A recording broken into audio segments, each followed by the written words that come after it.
Mrs. Dalloway. Virginia Woolf. Mrs. Dalloway said she would buy the flowers herself, for Lucy had her work cut out for her. The doors would be taken off their hinges, Rumpelmayer's men were coming.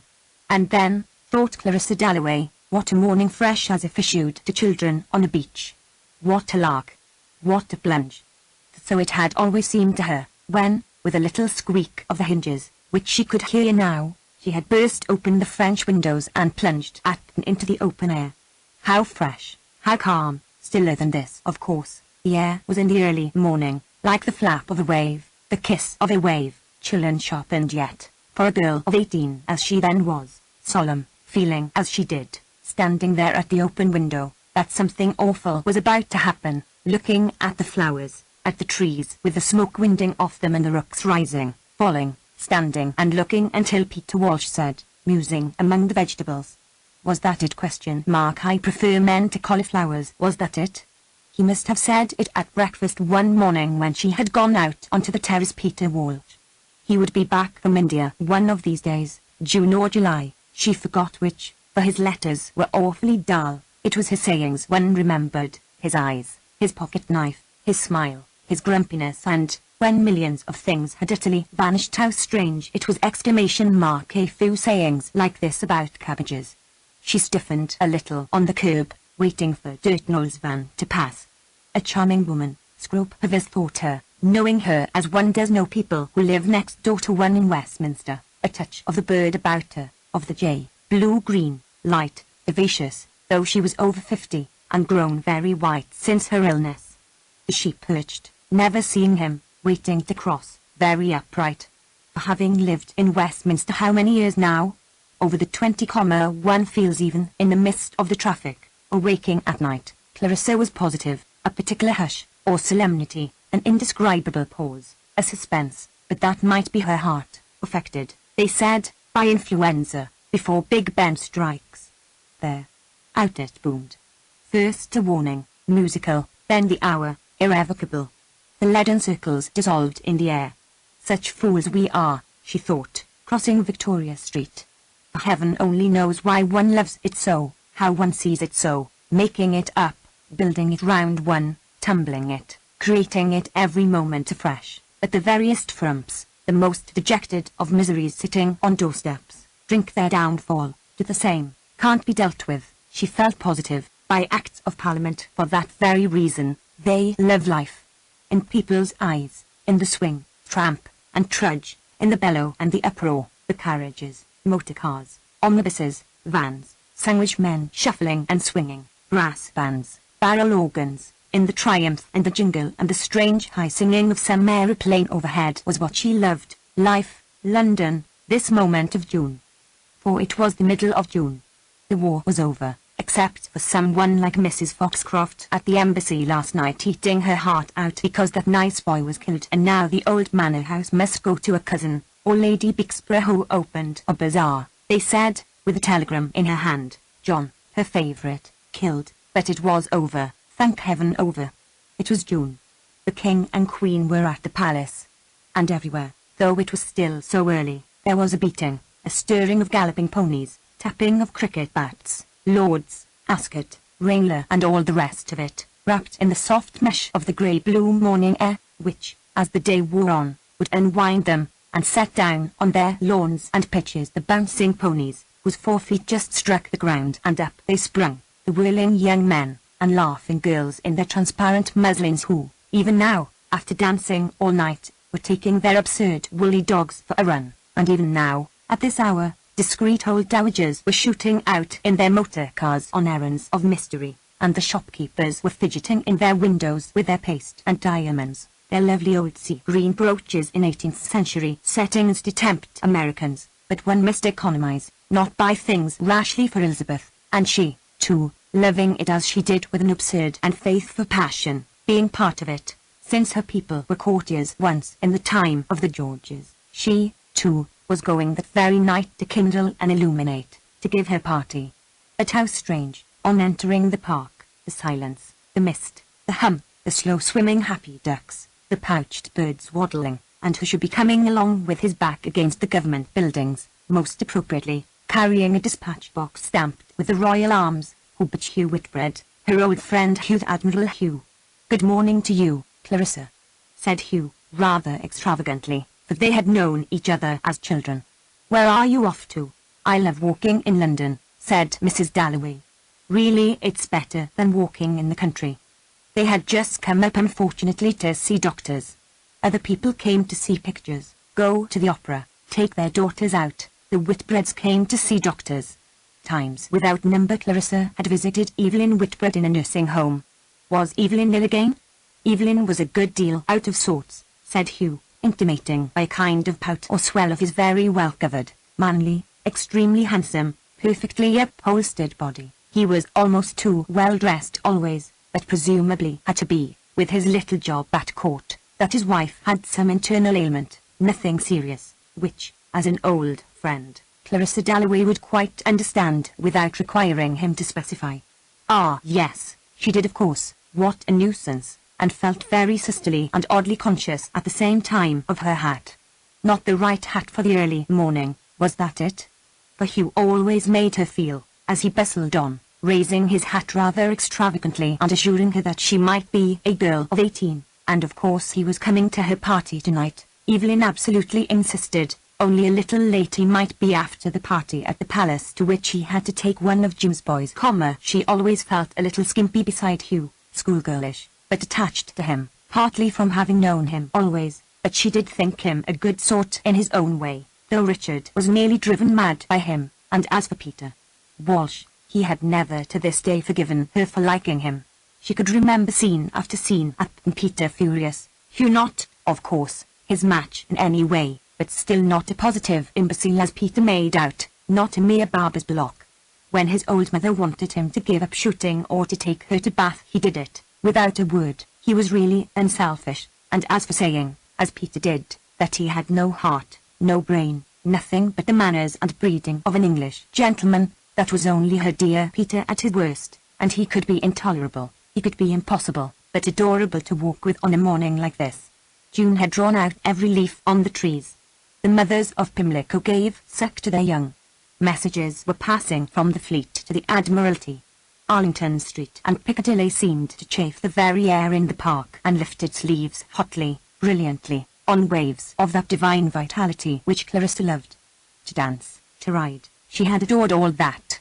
For they might be parted for hundreds of years, she and Peter. She never wrote a letter and his were dry sticks, but suddenly it would come over her. If he were with me now, what would he say? Some days, some sights bringing him back to her calmly, without the old bitterness, which perhaps was the reward of having cared for people. They came back in the middle of St. James's Park on a fine morning indeed, they did.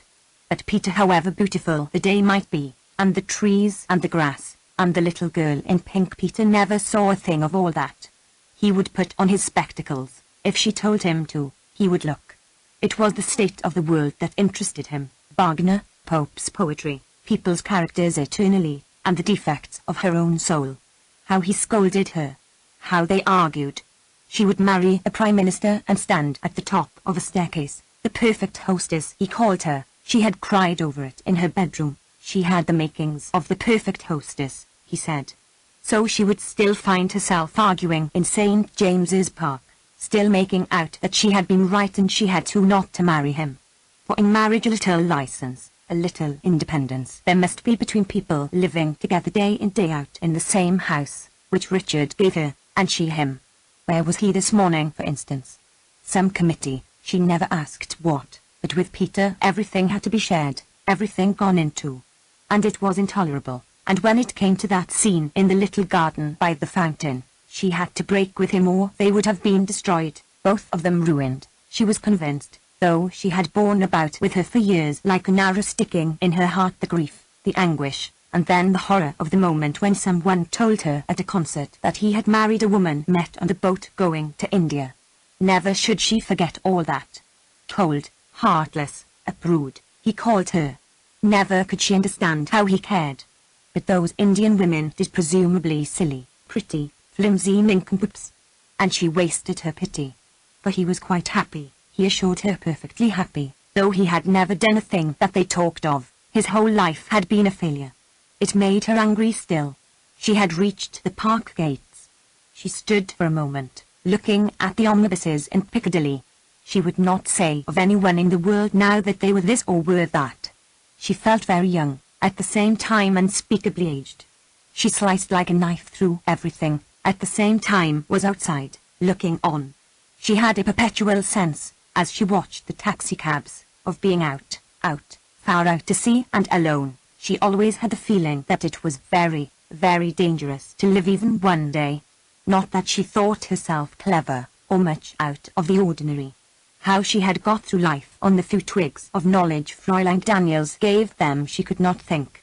She knew nothing, no language, no history. She scarcely read a book now, except memoirs in bed, and yet to her it was absolutely absorbing. All this, the cabs passing, and she would not say of Peter, she would not say of herself, I am this, I am that.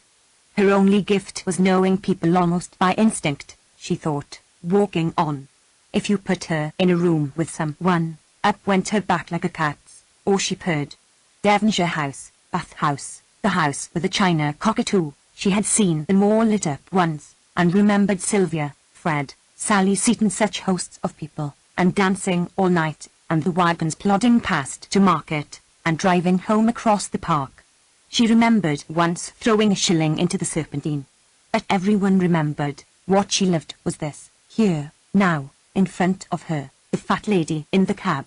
Did it matter then, she asked herself, walking towards Bond Street, did it matter that she must inevitably cease completely? All this must go on without her. Did she resent it, or did it not become consoling to believe that death ended absolutely? But that somehow in the streets of London, on the ebb and flow of things, here, there, she survived, Peter survived, lived in each other, she being part, she was positive, of the trees at home, of the house there, ugly, rambling all to bits and pieces as it was, part of people she had never met, being laid out like a mist between the people she knew best, who lifted her on their branches as she had seen the trees lift the mist, but it spread ever so far, her life, herself. But what was she dreaming as she looked into Hatchett's shop window? What was she trying to recover? What image of white dawn in the country, as she read in the book spread open? Fear no more the heat or the sun nor the furious winter's rages. This late age of the world's experience had bred in them all men and women, a well of tears. Tears and sorrows, courage and endurance, a perfectly upright and stoical bearing. Think, for example, of the woman she admired most, Lady Exeter, opening the bazaar. There were Jorrocks, jaunts and jollities. There was Soapy Sponge and Mrs. Asquith's memoirs and big game shooting in Nigeria, all spread open. Ever so many books there were, but none that seemed exactly right to take to Evelyn Whitbread in her nursing home. Nothing that would serve to amuse her and make that indescribably dried-up little woman look, as Clarissa came in, just for a moment cordial, before they settled down for the usual interminable talk of women's ailments. How much she wanted it that people should look pleased as she came in, Clarissa thought, and turned and walked back towards Bond Street, annoyed, because it was silly to have other reasons for doing things. Much rather would she have been one of those people like Richard who did things for themselves, whereas, she thought, waiting to cross, half the time she did things not simply, not for themselves, but to make people think this or that. Perfect idiocy she knew, and now the policeman held up his hand, for no one was ever for a second taken in. Oh, if she could have had her life over again, she thought, stepping onto the pavement, could have looked even differently.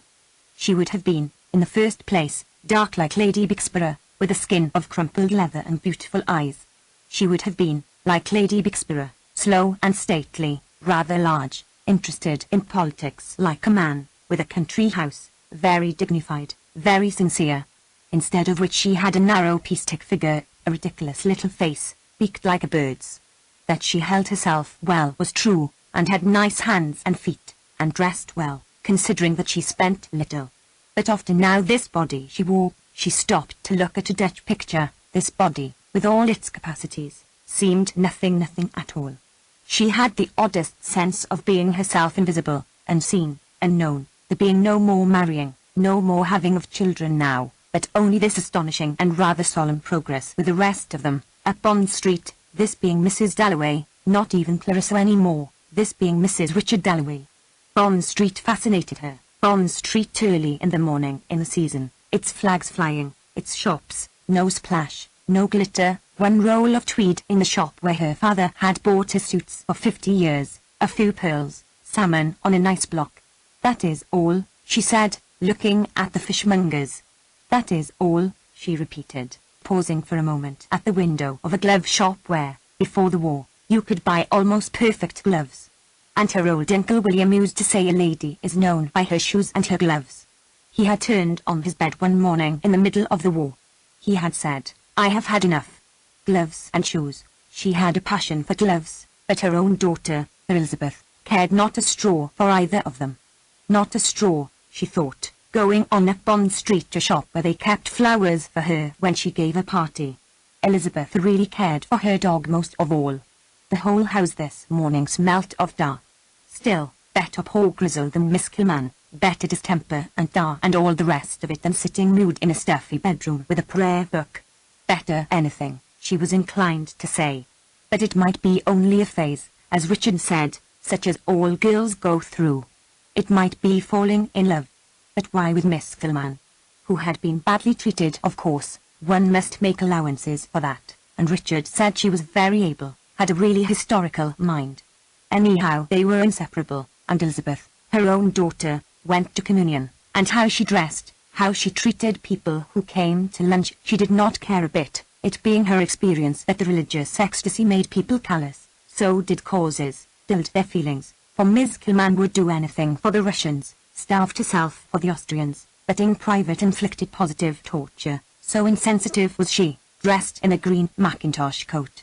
Year in year out she wore that coat, she perspired, she was never in the room 5 minutes without making you feel her superiority, your inferiority, how poor she was, how rich you were, how she lived in a slum without a cushion or a bed or a rug or whatever it might be, all her soul rusted with that grievance sticking in it, a dismissal from school during the war, poor embittered unfortunate creature.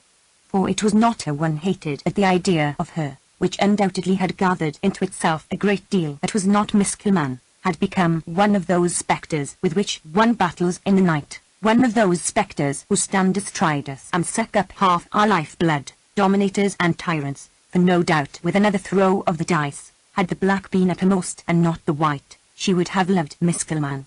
But not in this world. Number. It rasped her, though, to have stirring about in her this brutal monster. To hear twigs cracking and feel hooves planted down in the depths of that leaf-encumbered forest, the soul, never to be content quite, or quite secure, for at any moment the brute would be stirring, this hatred, which, especially since her illness, had power to make her feel scraped, hurt in her spine, gave her physical pain, and made all pleasure in beauty, in friendship, in being well, in being loved and making her home delightful rock, quiver, and bend as if indeed there were a monster grubbing at the roots, as if the whole panoply of content were nothing but self-love. This hatred, nonsense, nonsense, she cried to herself, pushing through the swing doors of Mulberry's the florist's. She advanced, light, tall, very upright, to be greeted at once by button-faced Miss Byme, whose hands were always bright red, as if they had been stirred in cold water with the flowers. There were flowers, delphiniums, sweet peas, bunches of lilac, and carnations, masses of carnations. There were roses, there were irises. Ah yes, so she breathed in the earthy garden sweet smell as she stood talking to Miss Byme, who owed her help, and thought her kind, the kind she had been years ago, very kind, but she looked older, this year, turning her head from side to side among the irises and roses and nodding tufts of lilac with her eyes half closed, snuffing in, after the street uproar, the delicious scent, the exquisite coolness.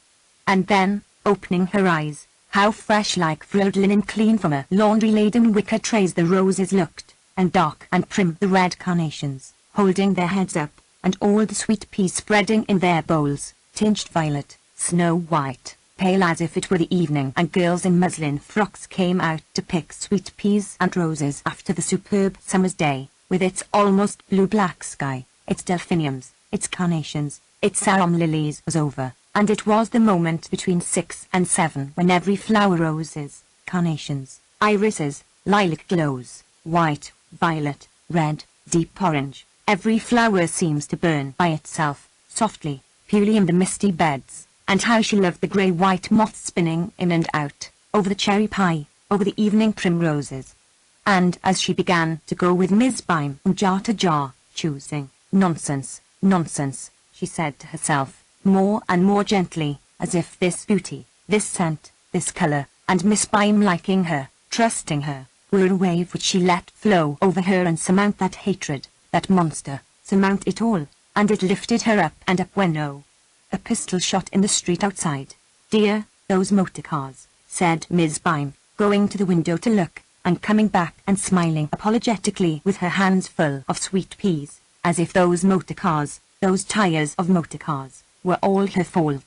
The violent explosion which made Mrs. Dalloway jump and Miss Bime go to the window and apologize came from a motor car which had drawn to the side of the pavement precisely opposite Melbury's shop window. Passers-by who, of course, stopped and stared, had just time to see a face of the very greatest importance against the dove-grey upholstery, before a male hand drew the blind and there was nothing to be seen except a square of dove-grey.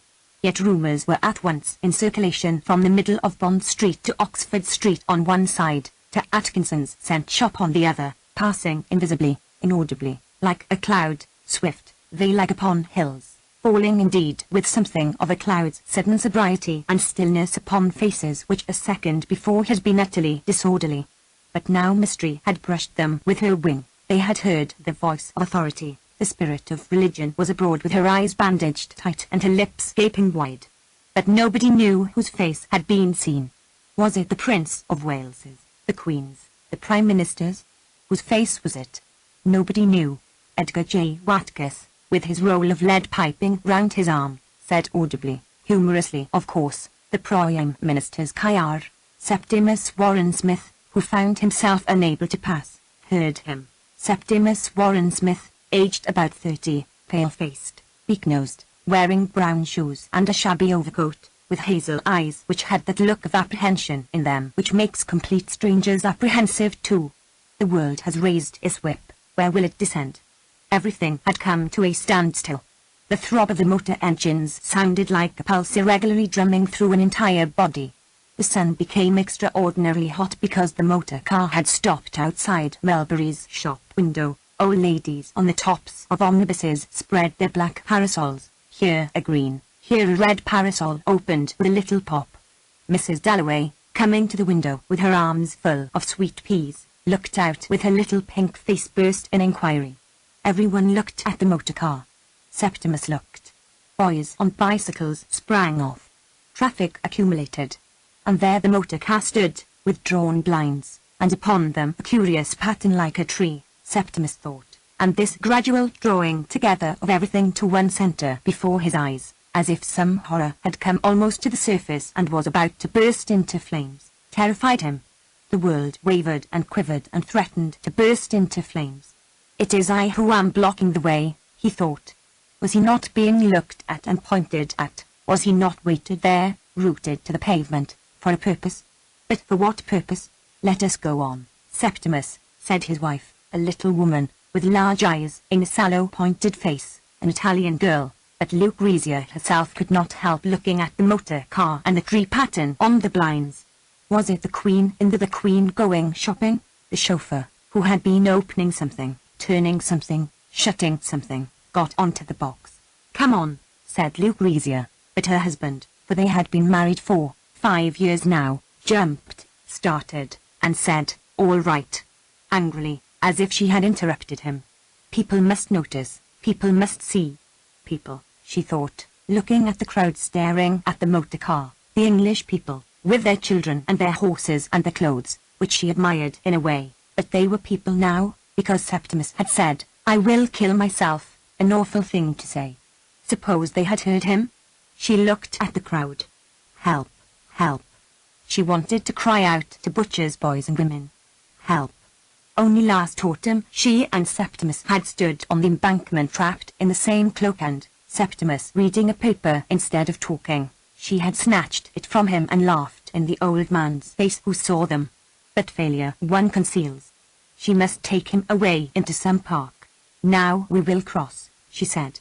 She had a right to his arm, though it was without feeling. He would give her, who was so simple, so impulsive, only 24, without friends in England, who had left Italy for his sake, a piece of bone.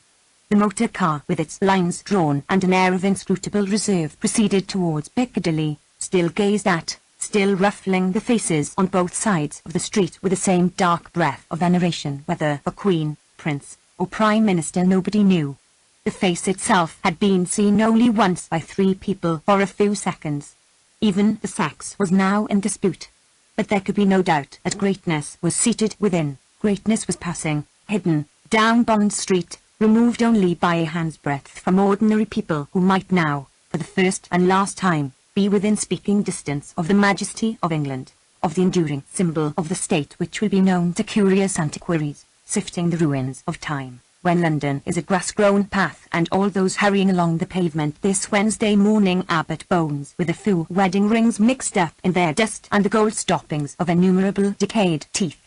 The face in the motor car will then be known. It is probably the Queen, thought Mrs. Dalloway, coming out of Mulberry's with her flowers, the Queen. And for a second she wore a look of extreme dignity standing by the flower shop in the sunlight while the car passed at a foot's pace, with its blinds drawn. The Queen going to some hospital, the Queen opening some bazaar, thought Clarissa. The crush was terrific for the time of day. Lord's, Ascot, Hurlingham, what was it? She wondered, for the street was blocked. The British middle classes sitting sideways on the tops of omnibuses with parcels and umbrellas, yes, even furs on a day like this, were, she thought, more ridiculous, more unlike anything there has ever been than one could conceive, and the Queen herself held up, the Queen herself unable to pass. Clarissa was suspended on one side of Brook Street, Sir John Buckhurst, the old judge, on the other, with the car between them. Sir John had laid down the law for years and liked a well-dressed woman, when the chauffeur, leaning ever so slightly, said or showed something to the policeman, who saluted and raised his arm and jerked his head and moved the omnibus to the side, and the car passed through. Slowly and very silently it took its way. Clarissa guessed. Clarissa knew, of course. She had seen something white, magical, circular, in the footman's hand, a disc inscribed with the name, the Queen's, the Prince of Wales's, the Prime Minister *S which, by force of its own lustre, burnt its way through. Clarissa saw the car diminishing, disappearing, to blaze among candelabras, glittering stars, breasts stiff with oak leaves, Hugh Whitbread and all his colleagues, the gentlemen of England, that night in Buckingham Palace. And Clarissa, too, gave a party. She stiffened a little, so she would stand at the top of her stairs. The car had gone, but it had left a slight ripple which flowed through glove shops and hat shops and tailors' shops on both sides of Bond Street. For 30 seconds all heads were inclined the same way to the window, choosing a pair of gloves should they be to the elbow or above it. Lemon or pale grey ? Lady stopped. When the sentence was finished something had happened. Something so trifling in single instances that no mathematical instrument, though capable of transmitting shocks in China, could register the vibration, yet in its fullness rather formidable and in its common appeal emotional. For in all the hat shops and tailors' shops strangers looked at each other and thought of the dead, of the flag, of empire. In a public house in a back street a colonial insulted the House of Windsor, which led to words, broken beer glasses, and a general shindy, which echoed strangely across the way in the ears of girls buying white underlinen threaded with pure white ribbon for their weddings. For the surface agitation of the passing car as it sank grazed something very profound. Gliding across Piccadilly, the car turned down St. James's Street. Tall men, men of robust physique, well-dressed men with their tailcoats and their white slips and their hair raked back who, for reasons difficult to discriminate, were standing in the bow window of Brooks's with their hands behind the tails of their coats, looking out, perceived instinctively that greatness was passing, and the pale light of the immortal presence fell upon them as it had fallen upon Clarissa Dalloway. At once they stood even straighter, and removed their hands, and seemed ready to attend their sovereign, if need be, to the cannon's mouth, as their ancestors had done before them. The white busts and the little tables in the background covered with copies of the Tatler and siphons of soda water seemed to approve, seemed to indicate the flowing corn and the manor houses of England, and to return the frail hum of the motor wheels as the walls of a whispering gallery return a single voice expanded and made sonorous by the might of a whole cathedral. Shawled Moll Pratt with her flowers on the pavement wished the dear boy well. It was the Prince of Wales for certain, and would have tossed the price of a pot of beery bunch of roses into St. James's Street out of sheer light-heartedness and contempt of poverty had she not seen the constable's eye upon her, discouraging an old Irish woman's loyalty.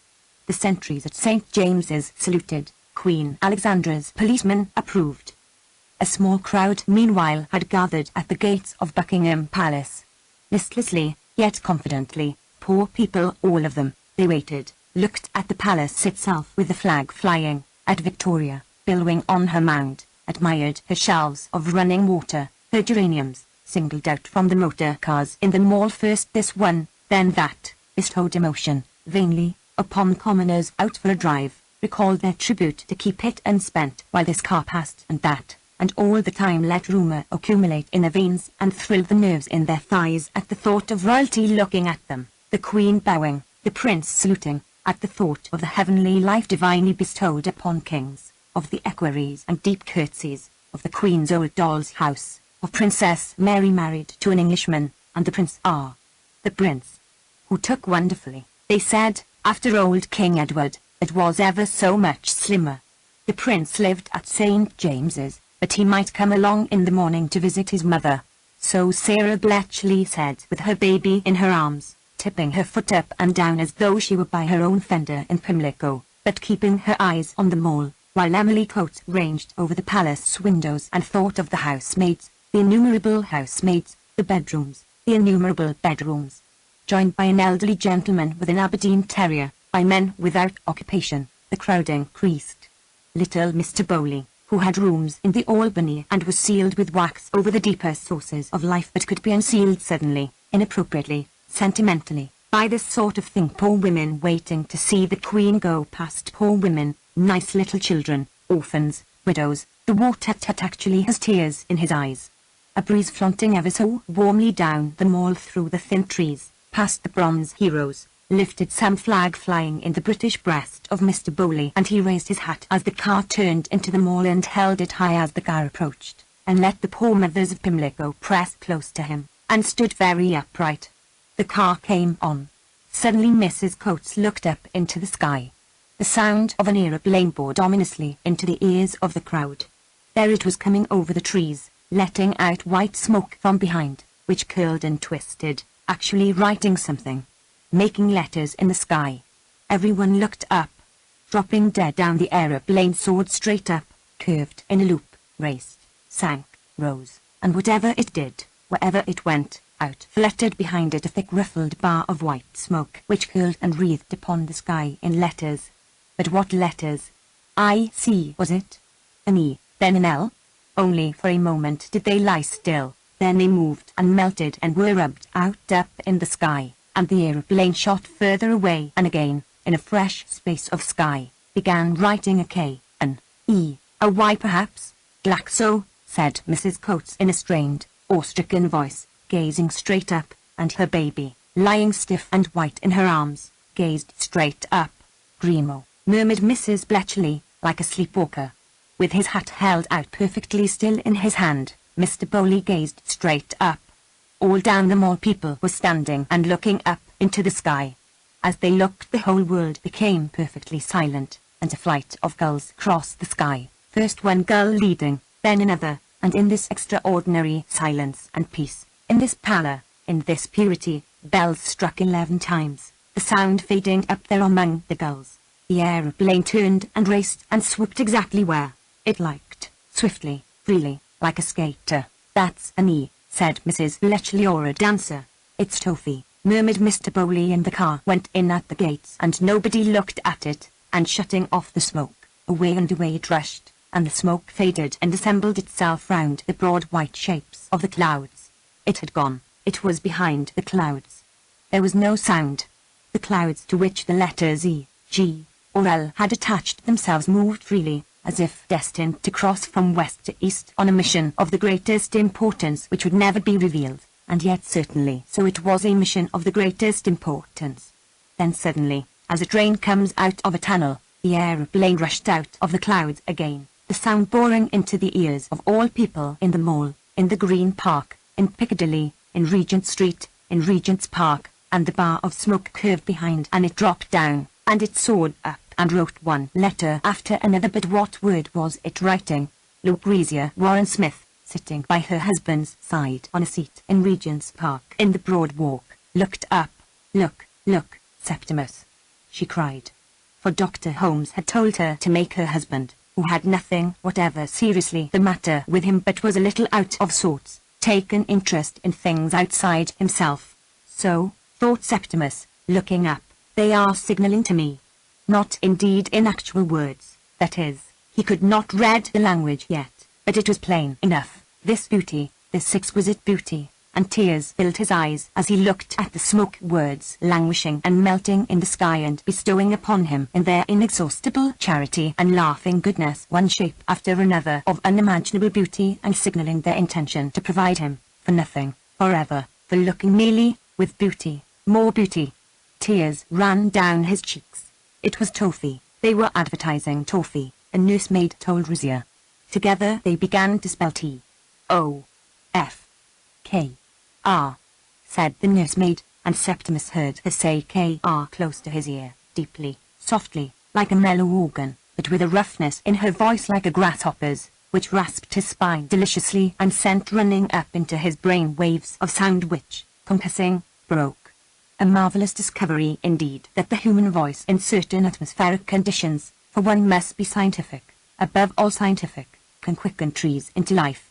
Happily Rizia put her hand with a tremendous weight on his knee so that he was weighted down, transfixed, all the excitement of the elm trees rising and falling, raising and falling with all their leaves light and the colour thinning and thickening from blue to the green of a hollow wave, like plumes on horses' heads, feathers on laddies. So proudly they rose and fell, so superbly, would have sent him mad. But he would not go mad. He would shut his eyes, he would see no more. But they beckoned, leaves were alive, trees were alive. And the leaves being connected by millions of fibres with his own body, there on the seat, fanned it up and down, when the branch stretched he, too, made that statement. The sparrows fluttering, rising, and falling in jagged fountains were part of the pattern, the white and blue, barred with black branches. Sounds made harmonies with premeditation, the spaces between them were as significant as the sounds. A child cried. Rightly far away a horn sounded. All taken together meant the birth of a new religion. Septimus, said Rizia. He started violently.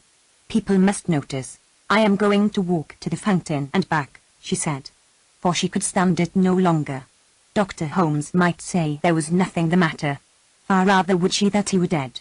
She could not sit beside him when he stared so and did not see her, and made everything terrible, sky and tree, children playing, dragging carts, blowing whistles, falling down, all were terrible. And he would not kill himself, and she could tell no one. Septimus has been working too hard, that was all she could say to her own mother. To love makes one solitary, she thought. She could tell nobody, not even Septimus now, and looking back, she saw him sitting in his shabby overcoat alone, on the seat, hunched up, staring. And it was cowardly for a man to say he would kill himself, but Septimus had fought. He was brave. He was not Septimus now. She put on her lace collar. She put on her new hat, and he never noticed, and he was happy without her. Nothing could make her happy without him. Nothing. He was selfish. So men are. For he was not ill. Dr. Holmes said there was nothing the matter with him. She spread her hand before her. Look! Her wedding ring slipped. She had grown so thin. It was she who suffered, but she had nobody to tell.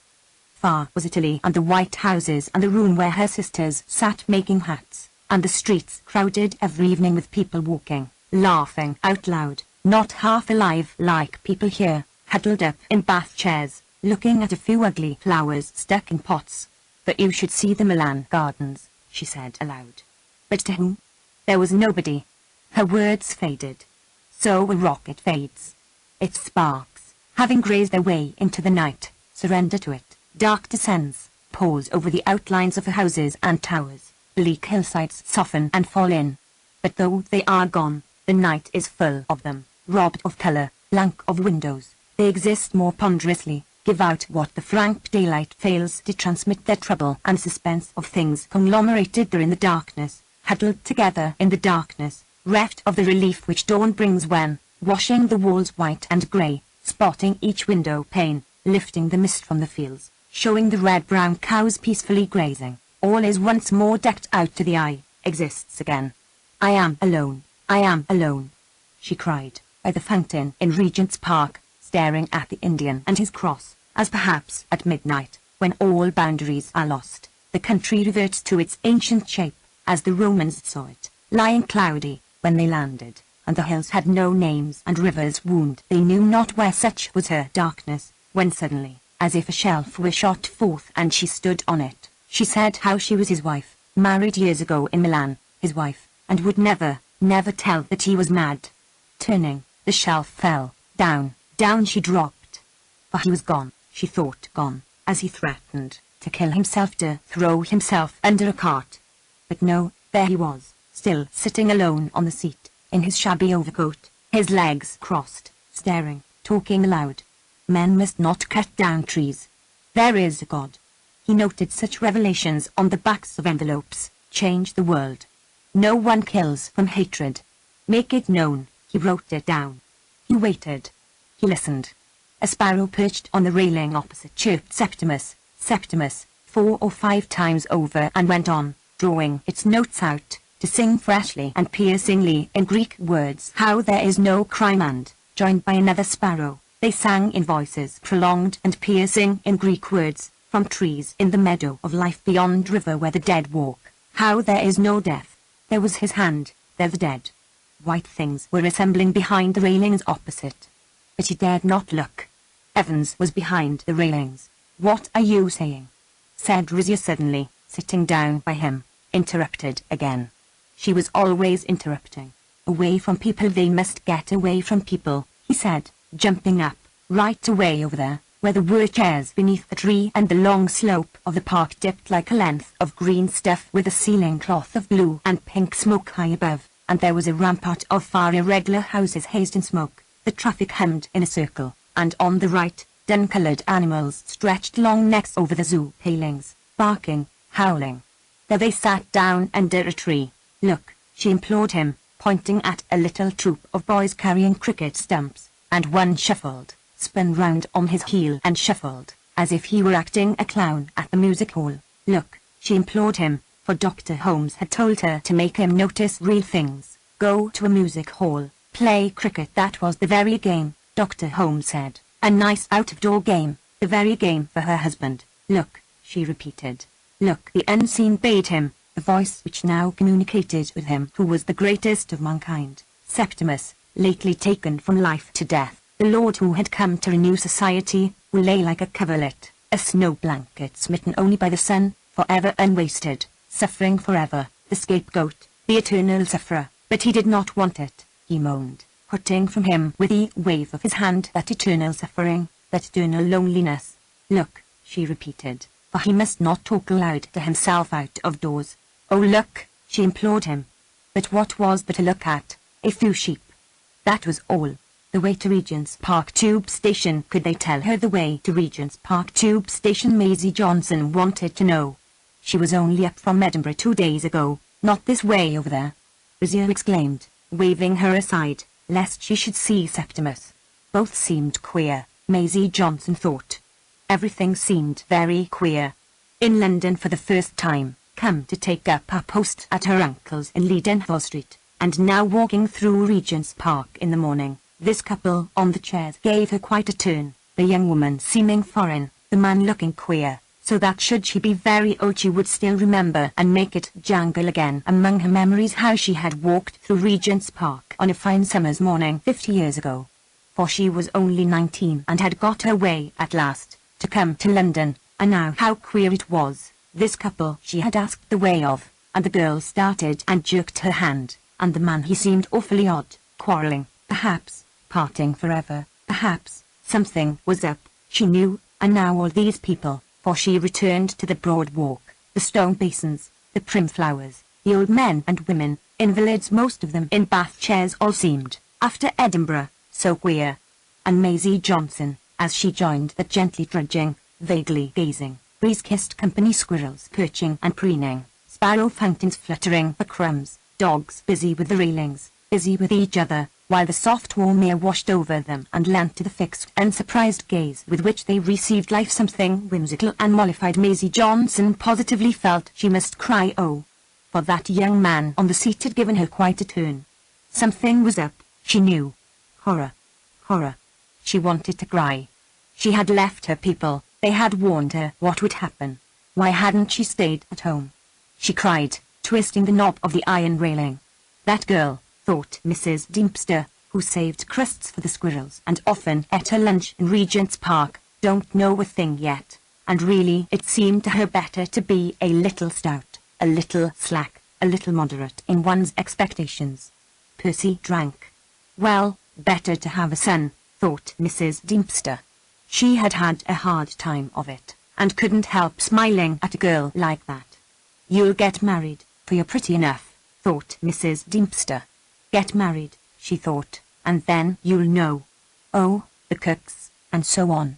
Every man has his ways. But whether I'd have chosen quite like that if I could have known, thought Mrs. Deemster, and could not help wishing to whisper a word to Maisie Johnson, to feel on the creased pouch of her worn old face the kiss of pity. For it's been a hard life, thought Mrs. Deemster. What hadn't she given to it? Roses, figure, her feet too. She drew the knobbed lumps beneath her skirt. Roses, she thought sardonically. All trash, yeah. For really, what with eating, drinking, and mating, the bad days and good, life had been no mere matter of roses. And what was more, let me tell you, Carrie Deemster had no wish to change her lot with any woman's in Kentish Town. But, she implored, pity. Pity, for the loss of Rouses.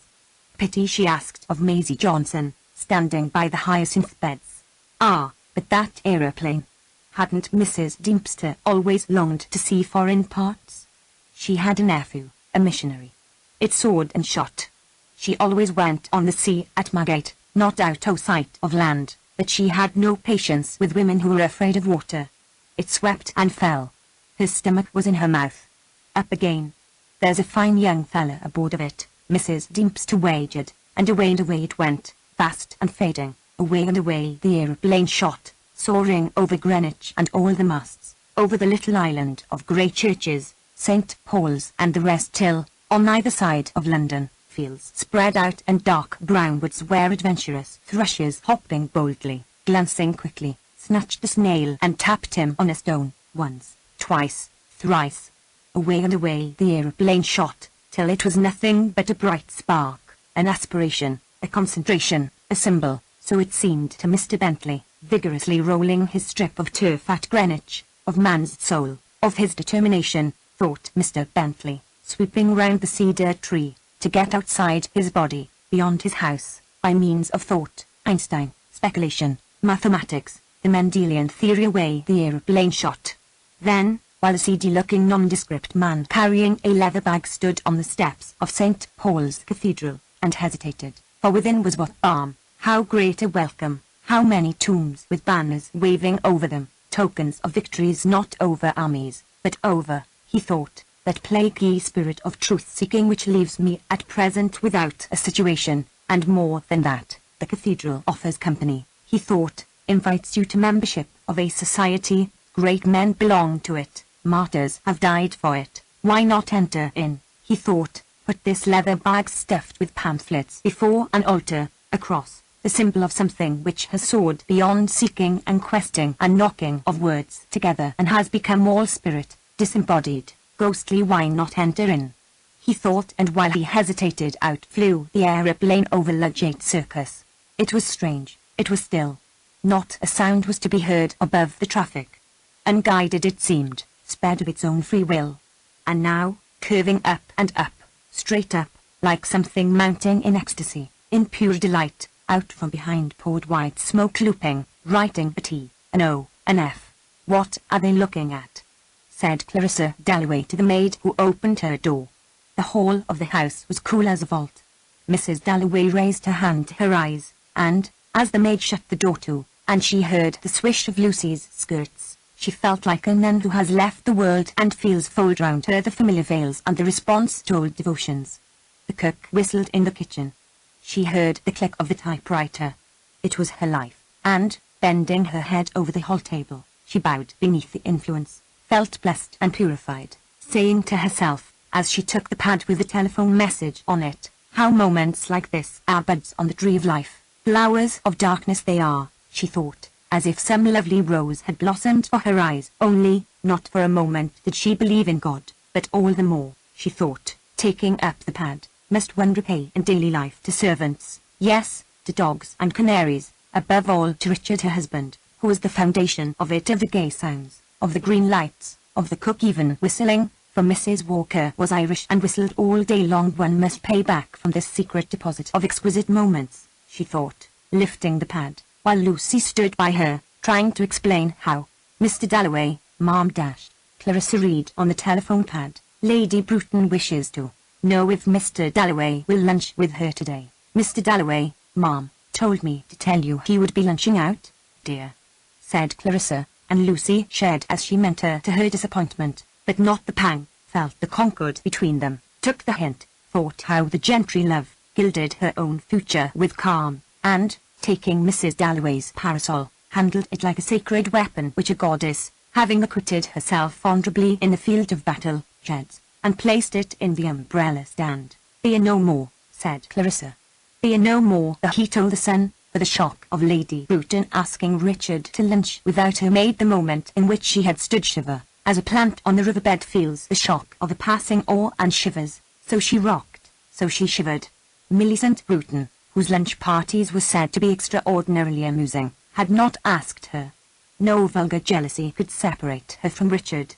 But she feared time itself, and read on Lady Bruton's face, as if it had been a dial cut in impassive stone, the dwindling of life, how year by year her share was sliced, how little the margin that remained was capable any longer of stretching, of absorbing, as in the youthful years, the colours, salts, tones of existence, so that she filled the room she entered, and felt often as she stood hesitating one moment on the threshold of her drawing-room, an exquisite suspense, such as might stay a diver before plunging while the sea darkens and brightens beneath him, and the waves which threaten to break, but only gently split their surface, roll and conceal and encrust as they just turn over the weeds with pearl. She put the pad on the hall table.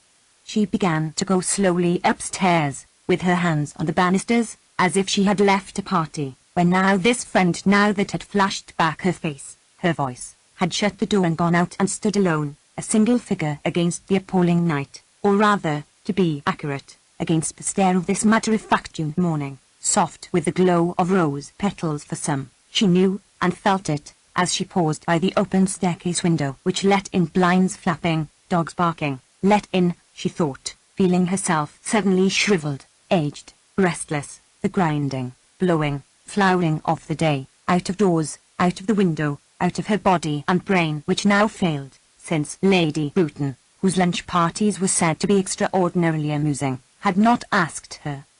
Like a nun withdrawing, or a child exploring a tower, she went upstairs, paused at the window, came to the bathroom.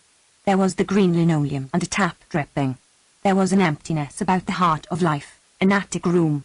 Women must put off their rich apparel. At midday they must disrobe. She pierced the pincushion and laid her feathered yellow hat on the bed. The sheets were clean, tight stretched in a broad white band from side to side. Narrower and narrower would her bed be. The candle was half burnt down, and she had read deep in Baron Marbott's memoirs. She had read late that night of the retreat from Moscow. For the house sat so long that Richard insisted, after her illness, that she must sleep undisturbed. And really she preferred to read of the retreat from Moscow. He knew it. So the room was an attic, the bed narrow, and lying the reading, for she slept badly. She could not dispel a virginity preserved through childbirth which clung to her like a sheet. Lovely in girlhood, suddenly there came a moment, for example on the river beneath their woods at Clevedon, when, through some contraction of this cold spirit, she had failed him. And then at Constantinople, and again, she could see what she lacked. It was not beauty, it was not mind. It was something central which permeated, something warm which broke up surfaces and rippled the cold contact of man and woman, all of women together. For that she could dimly perceive. She resented it, had a scruple picked up heaven knows where, or, as she felt, sent by nature, who is invariably wise, yet she could not resist sometimes yielding to the charm of a woman, not a girl, of a woman confessing, as to her they often did, some scrape, some folly. And whether it was pity, or their beauty, or that she was older, or some accident like a faint scent, or a violin next door, so strange as the power of sounds at certain moments, she did undoubtedly then feel what men felt. Only for a moment, but it was enough. It was a sudden revelation, a tinge like a blush which one tried to check, and then, as it spread, one yielded to its expansion, and rushed to the farthest verge and quivered and felt the world come closer, swollen with some astonishing significance, some pressure of rapture, which split its thin skin and gushed and poured with an extraordinary alleviation over the cracks and sores. Then, for that moment, she had seen an illumination, a match burning in her crocus, an inner meaning almost expressed. But the close withdrew, the hard softened. It was over the moment. Against such moments, with women too, there contrasted, as she laid her hat down, the bed and barren marble and the candle half burnt. Lying awake, the floor creaked, the lit house was suddenly darkened, and if she raised her head she could just hear the click of the handle released as gently as possible by Richard, who slipped upstairs in his socks and then, as often as not, dropped his hot water bottle and swore. How she laughed! But this question of love, she thought, putting her coat away, this falling in love with women. Take Sally Seton, her relation in the old days with Sally Seton. Had not that, after all, been love? She sat on the floor. That was her first impression of Sally. She sat on the floor with her arms round her knees, smoking a cigarette. Where could it have been? The Mannings? The Kinloch Joneses? At some party, where, she could not be certain, for she had a distinct recollection of saying to the man she was with, "Who is that?" And he had told her, and said that Sally's parents did not get on. How that shocked her that one's parents should quarrel. At all that evening she could not take her eyes off Sally. It was an extraordinary beauty of the kind she most admired, dark, large-eyed, with that quality which, since she hadn't got it herself, she always envied, a sort of abandonment, as if she could say anything, do anything, a quality much commoner in foreigners than in English women.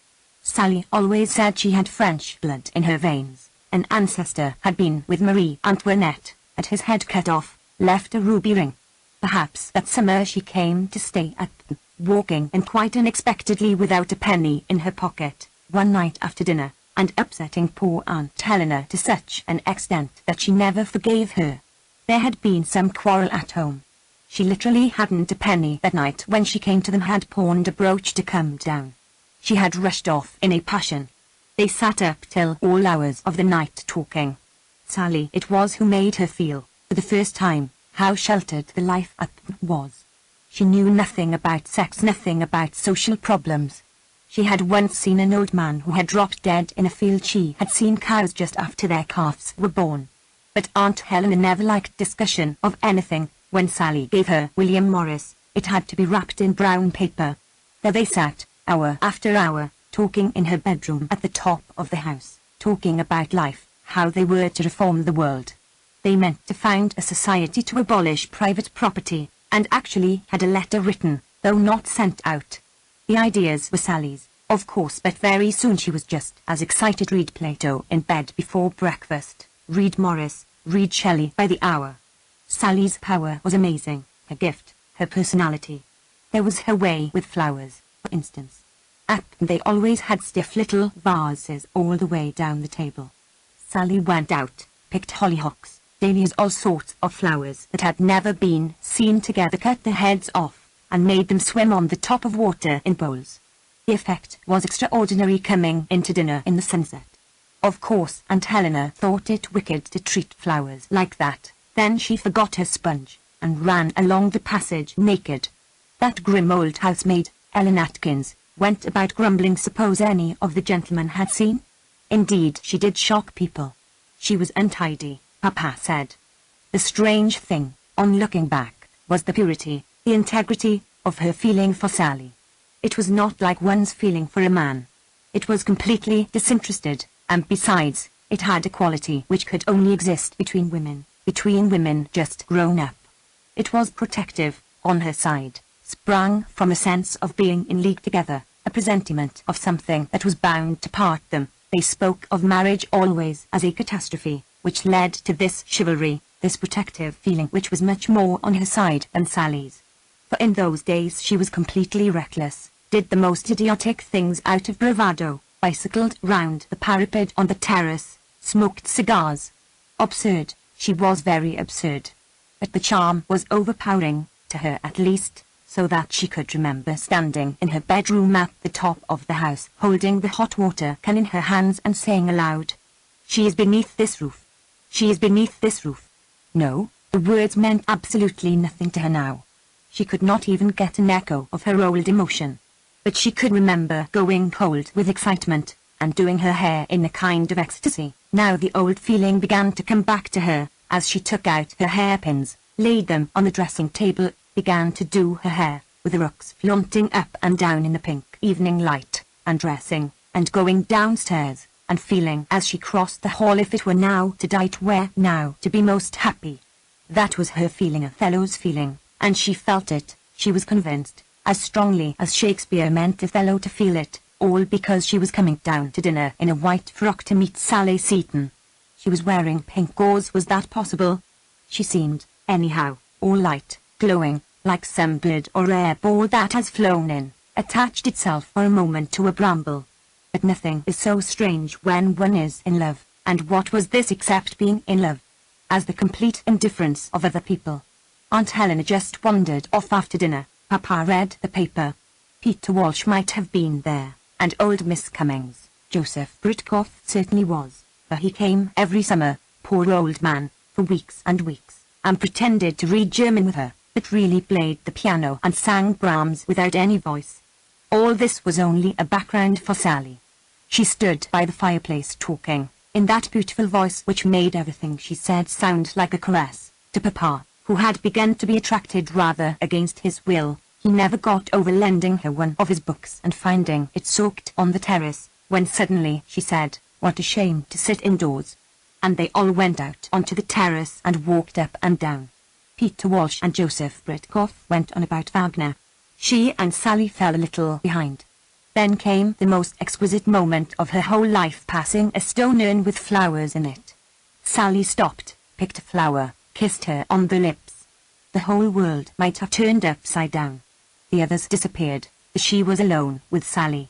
And she felt that she had been given a present, wrapped up, and told just to keep it, not to look at it, a diamond, something infinitely precious, wrapped up, which, as they walked, up and down, she uncovered, all the radiance burnt through, the revelation, the religious feeling, ! When old Joseph and Peter faced them. "Stargazing?" said Peter. It was like running one's face against a granite wall in the darkness. It was shocking, it was horrible. Not for herself. She felt only how Sally was being mauled already, maltreated. She felt his hostility, his jealousy, his determination to break into their companionship. All this she saw as one sees a landscape in a flash of lightning, and Sally, never had she admired her so much, gallantly taking her weighed and vanquished. She laughed. She made old Joseph tell her the names of the stars, which he liked doing very seriously. She stood there, she listened. She heard the names of the stars. "Oh, this horror," she said to herself, as if she had known all along that something would interrupt, would embitter her moment of happiness. Yet, after all, how much she owed to him later. Always when she thought of him she thought of their quarrels for some reason, because she wanted his good opinion so much, perhaps. She owed him words, sentimental, civilized. They started up every day of her life as if he guarded her. A book was sentimental, an attitude to life sentimental. Sentimental, perhaps she was to be thinking of the past. What would he think, she wondered, when he came back? That she had grown older? Would he say that, or would she see him thinking when he came back, that she had grown older? It was true. Since her illness she had turned almost white. Laying her brooch on the table, she had a sudden spasm, as if, while she mused, the icy claws had had the chance to fix in her. She was not old yet. She had just broken into her 5th high school year. Months and months of it were still untouched.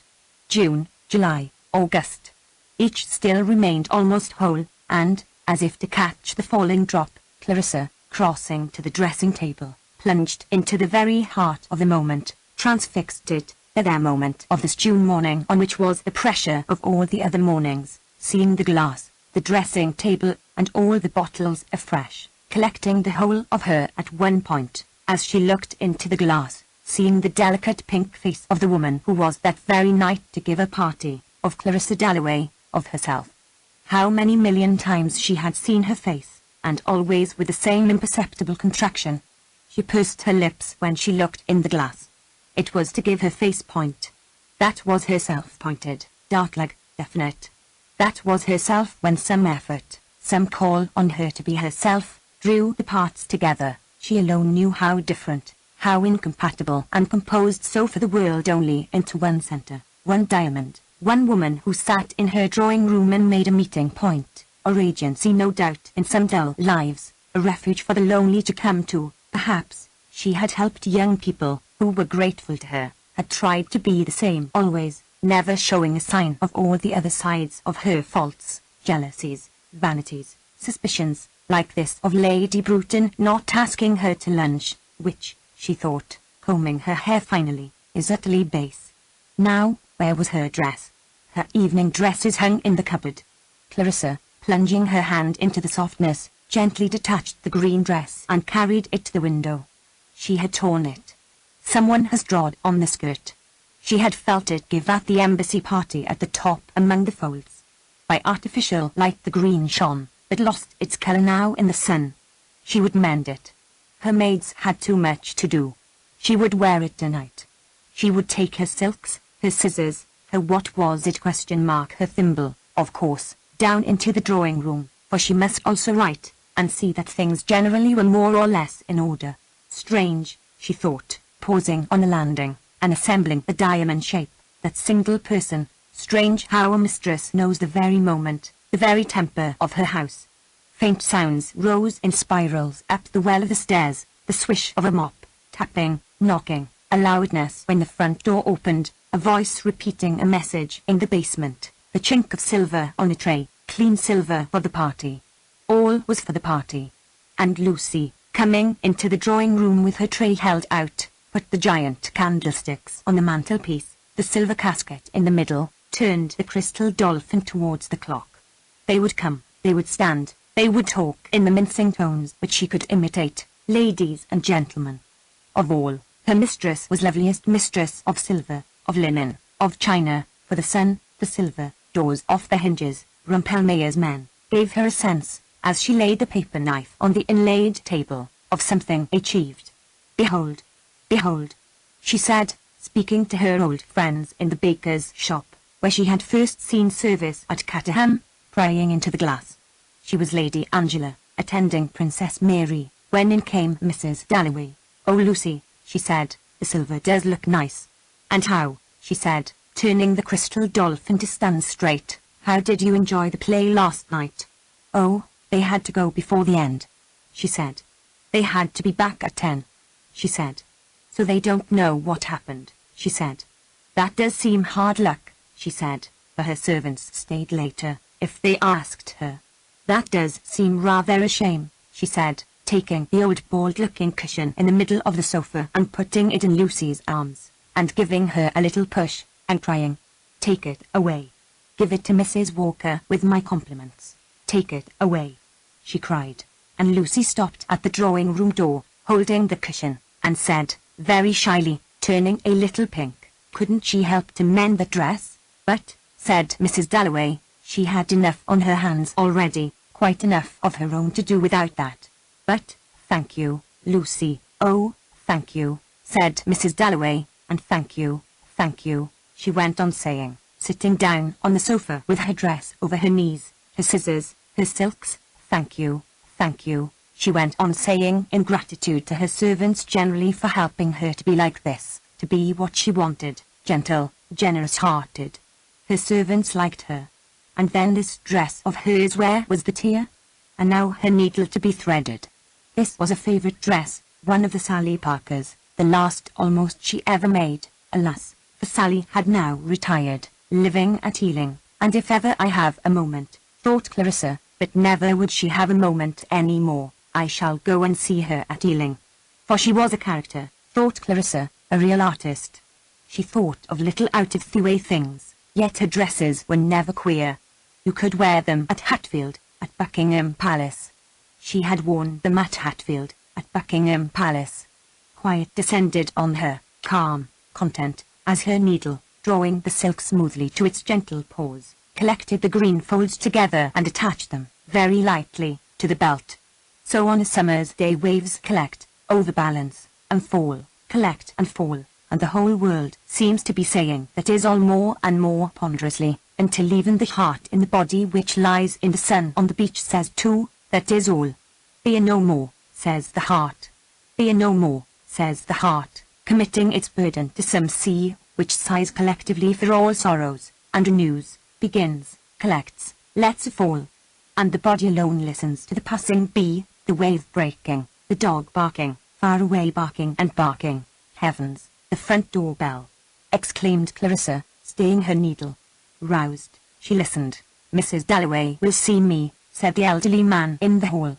Oh, yes, she will see me, he repeated, putting Lucy aside very benevolently, and running upstairs ever so quickly.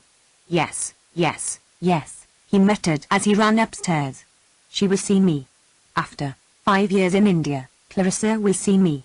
Who can what can? Asked Mrs. Dalloway, thinking it was outrageous to be interrupted at 11 o'clock on the morning of the day she was giving a party, hearing a step on the stairs. She heard a hand upon the door. She made to hide her dress, like a virgin protecting chastity, respecting privacy.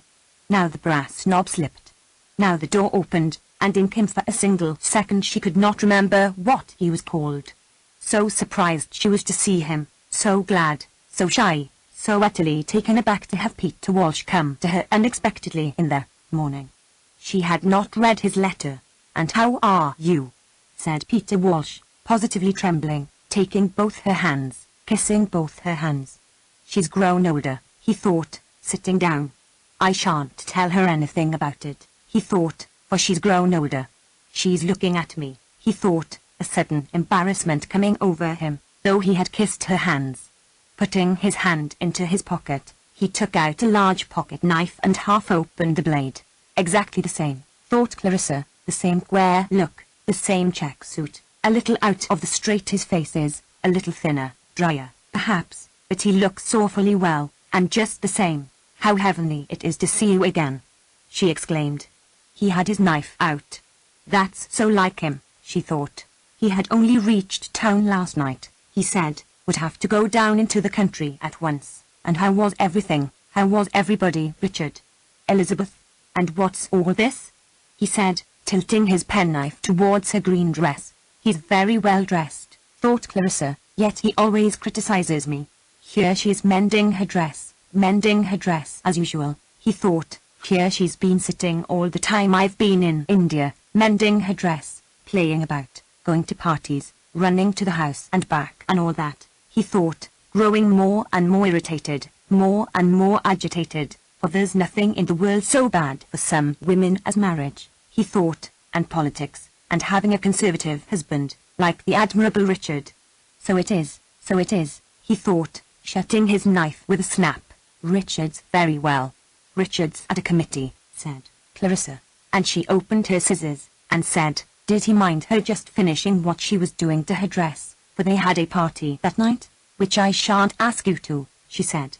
My dear Peter, she said, but it was delicious to hear her say that, my dear Peter. Indeed, it was all so delicious, the silver, the chairs, all so delicious. Why wouldn't she ask him to her party?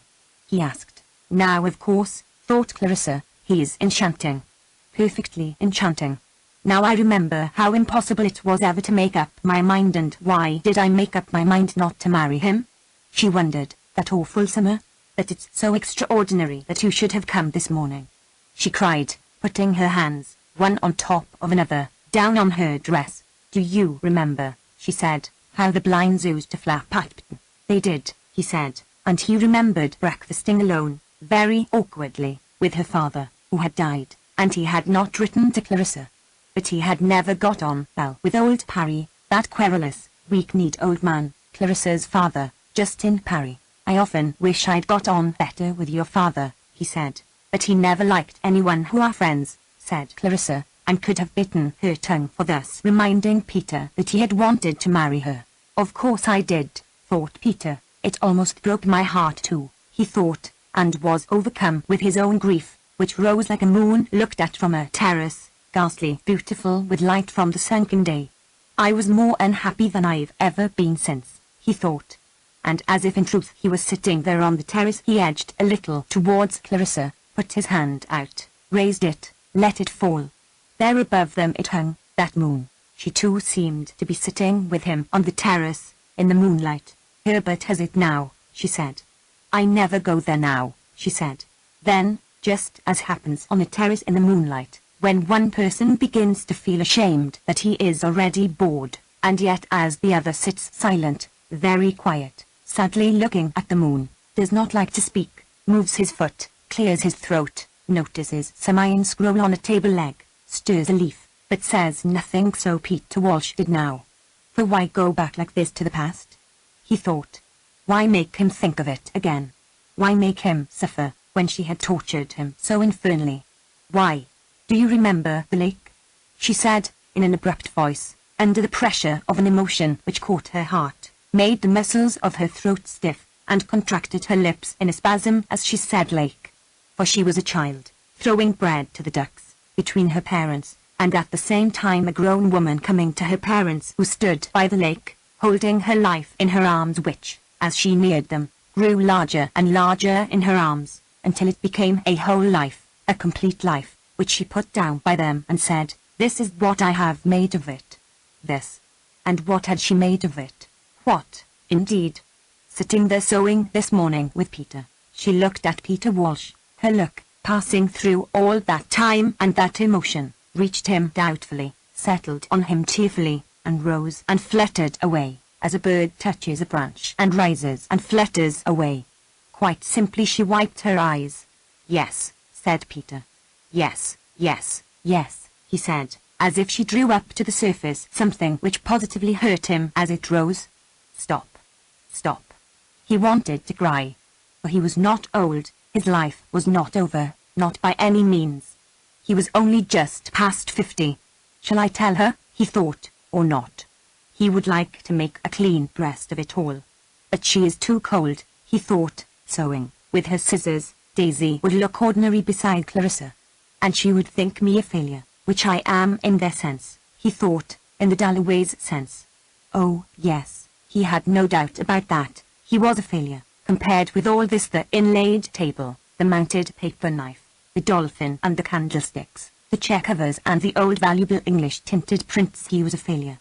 I detest the smugness of the whole affair, he thought, Richard's doing, not Clarissa's, save that she married him. Here Lucy came into the room, carrying silver, more silver, but charming, slender, graceful she looked, he thought, as she stooped to put it down, and this has been going on all the time. He thought, week after week, Clarissa's life, while he thought, and at once everything seemed to radiate from him: journeys, rides, quarrels, adventures, bridge parties, love affairs, work, work, work. And he took out his knife quite openly, his old horn-handled knife which Clarissa could swear he had had these 30 years, and clenched his fist upon it. What an extraordinary habit that was, Clarissa thought, always playing with the knife, always making one feel, too, frivolous, empty-minded, a mere silly chatterbox, as he used. But I too, she thought, and, taking up her needle, summoned, like a queen whose guards had fallen asleep and left her unprotected. She had been quite taken aback by this visit. It had upset her, so that anyone can stroll in and have a look at her where she lies with the brambles curving over her, summoned to her help the things she did, the things she liked, her husband, Elizabeth, herself, in short, which Peter hardly knew now, all to come about her and beat off the enemy. "Well, and what's happened to you?" she said. So before a battle begins, the horses paw the ground, toss their heads, the light shines on their flanks, their necks curve. So Peter Walsh and Clarissa, sitting side by side on the blue sofa, challenged each other. His powers chafed and tossed in him. He assembled from different quarters all sorts of things: praise, his career at Oxford, his marriage, which she knew nothing whatever about, how he had loved, and altogether done his job. Millions of things, he exclaimed, and, urged by the assembly of powers which were now charging this way and that and giving him the feeling at once frightening and extremely exhilarating of being rushed through the air on the shoulders of people he could no longer see, he raised his hands to his forehead. Clarissa sat very upright, drew in her breath. "I am in love," he said, not to her however, but to someone raised up in the dark so that you could not touch her but must lay your garland down on the grass in the dark. "In love," he repeated, now speaking rather dryly to Clarissa Dalloway, "in love with a girl in India." He had deposited his garland. Clarissa could make what she would of it. "In love," she said. "That he at his age should be sucked under in his little bow tie by that monster. And there's no flesh on his neck, his hands are red, and he's 6 months older than I am." Her eye flashed back to her, but in her heart she felt, all the same, he is in love. He has that, she felt, he is in love. But the indomitable egotism which forever rides down the hosts opposed to it, the river which says on, even though it admits there may be no goal for us whatever, still on, this indomitable egotism charged her cheeks with colour, made her look very young, very pink, very bright-eyed as she sat with her dress upon her knee, and her needle held to the end of green silk, trembling a little. He was in love. Not with her. With some younger woman, of course. "And who is she?"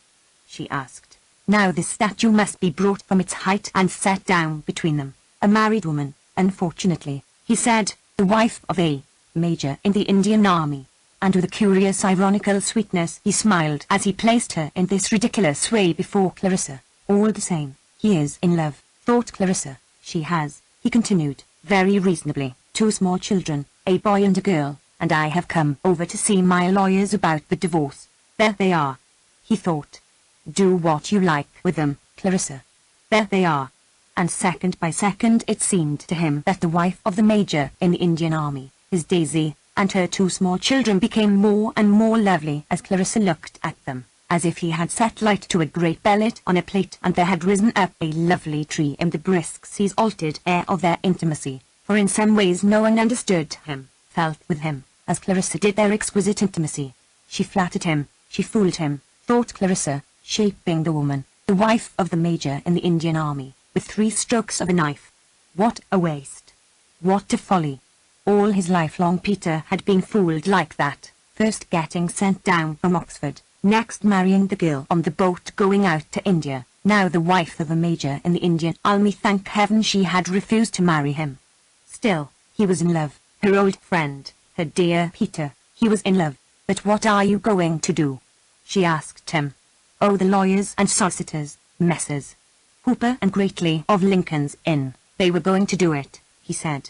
And he actually pared his nails with his pocket knife. "For heaven's sake, leave your knife alone," she cried to herself in irrepressible irritation. It was his silly unconventionality, his weakness, his lack of the ghost of a notion what anyone else was feeling that annoyed her, had always annoyed her, and now at his age, how silly. "I know all that," Peter thought. "I know what I'm up against," he thought, running his finger along the blade of his knife. "Clarissa and Dalloway and all the rest of them. But I'll show Clarissa." And then to his utter surprise, suddenly thrown by those uncontrollable forces thrown through the air, he burst into tears, wept without the least shame, sitting on the sofa, the tears running down his cheeks. And Clarissa had leant forward, taken his hand, drawn him to her, kissed him, actually had felt his face on hers before she could down the brandishing of silver flashing plumes like pampas grass in a tropic gale in her breast, which, subsiding, left her holding his hand, patting his knee, and, feeling as she sat back extraordinarily at her ease with him and light-hearted, all in a clap it came over her. If I had married him, this gaiety would have been mine all day. It was all over for her. The sheet was stretched and the bed narrow. She had gone up into the tower alone and left them blackberrying in the sun. The door had shut, and there, among the dust of fallen plaster and the litter of birds' nests, how distant the view had looked. And the sounds came thin and chill. Once on Leith Hill, she remembered, and Richard, she cried, as a sleeper in the night starts and stretches a hand in the dark for help. Lunching with Lady Bruton, it came back to her. He has left me. I am alone forever, she thought, folding her hands upon her knee. Peter Walsh had got up and crossed the window and stood with his back to her, flicking a bandana handkerchief from side to side. Masterly and dry and desolate he looked, his thin shoulder blades lifting his coat slightly, blowing his nose violently. Take me with you, Clarissa thought impulsively, as if he were starting directly upon some great voyage, and then, next moment, it was as if the 5 acts of a play that had been very exciting and moving were now over, and she had lived a lifetime in them and had run away, had lived with Peter, and it was now over. Now it was time to move, and, as a woman gathers her things together, her cloak, her gloves, her opera glasses, and gets up to go out of the theatre into the street, she rose from the sofa and went to Peter. And it was awfully strange, he thought, how she still had the power, as she came tinkling, rustling, still had the power as she came across the room, to make the moon, which he detested, rise up on the terrace in the summer sky. Tell me, he said, seizing her by the shoulders. Are you happy, Clarissa? Does Richard? The door opened. Here is my Elizabeth, said Clarissa, emotionally, histrionically, perhaps. How do I do? Said Elizabeth, coming forward. The sound of Big Ben striking the half-hour struck out between them with extraordinary vigour, as if a young man, strong, indifferent, inconsiderate, were swinging dumbbells this way and that. Hello, Elizabeth, cried Peter, stuffing his handkerchief into his pocket, going quickly to her, saying goodbye, Clarissa, without looking at her, leaving the room quickly, and running downstairs and opening the hall door. Peter, Peter, cried Clarissa, following him out onto the landing. My party tonight. Remember my party tonight, she cried, having to raise her voice against the roar of the open air, and, overwhelmed by the traffic and the sound of all the clocks striking, her voice crying remember my party tonight, sounded frail and thin and very far away as Peter Walsh shut the door. Remember my party, said Peter Walsh as he stepped down the street, speaking to himself rhythmically, in time with the flow of the sound, the direct downright sound of Big Ben striking the half-hour. The leaden circles dissolved in the air. Oh, these parties, he thought, Clarissa's parties. Why does she give these parties, he thought. Not that he blamed her or this effigy of a man in a tailcoat with a carnation in his buttonhole coming towards him. Only one person in the world could be as he was, in love. And there he was, this fortunate man, himself, reflected in the plate-glass window of a motor-car manufacturer in Victoria Street. All India lay behind him, plains, mountains, epidemics of cholera, a district twice as big as Ireland, decisions he had come to alone he, Peter Walsh, who was now really for the first time in his life, in love. Clarissa had grown hard, he thought, and a trifle sentimental into the bargain, he suspected, looking at the great motor-cars capable of doing how many miles on how many gallons. For he had a turn for mechanics, had invented a plough in his district, had ordered wheelbarrows from England, but the coolies wouldn't use them, all of which Clarissa knew nothing whatever about. The way she said, here is my Elizabeth, that annoyed him. Why not here's Elizabeth simply? It was insincere, and Elizabeth didn't like it either. Still the last tremors of the great booming voice shook the air around him, the half-hour, still early, only 11:30 still. For he understood young people, he liked them. There was always something cold in Clarissa, he thought. She had always, even as a girl, a sort of timidity, which in middle age becomes conventionality, and then it's all up, he thought, looking rather drearily into the glassy depths, and wondering whether by calling at that hour he had annoyed her, overcome with shame suddenly at having been a fool, wept, been emotional, told her everything, as usual. As a cloud crosses the sun, silence falls on London, and falls on the mind. Effort ceases. Time flaps on the mast. The wee stop, the wee stand. Rigid, the skeleton of habit alone upholds the human frame. Where there is nothing, Peter Walsh said to himself, feeling hollowed out, utterly empty within. Clarissa refused me, he thought. He stood there thinking, Clarissa refused me. Said St. Margaret's, like a hostess who comes into her drawing-room on the very stroke of the hour and finds her guests there already. I am not late. No, it is precisely 11:30, she says. Yet, though she is perfectly right, her voice, being the voice of the hostess, is reluctant to inflict its individuality. Some grief for the past holds it back, some concern for the present. It is 11:30, she says, and the sound of St. Margaret's glides into the recesses of the heart and buries itself in ring after ring of sound, like something alive which wants to confide itself, to disperse itself, to be, with a tremor of delight, at rest like Clarissa herself, thought Peter Walsh, coming down the stairs on the stroke of the hour in white. It is Clarissa herself, he thought, with a deep emotion, and an extraordinarily clear, yet puzzling, recollection of her, as if this bell had come into the room years ago, where they sat at some moment of great intimacy, and had gone from one to the other and had left, like a bee with honey, laden with the moment. But what room? What moment? And why had he been so profoundly happy when the clock was striking? Then, as the sound of St. Margaret's languished, he thought, she has been ill, and the sound expressed languor and suffering. It was her heart, he remembered, and the sudden loudness of the final stroke told for death that surprised in the mist of life, Clarissa falling where she stood, in her drawing-room. No, no, he cried. She is not dead. I am not old, he cried, and marched up Whitehall, as if they rolled down to him, vigorous, unending, his future. He was not old, or set, or dried in the least. As for caring what they said of him, the Dalloways, the Whitbreads, and their set, he cared not a straw, though it was true he would have, some time or other, to see whether Richard couldn't help him to some job. Striding, staring, he glared at the statue of the Duke of Cambridge. He had been sent down from Oxford, true. He had been a socialist, in some sense a failure, true. Still the future of civilization lies, he thought, in the hands of young men like that, of young men such as he was, 30 years ago, with their love of abstract principles, getting books sent out to them all the way from London to a peak in the Himalayas, reading science, reading philosophy. The future lies in the hands of young men like that, he thought. A patter like the patter of leaves in a wood came from behind, and with it a rustling, regular thudding sound, which as it overtook him drummed his thoughts, strict in step, up Whitehall, without his doing.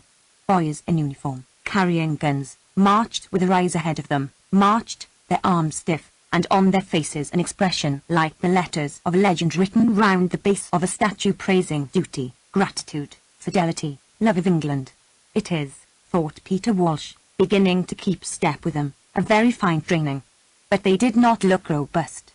They were weedy for the most part, boys of 16, who might, tomorrow, stand behind bowls of rice, cakes of soap on counters. Now they wore on them unmixed with sensual pleasure or daily preoccupations the solemnity of the wreath which they had fetched from Finsbury pavement to the empty tomb. They had taken their vow. The traffic respected it, vans were stopped. I can't keep up with them, Peter Walsh thought, as they marched up Whitehall, and sure enough, on they marched, past him, past everyone, in their steady way, as if one will worked legs and arms uniformly, and life, with its varieties, its reticences, had been laid under a pavement of monuments and wreaths and drugged into a stiff yet staring corpse by discipline. One had to respect it. One might laugh, but one had to respect it, he thought. There they go, thought Peter Walsh, pausing at the edge of the pavement, and all the exalted statues, Nelson, Gordon, Havelock, the black, the spectacular images of great soldiers stood looking ahead of them, as if they too had made the same renunciation. Peter Walsh felt he too had made it, the great renunciation, trampled under the same temptations, and achieved at length a marble stare. But the stare Peter Walsh did not want for himself in the least, though he couldn't respect it in others. He couldn't respect it in boys. They don't know the troubles of the flesh yet, he thought, as the marching boys disappeared in the direction of the Strand. All that I've been through, he thought, crossing the road, and standing under Gordon's statue, Gordon whom as a boy he had worshipped, Gordon standing lonely with one leg raised and his arms crossed, poor Gordon, he thought. And just because nobody yet knew he was in London, except Clarissa, and the earth, after the voyage, still seemed an island to him, the strangeness of standing alone, alive, unknown, at 11:30 in Trafalgar Square overcame him. What is it? Where am I? And why, after all, does one do it? He thought, the divorce seeming all moonshine. And down his mind went flat as a marsh, and three great emotions bowled over him, understanding, a vast philanthropy, and finally, as if the result of the others, an irrepressible, exquisite delight, as if inside his brain by another hand strings were pulled, shutters moved, and he, having nothing to do with it, yet stood at the opening of endless avenues, down which if he chose he might wander. He had not felt so young for years. He had escaped, was utterly free, as happens in the downfall of habit when the mind, like an unguarded flame, bows and bends and seems about to blow from its holding. I haven't felt so young for years, thought Peter, escaping, only of course for an hour or so, from being precisely what he was, and feeling like a child who runs out of doors, and sees, as he runs, his old nurse waving at the wrong window. But she's extraordinarily attractive, he thought, as, walking across Trafalgar Square inches the direction of the Haymarket, came a young woman who, as she passed Gordon's statue, seemed, Peter Walsh thought, susceptible as he was, to shed veil after veil, until she became the very woman he had always had in mind, young, but stately, merry, but discreet, black, but enchanting. Straightening himself and stealthily fingering his pocket-knife, he started after her to follow this woman, this excitement, which seemed even with its back turned to shed on him light which connected them, which singled him out, as if the random uproar of the traffic had whispered through hollowed hands his name, not Peter, but his private name which he called himself in his own thoughts. "You," she said, "only you," saying it with her white gloves and her shoulders. Then the thin long cloak which the wind stirred as she walked past Dent's shop in Cockspur Street blew out with an enveloping kindness, a mournful tenderness, as of arms that would open and take the tired. But she's not married, she's young, quite young, thought Peter, the red carnation he had seen her wear as she came across Trafalgar Square burning again in his eyes and making her lips red. But she waited at the curbstone. There was a dignity about her. She was not worldly, like Clarissa, not rich, like Clarissa. Was she, he wondered as she moved, respectable? Witty, with a lizard's flickering tongue, he thought, for one must invent, must allow oneself a little diversion, a cool waiting wit, a darting wit, not noisy. She moved, she crossed, he followed her. To embarrass her was the last thing he wished. Still, if she stopped he would say, "Come and have an ice," he would say, and she would answer, perfectly simply, "Oh, yes." But other people got between them in the street, obstructing him, blotting her out. He pursued, she changed. There was colour in her cheeks, mockery in her eyes. He was an adventurer, reckless, he thought, swift, daring, indeed, landed as he was last night from India, a romantic buccaneer, careless of all these damned proprieties, yellow dressing gowns, pipes, fishing rods, in the shop windows, and respectability and evening parties and spruce-souled men wearing white slips beneath their waistcoats. He was a buccaneer. On and on she went, across Piccadilly, and up Regent Street, ahead of him, her cloak, her gloves, her shoulders combining with the fringes and the laces and the feather boas in the windows to make the spirit of finery and whimsy which dwindled out of the shops onto the pavement, as the light of a lamp goes wavering at night over hedges in the darkness. Laughing and delightful, she had crossed Oxford Street and Great Portland Street and turned down one of the little streets, and now, the great moment was approaching, for now she slackened, opened her bag, and with one look in his direction, but not at him, one look that bade farewell, summed up the whole situation and dismissed it triumphantly, forever, had fitted her key, opened the door, and gone. Clarissa's voice saying, remember my party," sang in his ears. The house was one of those flat red houses with hanging flower baskets of vague impropriety. It was over. Well, I've had my fun, I've had it, he thought, looking up at the swinging baskets of pale geraniums. And it was smashed to atoms, his fun, for it was half made up, as he knew very well, invented, this escapade with the girl, made up, as one makes up the better part of life, he thought, making oneself up, making her up, creating an exquisite amusement, and something more. But odd it was, and quite true, all this one could never share it smashed to atoms. He turned, went up the street, thinking to find somewhere to sit, till it was time for Lincoln's infamous's. Hooper and Greatly. Where should he go? No matter. Up the street, then, towards Regent's Park. His boots on the pavement struck out, no matter, for it was early, still very early. It was a splendid morning too. Like the pulse of a perfect heart, life struck straight through the streets. There was no fumbling, no hesitation. Sweeping and swerving, accurately, punctually, noiselessly, there, precisely at the right instant, the motorcar stopped at the door. The girl, silk-stockinged, feathered, evanescent, but not to him particularly attractive, for he had had his fling, alighted. Admirable butlers, tawny-jowled dogs, halls laid in black and white lozenges with white lines blowing, Peter saw through the open door and approved of. A splendid achievement in its own way. After all, London, the season, civilization. Coming as he did from a respectable Anglo-Indian family which for at least 3 generations had administered the affairs of a continent, it's strange, he thought, what a sentiment I have about that, disliking India, an empire, and army as he did. There were moments when civilization, even of this sort, seemed dear to him as a personal possession, moments of pride in England, in butlers, chow dogs, girls and their security. Ridiculous enough, still there it is, he thought.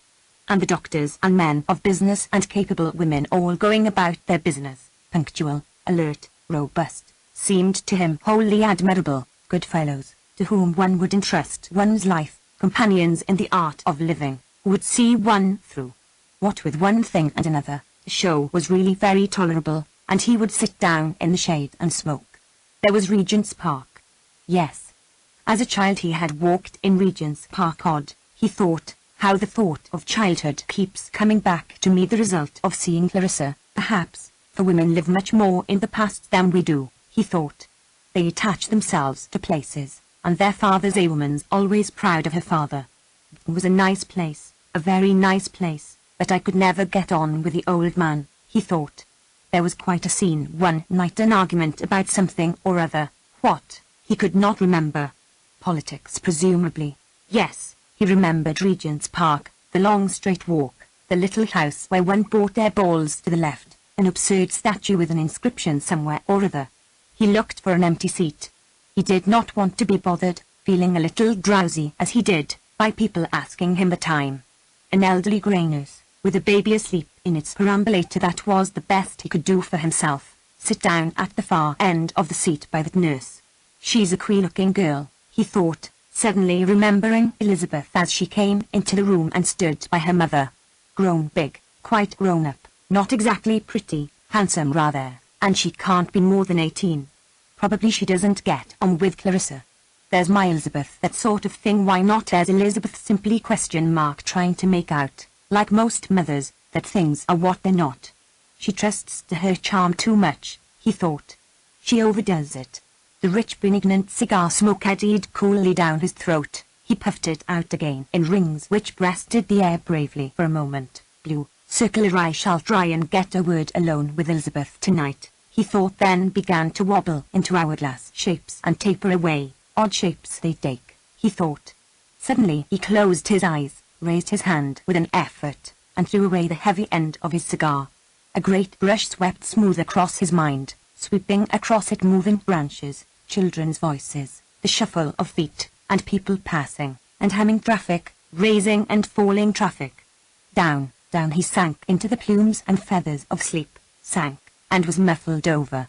The grey nurse resumed her knitting as Peter Walsh, on the hot seat beside her, began snoring. In her grey dress, moving her hands indefatigably yet quietly, she seemed like the champion of the rights of sleepers, like one of those spectral presences which rise in twilighting woods made of sky and branches.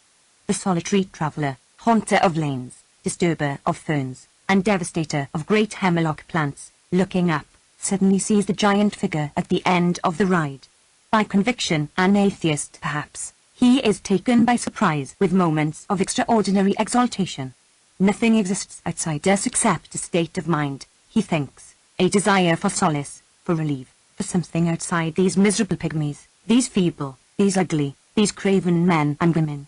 But if he can conceive of her, then in some sort she exists, he thinks, and advancing down the path with his eyes upon sky and branches, he rapidly endows them with womanhood, sees with amazement how grave they become, how majestically, as the breeze stirs them, they dispense with a dark flutter of the leaves charity, comprehension, absolution, and then, flinging themselves suddenly aloft, confound the piety of their aspect with a wild carouse.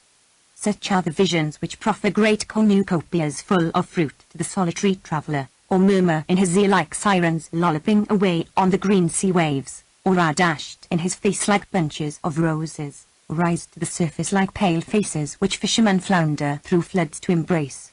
Such are the visions which ceaselessly float up, pace beside, put their faces in front of, the actual thing, often overpowering the solitary traveller and taking away from him the sense of the earth, the wish to return, and giving him for substitute a general peace, as if, so he thinks as he advances down the forest ride, all this fever of living was simplicity itself, and myriads of things merged in one thing, and this figure, made of sky and branches as it is, had risen from the troubled sea. He is elderly, past 50 now, as a shape might be sucked up out of the waves to shower down from her magnificent hands compassion, comprehension, absolution. So, he thinks, may I never go back to the lamplight, to the sitting-room, never finish my book, never knock out my pipe, never ring for Mrs. Turner to clear away, rather let me walk straight onto this great figure, who will, with a toss of her head, mount me on her streamers and let me blow to nothingness with the rest. Such are the visions. The solitary traveller is soon beyond the wood, and there, coming to the door with shaded eyes, possibly to look for his return, with hands raised, with white apron blowing, is an elderly woman who seems, so powerful is this infirmity, to seek, over a desert, a lost son, to search for a rider destroyed, to be the figure of the mother whose sons have been killed in the battles of the world. So, as the solitary traveller advances down the village street where the women stand knitting and the men dig in the garden, the evening seems ominous, the figures still, as if some august fate, known to them, awaited without fear, were about to sweep them into complete annihilation. Indoors among ordinary things, the cupboard, the table, the windowsill with its geraniums, suddenly the outline of the landlady, bending to remove the cloth, becomes soft with light, an adorable emblem which only the recollection of cold human contacts forbids us to embrace. She takes the marmalade, she shuts it in the cupboard. There is nothing more tonight, sir, but to whom does the solitary traveller make reply? So the elderly nurse knitted over the sleeping baby in Regent's Park. So Peter Walsh snored. He woke with extreme suddenness, saying to himself, the death of the soul, Lord, Lord. He said to himself out loud, stretching and opening his eyes. The death of the soul. The words attached themselves to some scene, to some room, to some past he had been dreaming of. It became clearer, the scene, the room, the past he had been dreaming of. It was that summer, early in the 90s, when he was so passionately in love with Clarissa. There were a great many people there, laughing and talking, sitting round a table after tea, and the room was bathed in yellow light and full of cigarette smoke. They were talking about a man who had married his housemaid, one of the neighbouring squires. He had forgotten his name. He had married his housemaid, and she had been brought up to call an awful visit it had been. She was absurdly overdressed, like a cockatoo, Clarissa had said, imitating her, and she never stopped talking. On and on she went, on and on. Clarissa imitated her. Then somebody said to Sally Seton it was, did it make any real difference to one's feelings to know that before they'd married she had had a baby? In those days, in mixed company, it was a bold thing to say. He could see Clarissa now, turning bright pink, somehow contracting, and saying, oh, I shall never be able to speak to her again. Whereupon the whole party sitting round the tea-table seemed to wobble. It was very uncomfortable. He hadn't blamed her for minding the fact, since in those days a girl brought up as she was, knew nothing, but it was her manner that annoyed him, timid, hard, something arrogant, unimaginative, prudish. The death of the soul. He had said that instinctively, ticketing the moment as he used to do the death of her soul. Everyone wobbled, everyone seemed to bow, as she spoke, and then to stand up different. He could see Sally Seton, like a child who has been in mischief, leaning forward, rather flushed, wanting to talk, but afraid, and Clarissa did frighten people. She was Clarissa's greatest friend, always about the place, totally unlike her, an attractive creature, handsome, dark, with a reputation in those days of great daring, and he used to give her cigars, which she smoked in her bedroom. She had either been engaged to somebody or quarrelled with her family, and old Parry disliked them both equally, which was a great bond. Then Clarissa, still with an air of being offended with them all, got up, made some excuse, and went off, alone. As she opened the door, in came that great shaggy dog which ran after sheep. She flung herself upon him, went into raptures. It was as if she said to Peter it was all aimed at him. He knew, I know you thought me absurd about that woman just now, but see how extraordinarily sympathetic I am. See how I love my Rob. They had always this queer power of communicating without words. She knew directly he criticized her. Then she would do something quite obvious to defend herself, like this fuss with the dog, but it never took him in. He always saw through Clarissa. Not that he said anything, of course, just sat looking glum. It was the way their quarrels often began. She shut the door. At once he became extremely depressed. It all seemed useless going on being in love, going on quarrelling, going on making it up, and he wandered off alone, among outhouses, stables, looking at the horses. The place was quite a humble one. The Parrys were never very well off, but there were always grooms and stable boys about. Clarissa loved riding, and an old coachman, what was his name? An old nurse, old Moody, old Gertie, some such name they called her, whom one was taken to visit in a little room with lots of photographs, lots of bird cages. It was an awful evening. He grew more and more gloomy, not about that only, about everything. And he couldn't see her, couldn't explain to her, couldn't have it out. There were always people about. She'd go on as if nothing had happened. That was the devilish part of her, this coldness, this woodenness, something very profound in her, which he had felt again this morning talking to her, an impenetrability. Yet heaven knows he loved her. She had some queer power of fiddling on one's nerves, turning one's nerves to fiddle strings. Yes. He had gone in to dinner rather late, from some idiotic idea of making himself felt, and had sat down by old Miss Parry, Aunt Helena, Mr. Parry's sister, who was supposed to preside. She sat in her white cashmere shawl, with her head against the window, a formidable old lady, but kind to him, for he had found her some rare flower, and she was a great botanist, marching off in thick boots with a black collecting box slung between her shoulders.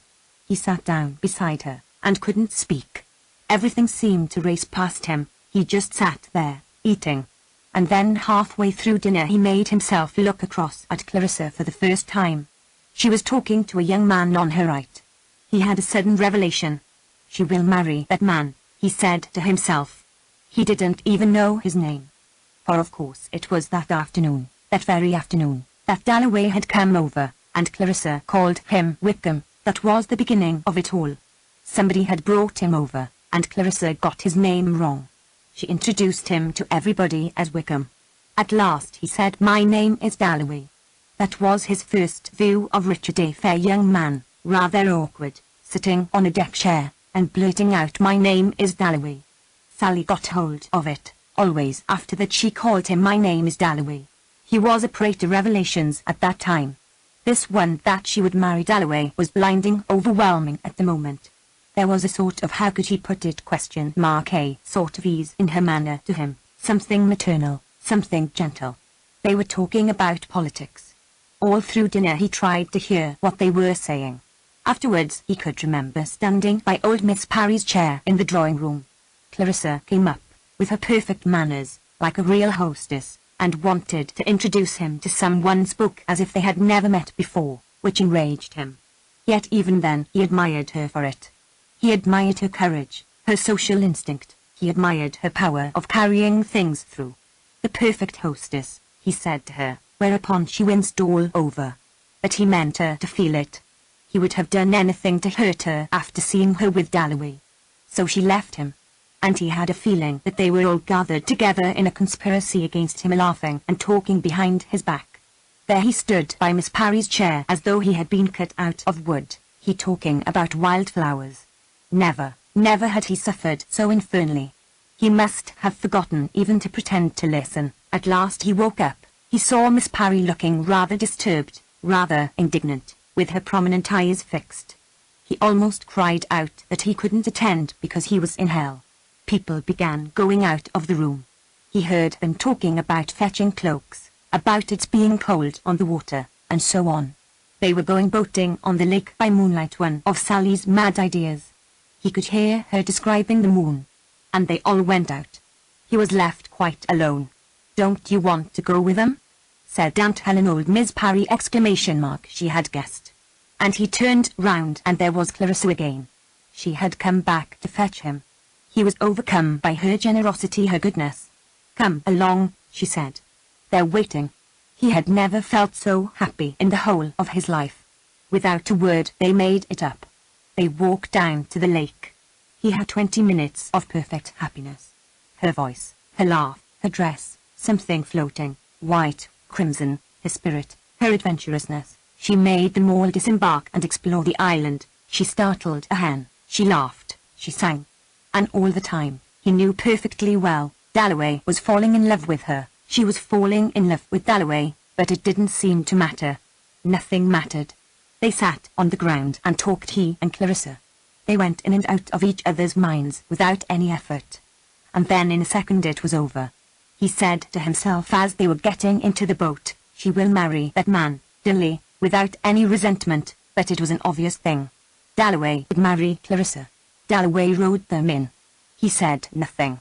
But somehow as they watched him start, jumping onto his bicycle to ride 20 miles through the woods, wobbling off down the drive, waving his hand and disappearing, he obviously did feel, instinctively, tremendously, strongly, all that, the night, the romance, Clarissa.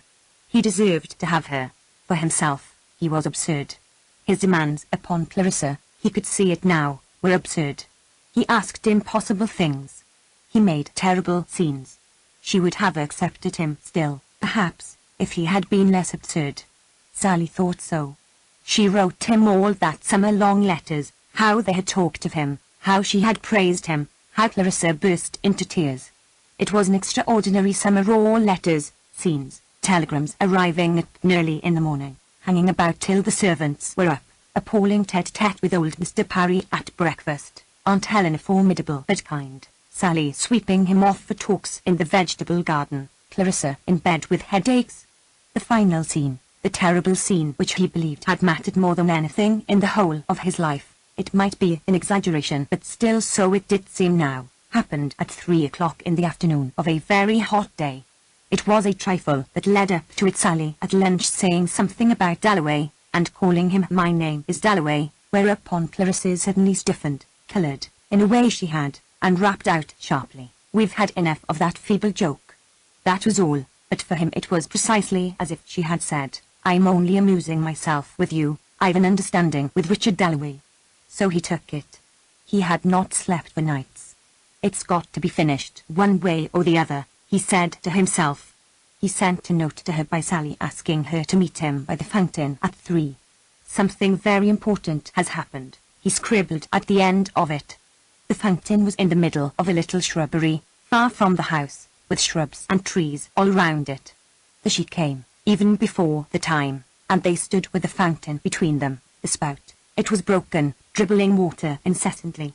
How sights fixed themselves upon the mind. For example, the vivid green moss. She did not move. "Tell me the truth, tell me the truth," he kept on saying. He felt as if his forehead would burst. She seemed contracted, petrified. She did not move. "Tell me the truth," he repeated, when suddenly that old man Britkoff popped his head in Carrying the Times, stared at them, gaped, and went away. They neither of them moved. "Tell me the truth," he repeated. He felt that he was grinding against something physically hard. She was unyielding. She was like iron, like flint, rigid up the backbone. And when she said, "It's no use. It's no use. This is the end," after he had spoken for hours, it seemed, with the tears running down his cheeks, it was as if she had hit him in the face. She turned, she left him, went away. "Clarissa," he cried. "Clarissa." But she never came back. It was over. He went away that night. He never saw her again. It was awful, he cried, awful, awful. Still, the sun was hot. Still, one got over things. Still, life had a way of adding day to day. Still, he thought, yawning and beginning to take notice, Regent's Park had changed very little since he was a boy, except for the squirrels. Still, presumably there were compensations when little Elise Mitchell, who had been picking up pebbles to add to the pebble collection which she and her brother were making on the nursery mantelpiece, plumped her handful down on the nurse's knee and scudded off again full tilt into a lady's legs. Peter Walsh laughed out. But Lucrezia Warren Smith was saying to herself, "It's wicked, why should I suffer?" She was asking, as she walked down the broad path.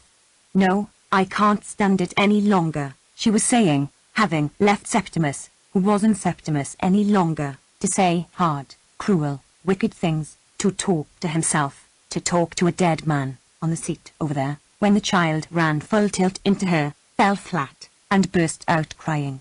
That was comforting rather. She stood her upright, dusted her frock, kissed her, but for herself she had done nothing wrong. She had loved Septimus, she had been happy, she had had a beautiful home, and there her sisters lived still, making hats. Why should she suffer? The child ran straight back to its nurse, and Rizia saw her scolded, comforted, taken up by the nurse who put down her knitting, and the kind-looking man gave her his watch to blow open to comfort her. But why should she be exposed? Why not left in Milan? Why tortured? Why? Slightly waved by there's the broad path, the nurse, the man in grey, the perambulator, rose and fell before her eyes. To be rocked by this malignant torturer was her lot. But why? She was like a bird sheltering under the thin hollow of a leaf, who blinks at the sun when the leaf moves, starts at the crack of a dry twig.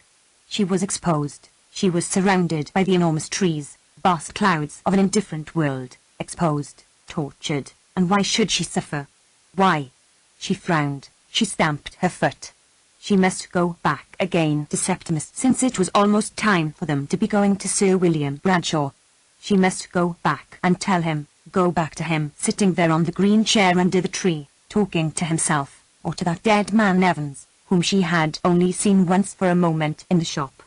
He had seemed a nice quiet man, a great friend of Septimus's, and he had been killed in the war. But such things happen to everyone. Everyone has friends who were killed in the war. Everyone gives up something when they marry. She had given up her home. She had come to live here, in this awful city. But Septimus let himself think about horrible things, as she could too, if she tried. He had grown stranger and stranger. He said people were talking behind the bedroom walls. Mrs. Filmer thought it odd. He saw things too. He had seen an old woman's head in the middle of a fern. Yet he could be happy when he chose. They went to Hampton Court on top of a bus, and they were perfectly happy. All the little red and yellow flowers were out on the grass, like floating lamps, he said, and talked and chattered and laughed, making up stories. Suddenly he said, "Now we will kill ourselves," when they were standing by the river, and he looked at it with a look which she had seen in his eyes when a train went by, or an omnibus, a look as if something fascinated him, and she felt he was going from her, and she caught him by the arm. But going home he was perfectly quiet, perfectly reasonable. He would argue with her about killing themselves, and explain how wicked people were, how he could see them making up lies as they passed in the street. He knew all their thoughts, he said. He knew everything. He knew the meaning of the world, he said. Then when they got back he could hardly walk. He lay on the sofa and made her hold his hand to prevent him from falling down, down, he cried, into the flames. And saw faces laughing at him, calling him horrible, disgusting names, from the walls, and hands pointing round the screen. Yet they were quite alone. But he began to talk aloud, answering people, arguing, laughing, crying, getting very excited and making her write things down. Perfect nonsense it was, about death, about Miss Isabel Pole. She could stand it no longer. She would go back. She was close to him now, could see him staring at the sky, muttering, clasping his hands. Yet Dr. Holmes said there was nothing the matter with him. What then had happened? Why had he gone? Then, why, when she sat by him, did he start, frown at her, move away, and point at her hand, take her hand, look at it terrified? Was it that she had taken off her wedding ring? "My hand has grown so thin," she said. "I have put it in my purse," she told him. He dropped her hand. Their marriage was over, he thought, with agony, with relief. The rope was cut, he mounted, he was free, as it was decreed that he, Septimus, the Lord of Men, should be free, alone, since his wife had thrown away her wedding ring, since she had left him. He, Septimus, was alone, called forth in advance of the mass of men to hear the truth, to learn the meaning, which now at last, after all the toils of civilization, Greeks, Romans, Shakespeare, Darwin, and now himself, was to be given hold to. To whom? He asked aloud. To the Prime Minister. The voices which rustled above his head replied. The supreme secret must be told to the cabinet. First that trees are alive, next there is no crime, next love, universal love, he muttered, gasping, trembling, painfully drawing out these profound truths which needed, so deep were they, so difficult, an immense effort to speak out, but the world was entirely changed by them forever. No crime, love, he repeated, fumbling for his card and pencil, when a Skye terrier snuffed his trousers and he started in an agony of fear. It was turning into a man. He could not watch it happen. It was horrible, terrible to see a dog become a man. At once the dog trotted away. Heaven was divinely merciful, infinitely benignant. It spared him, pardoned his weakness. But what was the scientific explanation? For one must be scientific above all things. Why could he see through bodies, see into the future, when dogs will become men? It was the heat wave, presumably, operating upon a brain made sensitive by eons of evolution. Scientifically speaking, the flesh was melted off the world. His body was macerated until only the nerve fibers were left. It was spread like a veil upon a rock.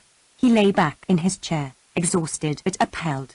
He lay resting, waiting, before he again interpreted, with effort, with agony, to mankind. He lay very high, on the back of the world. The earth thrilled beneath him. Red flowers grew through his flesh, their stiff leaves rustled by his head. Music began clanging against the rocks up here.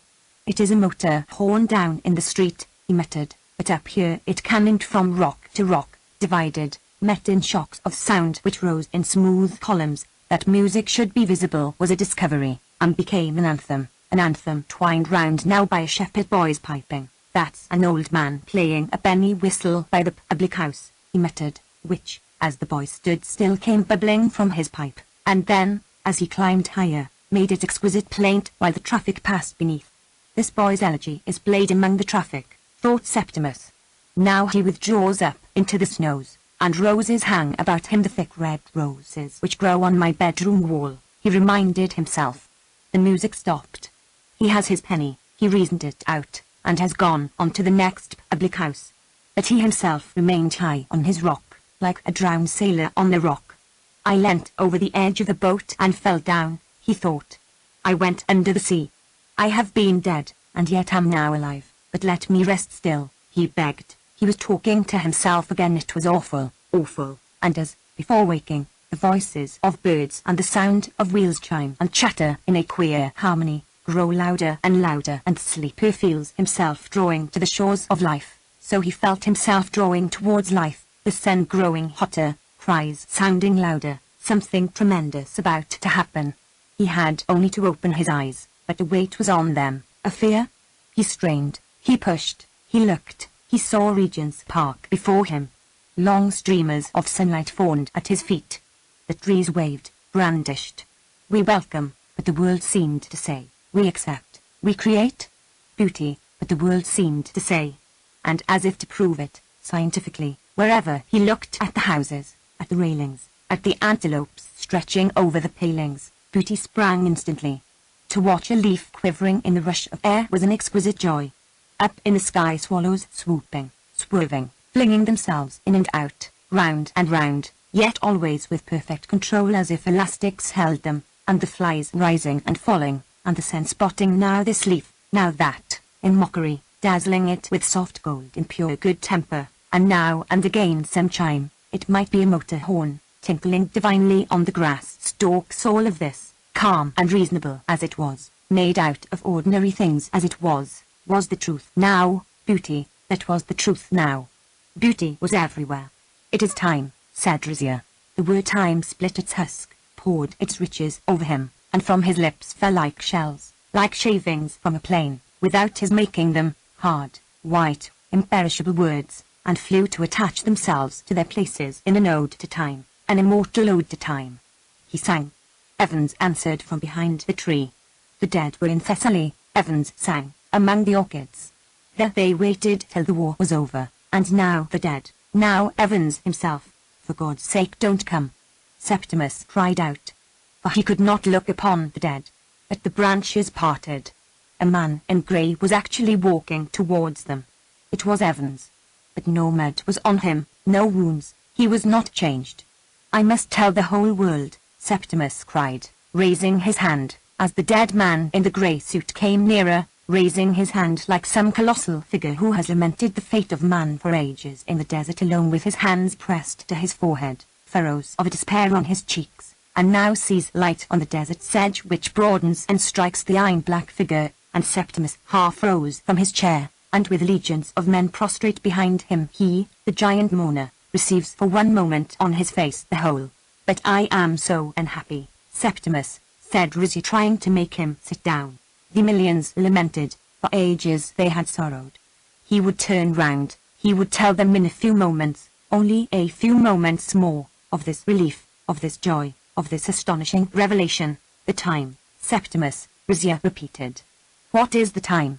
He was talking, he was starting, this man must notice him. He was looking at them.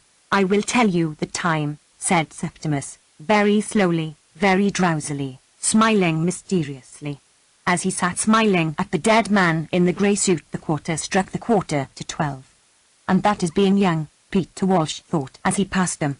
To be having an awful scene. The poor girl looked absolutely desperate in the middle of the morning.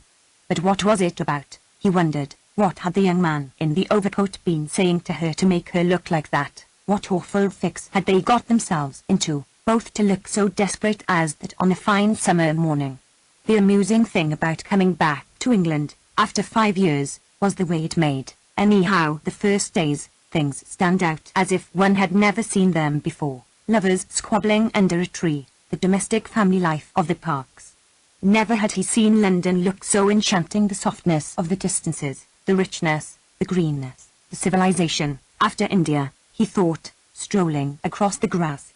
This susceptibility to impressions had been his undoing, no doubt. Still at his age he had, like a boy or a girl even, these alternations of mood, good days, bad days, for no reason whatever, happiness from a pretty face, downright misery at the sight of a frump. After India, of course, one fell in love with every woman one met. There was a freshness about them, even the poorest dressed better than 5 years ago surely, and to his eye the fashions had never been so becoming, the long black cloaks, the slimness, the elegance, and then the delicious and apparently universal habit of paint. Every woman, even the most respectable, had roses blooming under glass, lips cut with a knife, curls of Indian ink.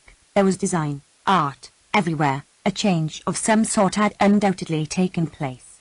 What did the young people think about? Peter Walsh asked himself. Those 5 years, 1918 to 1923, had been, he suspected, somehow very important. People looked different. Newspapers seemed different. Now, for instance, there was a man writing quite openly in one of the respectable weeklies about water closets.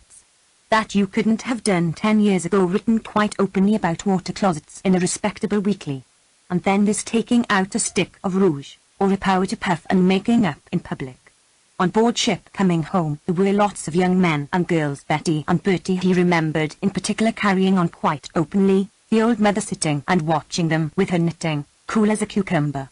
The girl would stand still and powder her nose in front of everyone. And they weren't engaged, just having a good time. No feelings hurt on either side. As hard as nails she was, Betty. What's her name? But a thorough good sort. She would make a very good wife at 30. She would marry when it suited her to marry. Marry some rich man and live in a large house near Manchester. Who was it now who had done that? Peter Walsh asked himself, turning into the broad walk, married a rich man and lived in a large house near Manchester? Somebody who had written him a long, gushing letter quite lately about blue hydrangeas. It was seeing blue hydrangeas that made her think of him and the old days. Sally Seton, of course. It was Sally Seton, the last person in the world one would have expected to marry a rich man and live in a large house near Manchester. The wild, the daring, the romantic Sally. But of all that ancient lot, Clarissa's friends, Whitbreads, Kinderleys, Cunninghams, Kinloch Jones's Sally was probably the best. She tried to get hold of things by the right end anyhow. She saw through Hugh Whitbread anyhow. They're admirable, Hugh, when Clarissa and the rest were at his feet. The Whitbreads. He could hear her saying. Who are the Whitbreads? Coal merchants. Respectable tradespeople, who she detested for some reason. He thought of nothing but his own appearance, she said. He ought to have been a duke. He would be certain to marry one of the royal princesses. And of course Hugh had the most extraordinary, the most natural, the most sublime respect for the British aristocracy of any human being he had ever come across. Even Clarissa had to own that. Oh, but he was such a dear, so unselfish, gave up shooting to please his old mother, remembered his aunt's birthdays, and so on. Sally, to do her justice, saw through all that. One of the things he remembered best was an argument one Sunday morning about women's rights, that antediluvian topic, when Sally suddenly lost her temper, flared up, and told Hugh that he represented all that was most detestable in British middle-class life. She told him that she considered him responsible for the state of those poor girls in Piccadilly. Hugh, the perfect gentleman, poor Hugh! Never did a man look more horrified. She did it on purpose, she said afterwards, for they used to get together in the vegetable garden and compare notes. He's read nothing, thought nothing, felt nothing, he could hear her saying in that very emphatic voice which carried so much farther than she knew. The stable boys had more life in them than Hugh, she said. He was a perfect specimen of the public school type, she said. No country but England could have produced him. She was really spiteful, for some reason, had some grudge against him. Something had happened, he forgot what, in the smoking room. He had insulted her, kissed her. Incredible. Nobody believed a word against Hugh, of course. Who could? Kissing Sally in the smoking room. If it had been some Honourable Edith or Lady Violet, perhaps, but not that ragamuffin Sally without a penny to her name, and a father or a mother gambling at Monte Carlo. For of all the people he had ever met, Hugh was the greatest snob, the most obsequious. No, he didn't cringe exactly. He was too much of a prig for that. A first-rate valet was the obvious comparison. Somebody who walked behind carrying suitcases, could be trusted to send telegrams indispensable to hostesses. And he'd found his job, married his Honourable Evelyn, got some little post at court, looked after the king's cellars, polished the imperial shoe buckles, went about in knee breeches and lace ruffles. How remorseless life is. A little job at court. He had married this lady, the Honourable Evelyn, and they lived hereabouts, so he thought, looking at the pompous houses overlooking the park, for he had lunched there once in a house which had, like all Hugh's possessions, something that no other house could possibly have. Linen cupboards, it might have been. You had to go and look at them. You had to spend a great deal of time always admiring whatever it was. Linen cupboards, pillowcases, old oak furniture, pictures, which Hugh had picked up for an old song. But Mrs. Hugh sometimes gave the show away. She was one of those obscure mouse-like little women who admire big men. She was almost negligible. Then suddenly she would say something quite unexpected, something sharp. She had the relics of the grand manner, perhaps. The steam coal was a little too strong for her. It made the atmosphere thick. And so there they lived, with their linen cupboards and their old masters and their pillowcases fringed with real lace at the rate of 5 or 10,000 a year presumably, while he, who was 2 years older than Hugh, cadged for a job. At 53 he had to come and ask them to put him into some secretary's office, to find him some usher's job teaching little boys Latin, at the beck and call of some mandarin in an office, something that brought in 500 a year, for if he married Daisy, even with his pension, they could never do on less. Whitbread could do it, presumably, or Dalloway. He didn't mind what he asked Dalloway. He was a thorough good sort, a bit limited, a bit thick in the head, yes, but a thorough good sort. Whatever he took up he did in the same matter-of-fact sensible way, without a touch of imagination, without a spark of brilliancy, but with the inexplicable niceness of his type. He ought to have been a country gentleman. He was wasted on politics. He was at his best out of doors, with horses and dogs. How good he was, for instance, when that great shaggy dog of Clarissa's got caught in a trap and had its paw half torn off, and Clarissa turned faint and Dalloway did the whole thing, bandaged, made splints, told Clarissa not to be a fool. That was what she liked him, or perhaps that was what she needed. Now, my dear, don't be a fool. Hold this, fetch that, all the time talking to the dog as if it were a human being. But how could she swallow all that stuff about poetry? How could she let him hold forth about Shakespeare? Seriously and solemnly Richard Dalloway got on his hind legs and said that no decent man ought to read Shakespeare's sonnets because it was like listening at keyholes. Besides, the relationship was not one that he approved. No decent man ought to let his wife visit a deceased wife's sister. Incredible. The only thing to do was to pelt him with sugared almonds. It was at dinner. But Clarissa sucked it all in, thought it so honest of him, so independent of him. Heaven knows if she didn't think him the most original mind she'd ever met. That was one of the bonds between Sally and himself.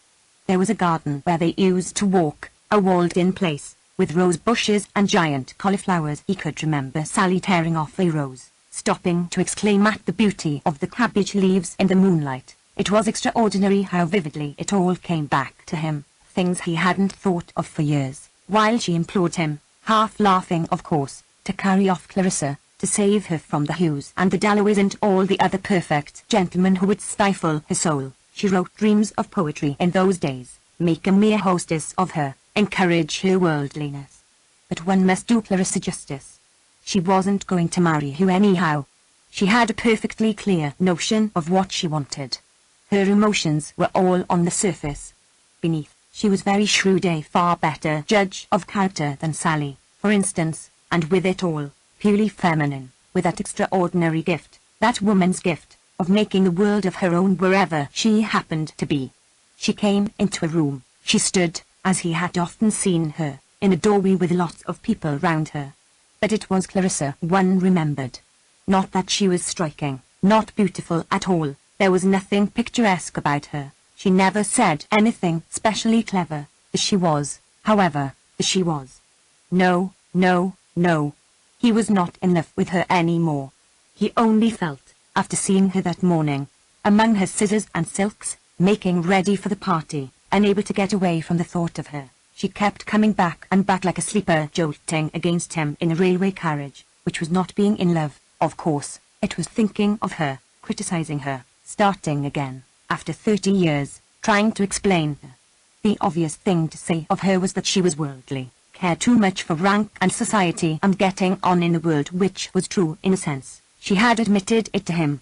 You could always get her to own up if you took the trouble. She was honest. What she would say was that she hated frumps, fogies, failures, like himself presumably, thought people had no right to slouch about with their hands in their pockets, must do something, be something, and these great swells, these duchesses, these hoary old countesses one met in her drawing-room, unspeakably remote as he felt them to be from anything that mattered a straw, stood for something real to her.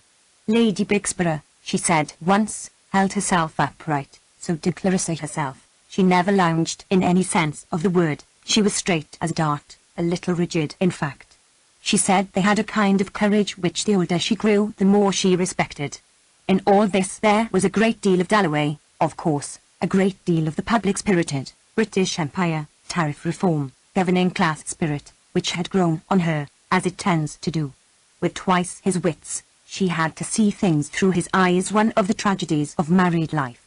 With a mind of her own, she must always be quoting Richard as if one couldn't know to a tittle what Richard thought by reading the Morning Post of a morning. These parties, for example, were all for him, or for her idea of him. To do Richard justice, he would have been happier farming in Norfolk. She made her drawing-room a sort of meeting place. She had a genius for it. Over and over again he had seen her take some raw youth, twist him, turn him, wake him up, set him going. Infinite numbers of dull people conglomerated round her, of course. But odd, unexpected people turned up. An artist sometimes a writer, queer fish in that atmosphere. And behind it all was that network of visiting, leaving cards, being kind to people, running about with bunches of flowers, little presents. So-and-so was going to France, must have an air cushion, a real drain on her strength, all that interminable traffic that women of her sort keep up. But she did it genuinely, from a natural instinct. Oddly enough, she was one of the most thoroughgoing skeptics he had ever met, and possibly this was a theory he used to make up to account for her, so transparent in some ways, so inscrutable in others. Possibly, she said to herself, as we are a doomed race, chained to a sinking ship. Her favourite reading as a girl was Huxley and Tyndall, and they were fond of these nautical metaphors. As the whole thing is a bad joke, let us, at any rate, do our part, mitigate the sufferings of our fellow prisoners. Huxley again, decorate the dungeon with flowers and air cushions, be as decent as we possibly can. Those ruffians, the Gauds, shan't have it all their own way, her notion being that the Gauds, who never lost a chance of hurting, thwarting and spoiling human lives, were seriously put out if, all the same, you behaved like a lady. That phase came directly after Sylvia's death, that horrible affair. To see your own sister killed by a falling tree, all Justin Parry's fault, all his carelessness, before your very eyes, a girl too on the verge of life, the most gifted of them, Clarissa always said, was enough to turn one bitter.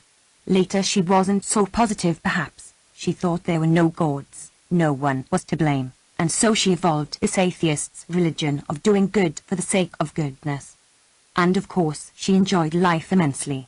It was her nature to enjoy, though goodness only knows, she had her reserves. It was a mere sketch, he often felt, that even he, after all these years, could make of Clarissa. Anyhow, there was no bitterness in her, none of that sense of moral virtue which is so repulsive in good women. She enjoyed practically everything. If you walked with her in Hyde Park now, it was a bed of tulips, now a child in a perambulator, now some absurd little drama she made up on the spur of the moment. Very likely, she would have talked to those lovers, if she had thought them unhappy. She had a sense of comedy that was really exquisite, but she needed people, always people, to bring it out, with the inevitable result that she frittered her time away, lunching, dining, giving these incessant parties of hers, talking nonsense, saying things she didn't mean, blunting the edge of her mind, losing her discrimination. She would sit at the head of the table taking infinite pains with some old buffer who might be useful to Dalloway. They knew the most appalling bores in Europe, or in came Elizabeth, and everything must give way to her. She was at a high school, at the inarticulate stage last time he was over, a round-eyed, pale-faced girl, with nothing of her mother in her, a silent, stolid creature, who took it all as a matter of course, let her mother make a fuss of her, and then said, "May I go now?" Like a child of 4, going off, Clarissa explained, with that mixture of amusement and pride which Dalloway himself seemed to rouse in her, to play hockey. And now Elizabeth was out, presumably, thought him an old fogey, laughed at her mother's friends. Ah well, so be it. The compensation of growing old, Peter Walsh thought, coming out of Regent's Park, and holding his hat in hand, was simply this, that the passions remain as strong as ever, that one has gained at last! The power which adds the supreme flavour to existence, the power of taking hold of experience, of turning it round, slowly, in the light. A terrible confession it was. He put his hat on again, but now, at the age of 53, one scarcely needed people any more. Life itself, every moment of it, every drop of it, here, this instant, now, in the sun, in Regent's Park, was enough. Too much indeed. A whole lifetime was too short to bring out, now that one had acquired the power, the full flavour, to extract every ounce of pleasure, every shade of meaning, which both were so much more solid than they used to be, so much less personal. It was impossible that he should ever suffer again as Clarissa had made him suffer. For hours at a time, pray God that one might say these things without being overheard, for hours and days he never thought of Daisy. Could it be that he was in love with her then, remembering the misery, the torture, the extraordinary passion of those days? It was a different thing altogether, a much pleasanter thing, the truth being, of course, that now she was in love with him. And that perhaps was the reason why, when the ship actually sailed, he felt an extraordinary relief, wanted nothing so much as to be alone, was annoyed to find all her little attentions, cigars, notes, a rug for the voyage in his cabin. Everyone, if they were honest, would say the same. One doesn't want people after 50, one doesn't want to go on telling women they are pretty. That's what most men of the 50 would say, Peter Walsh thought, if they were honest. But then these astonishing accesses of emotion bursting into tears this morning, what was all that about? What could Clarissa have thought of him? Thought him a fool, presumably, not for the first time. It was jealousy that was at the bottom of it, jealousy which survives every other passion of mankind, Peter Walsh thought, holding his pocket knife at arm's length. She had been meeting Major Ord, Daisy said in her last letter, said it on purpose he knew, said it to make him jealous. He could see her wrinkling her forehead as she wrote, wondering what she could say to hurt him, and yet it made no difference. He was furious. All this pother of coming to England and seeing lawyers wasn't to marry her, but to prevent her from marrying anybody else. That was what tortured him. That was what came over him when he saw Clarissa so calm, so cold, so intent on her dress or whatever it was, realizing what she might have spared him, what she had reduced him to a whimpering, snivelling old ass. But women, he thought, shutting his pocket knife, don't know what passion is. They don't know the meaning of it to men. Clarissa was as cold as an icicle. She would sit on the sofa by his side, let him take her hand, give him one kiss. Here he was at the crossing. A sound interrupted him, a frail quivering sound, a voice bubbling up without direction, bigger, beginning or end, running weakly and shrilly and with an absence of all human meaning into, Yum fam so fu sweetu elmoa. The voice of no age or sex, the voice of an ancient spring spouting from the earth, which issued, just opposite Regent's Park Tube Station, from a tall quivering shape, like a funnel, like a rusty pump, like the wind-beaten tree forever barren of leaves which lets the wind run up and down its branches, singing, Yum fam so fu sweetu elmoa, and rocks and creaks and moans in the eternal breeze.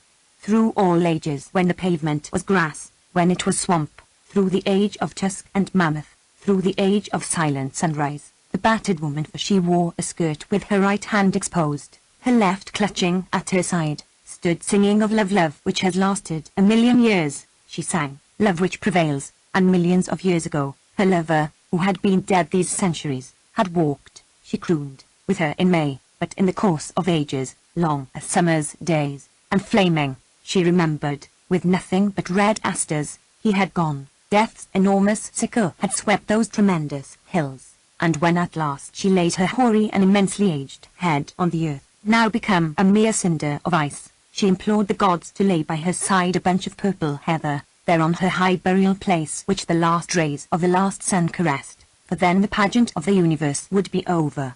As the ancient song bubbled up opposite Regent's Park Tube Station, still the earth seemed green and flowery, still, though it issued from so rude a mouth, a mere hole in the earth, muddy too, matted with root fibres and tangled grasses, still the old burbling song, soaking through the knotted roots of infinite ages, and skeletons and treasure, streamed away in rivulets over the pavement and all along the Marylebone Road, and down towards Euston, fertilizing, leaving a damp stain.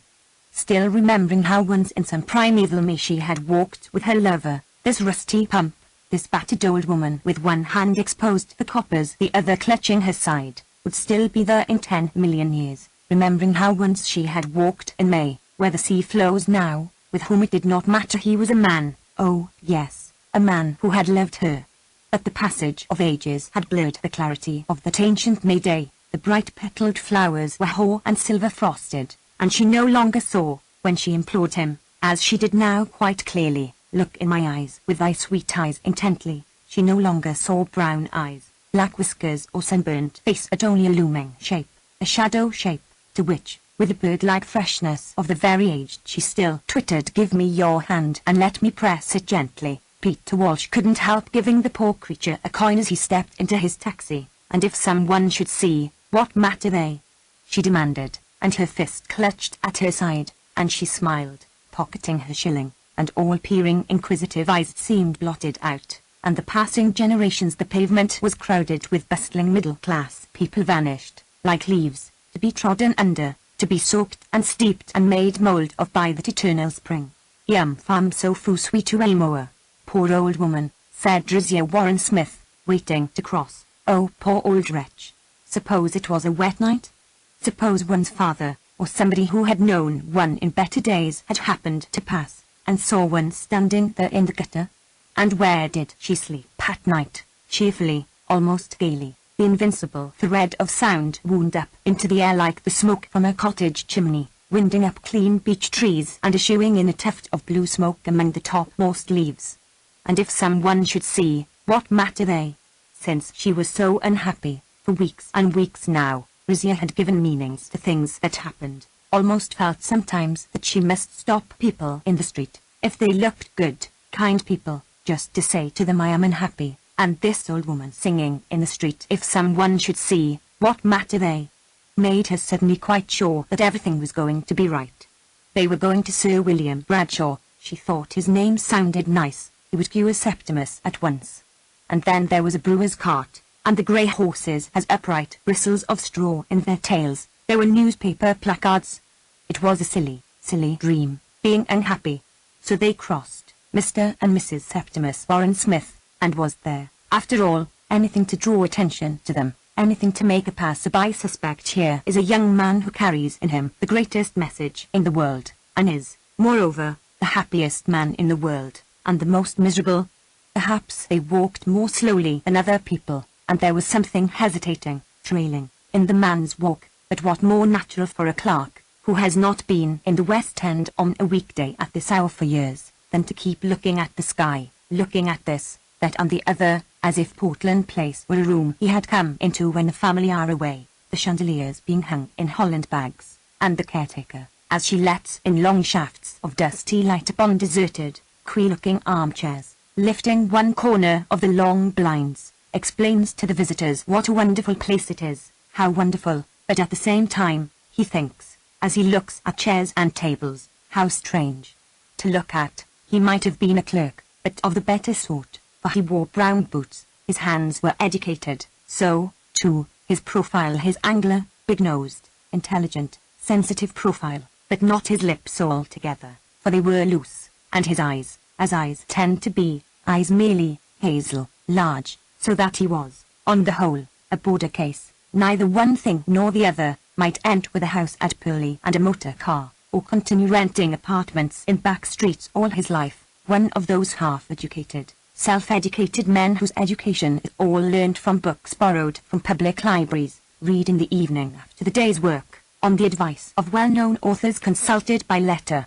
As for the other experiences, the solitary ones, which people go through alone, in their bedrooms, in their offices, walking the fields and the streets of London, he had them, had left home, a mere boy, because of his mother, she lied, because he came down to tea for the 50th time with his hands unwashed, because he could see no future for a poet in Stroud, and so, making a confidant of his little sister, had gone to London, leaving an absurd note behind him, such as great men have written, and the world has read later when the story of their struggles has become famous. London has swallowed up many millions of young men called Smith, thought nothing of fantastic Christian names like Septimus with which their parents have thought to distinguish them. Lodging off the Euston Road, there were experiences, again experiences, such as change of face in 2 years from a pink innocent oval to a face lean, contracted, hostile. But of all this what could the most observant of friends have said except what a gardener says when he opens the conservatory door in the morning and finds a new blossom on his plant: it has flowered, flowered from vanity, ambition, idealism, passion, loneliness, courage, laziness, the usual seeds, which all muddled up, in a room off the Euston Road, made him shy and stammering, made him anxious to improve himself, made him fall in love with Miss Isabel Pole, lecturing in the Waterloo Road upon Shakespeare. Was he not like Keats? She asked, and reflected how she might give him a taste of Antony and Cleopatra and the rest, lent him books, wrote him scraps of letters, and lit in him such a fire as burns only once in a lifetime, without heat, flickering a red gold flame infinitely ethereal and insubstantial over Miss Pole, Antony and Cleopatra, and the Waterloo Road. He thought her beautiful, believed her impeccably wise, dreamed of her, wrote poems to her, which, ignoring the subject, she corrected in red ink. He saw her, one summer evening, walking in a green dress in a square. It has flowered, the gardener might have said, had he opened the door, had he come in, that is to say, any night about this time, and found him writing, found him tearing up his writing, found him finishing a masterpiece at 3 o'clock in the morning and running out to pace the streets, and visiting churches, and fasting one day, drinking another, devouring Shakespeare, Darwin, the history of civilization, and Bernard Shaw. Something was up. Mr. Brewer knew, Mr. Brewer, managing clerk at Sibley's and Arrowsmith's, auctioneers, valuers, land and estate agents. Something was up, he thought, and, being paternal with his young men, and thinking very highly of Smith's abilities, and prophesying that he would, in 10 or 15 years, succeed to the leather armchair in the inner room under the skylight with the deed boxes round him, if he keeps his health, said Mr. Brewer, and that was the danger. He looked weakly, advised football, invited him to supper, and was seeing his way to consider recommending a rise of salary, when something happened which threw out many of Mr. Brewer's calculations, shook away his ablest young fellows, and eventually, so prying and insidious were the fingers of the European war, smashed a plaster cast of Sears, ploughed a hole in the geranium beds, and utterly ruined the cook's nerves at Mr. Brewer's establishment at Muswell Hill. Septimus was one of the first to volunteer. He went to France to save an England which consisted almost entirely of Shakespeare's plays and Miss Isabel Pole in a green dress walking in a square. There in the trenches the change which Mr. Brewer desired when he advised football was produced instantly. He developed manliness, he was promoted, he drew the attention, indeed the affection, of his officer, Evans by name. It was a case of two dogs playing on the hearthrug, one worrying a paper screw, snarling, snapping, giving a pinch, now and then, at the old dog's ear, the other lying somnolent, blinking at the fire, raising a paw, turning and growling good-temperedly. They had to be together, share with each other, fight with each other, quarrel with each other. But when Evans, Rizier, who had only seen him once, called him a quiet man, a sturdy red-haired man, undemonstrative in the company of women, when Evans was killed, just before the armistice, in Italy, Septimus, far from showing any emotion or recognizing that here was the end of a friendship, congratulated himself upon feeling very little and very reasonably. The war had taught him. It was sublime. He had gone through the whole show, friendship, European war, death, had won promotion, was still under 30 and was bound to survive. He was right there. The last shells missed him. He watched them explode with indifference. When peace came he was in Milan, billeted in the house of an innkeeper with a courtyard, flowers in tubs, little tables in the open, daughters making hats, and to Lucrezia, the younger daughter, he became engaged one evening when the panic was on him that he could not feel. For now that it was all over, truce signed, and the dead buried, he had, especially in the evening, these sudden thunderclaps of fear. He could not feel. As he opened the door of the room where the Italian girls sat making hats, he could see them, could hear them. They were rubbing wires among coloured beads in saucers. They were turning buckram shapes this way and that. The table was all strewn with feathers, spangles, silks, ribbons, scissors were rapping on the table, but something failed him. He could not feel. Still, scissors rapping, girls laughing, hats being made protected him. He was assured of safety. He had refuge. But he could not sit there all night. There were moments of waking in the early morning. The bed was falling. He was falling. Oh, for the scissors and the lamplight and the buckram shapes. He asked Lucrezia to marry him, the younger of the two, the gay, the frivolous, with those little artist's fingers that she would hold up and say it is all in them. Silk, feathers, what not were alive to them. It is the hat that matters most, she would say, when they walked out together. Every hat that passed, she would examine, and the cloak and the dress and the way the woman held herself.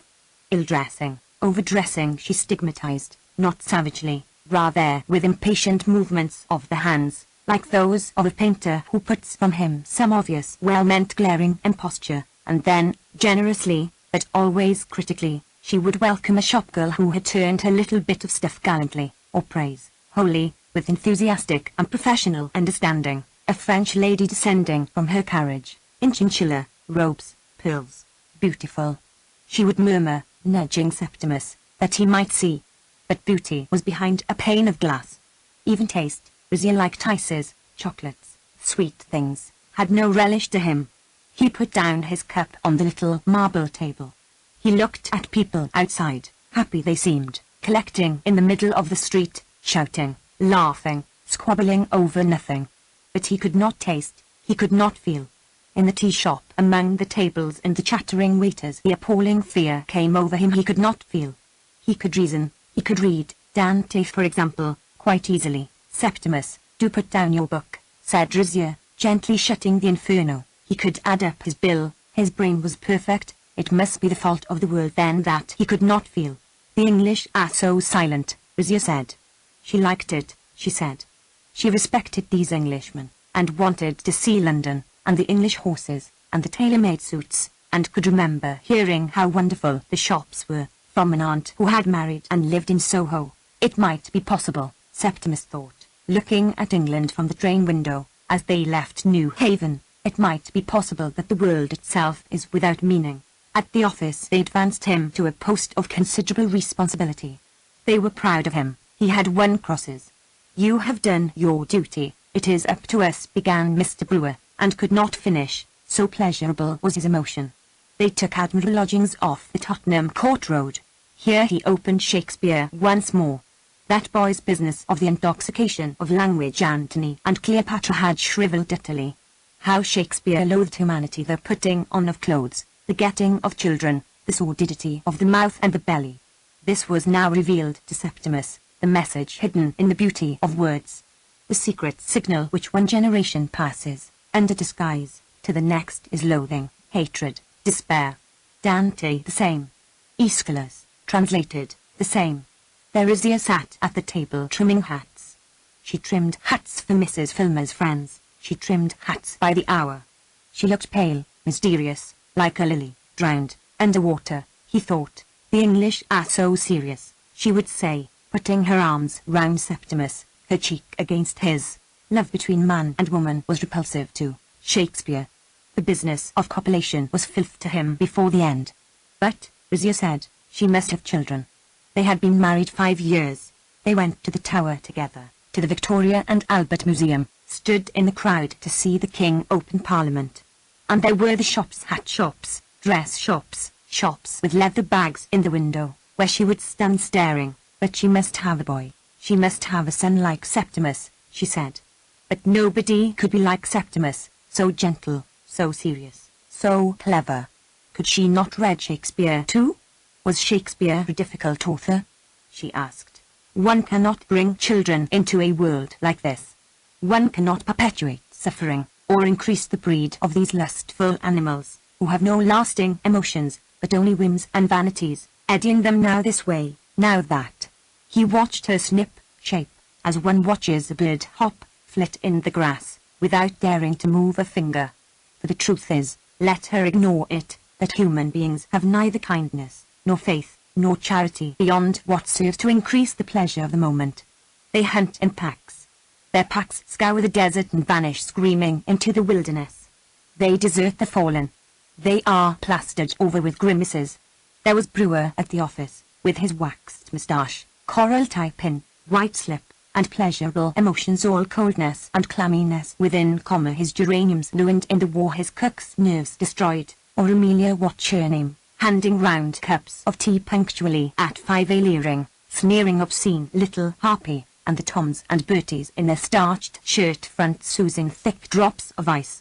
They never saw him drawing pictures of them naked at their antics in his notebook. In the street, vans roared past him, brutality blared out on placards, men were trapped in mines, women burned alive, and once a main file of lunatics being exercised or displayed for the diversion of the populace, who laughed aloud, ambled and nodded and grinned past him, in the Tottenham Court Road, each half apologetically, yet triumphantly, inflicting his hopeless woe. And would he go mad? At tea Rizia told him that Mrs. Filmer's daughter was expecting a baby. She could not grow old and have no children. She was very lonely, she was very unhappy. She cried for the first time since they were married. Far away he heard her sobbing, he heard it accurately, he noticed it distinctly, he compared it to a piston thumping. But he felt nothing. His wife was crying, and he felt nothing, only each time she sobbed in this profound, this silent, this hopeless way, he descended another step into the pit. At last, with a melodramatic gesture which he assumed mechanically and with complete consciousness of its insincerity, he dropped his head on his hands. Now he had surrendered, now other people must help him. People must be sent for. He gave in. Nothing could rouse him. Rizia put him to bed. She sent for a doctor, Mrs. Filmer's Dr. Holmes. Dr. Holmes examined him. There was nothing whatever the matter, said Dr. Holmes. Oh, what a relief. What a kind man, what a good man, thought Rizia. When he felt like that he went to the music hall, said Dr. Holmes. He took a day off with his wife and played golf. Why not try 2 tablets of bromide dissolved in a glass of water at bedtime? "These old Bloomsbury houses," said Dr. Holmes, tapping the wall, "are often full of very fine panelling, which the landlords have the folly to paper over. Only the other day, visiting a patient, saw something in Bedford Square. So there was no excuse, nothing whatever the matter, except the sin for which human nature had condemned him to death, that he did not feel. He had not cared when Evans was killed, that was worst, but all the other crimes raised their heads and shook their fingers and jeered and sneered over the rail of the bed in the early hours of the morning at the prostrate body which lay realizing its degradation, how he had married his wife without loving her, had lied to her, seduced her, outraged Miss Isabel Pole, and was so pocked and marked with vice that women shuddered when they saw him in the street. The verdict of human nature on such a wretch was death. Dr. Holmes came again. Large, fresh-coloured, handsome, flicking his boots, looking in the glass, he brushed it all aside. "Headaches, sleeplessness, fears, dreams, nerve symptoms, and nothing more," he said. If Dr. Holmes found himself even half a pound below 11 stone 6, he asked his wife for another plate of porridge at breakfast. Rizier would learn to cook porridge, but, he continued, health is largely a matter in our own control. Throw yourself into outside interests, take up some hobby. He opened Shakespeare, Antony, and Cleopatra, pushed Shakespeare aside. Some hobby, said Dr. Holmes, for did he not owe his own excellent health, and he worked as hard as any man in London, to the fact that he could always switch off from his patients onto old furniture. And what a very pretty comb, if he might say so, Mrs. Warren Smith was wearing. When the damned fool came again, Septimus refused to see him. Did he indeed?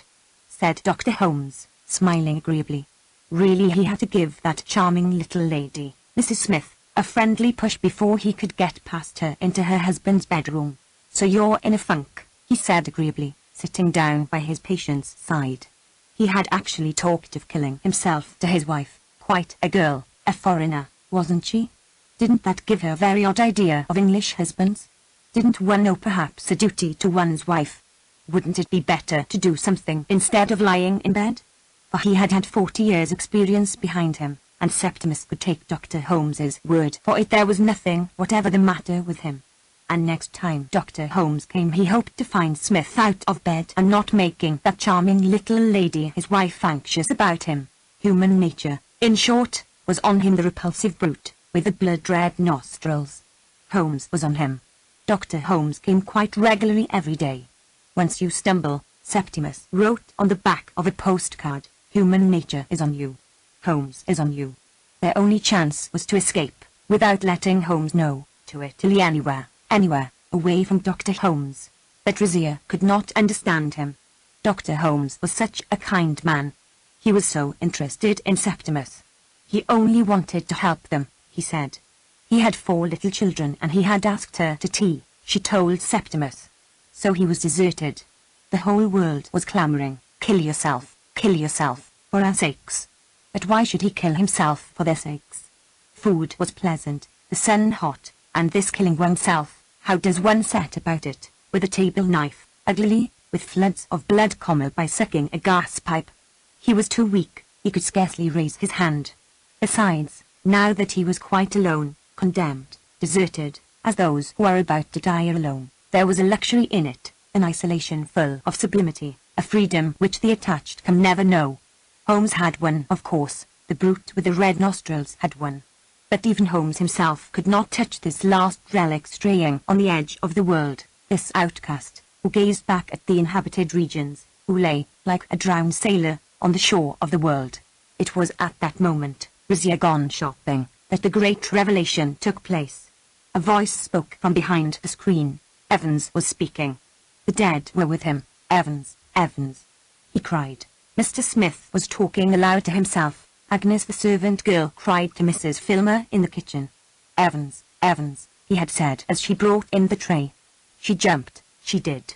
She scuttled downstairs, and Rizier came in, with her flowers, and walked across the room, and put the roses in a vase, upon which the sun struck directly, and it went laughing, leaping round the room. She had had to buy the roses, Rizier said, from a poor man in the street.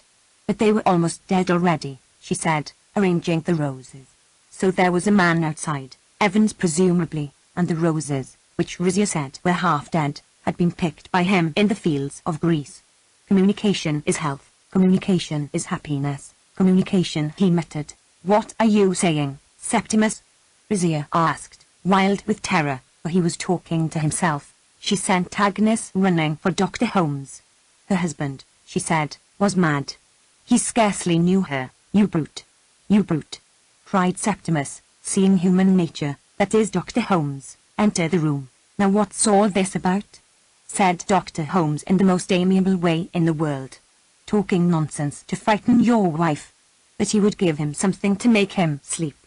And if they were rich people, said Dr. Holmes, looking ironically round the room, by all means let them go to Harley Street. If they had no confidence in him, said Dr. Holmes, looking not quite so kind.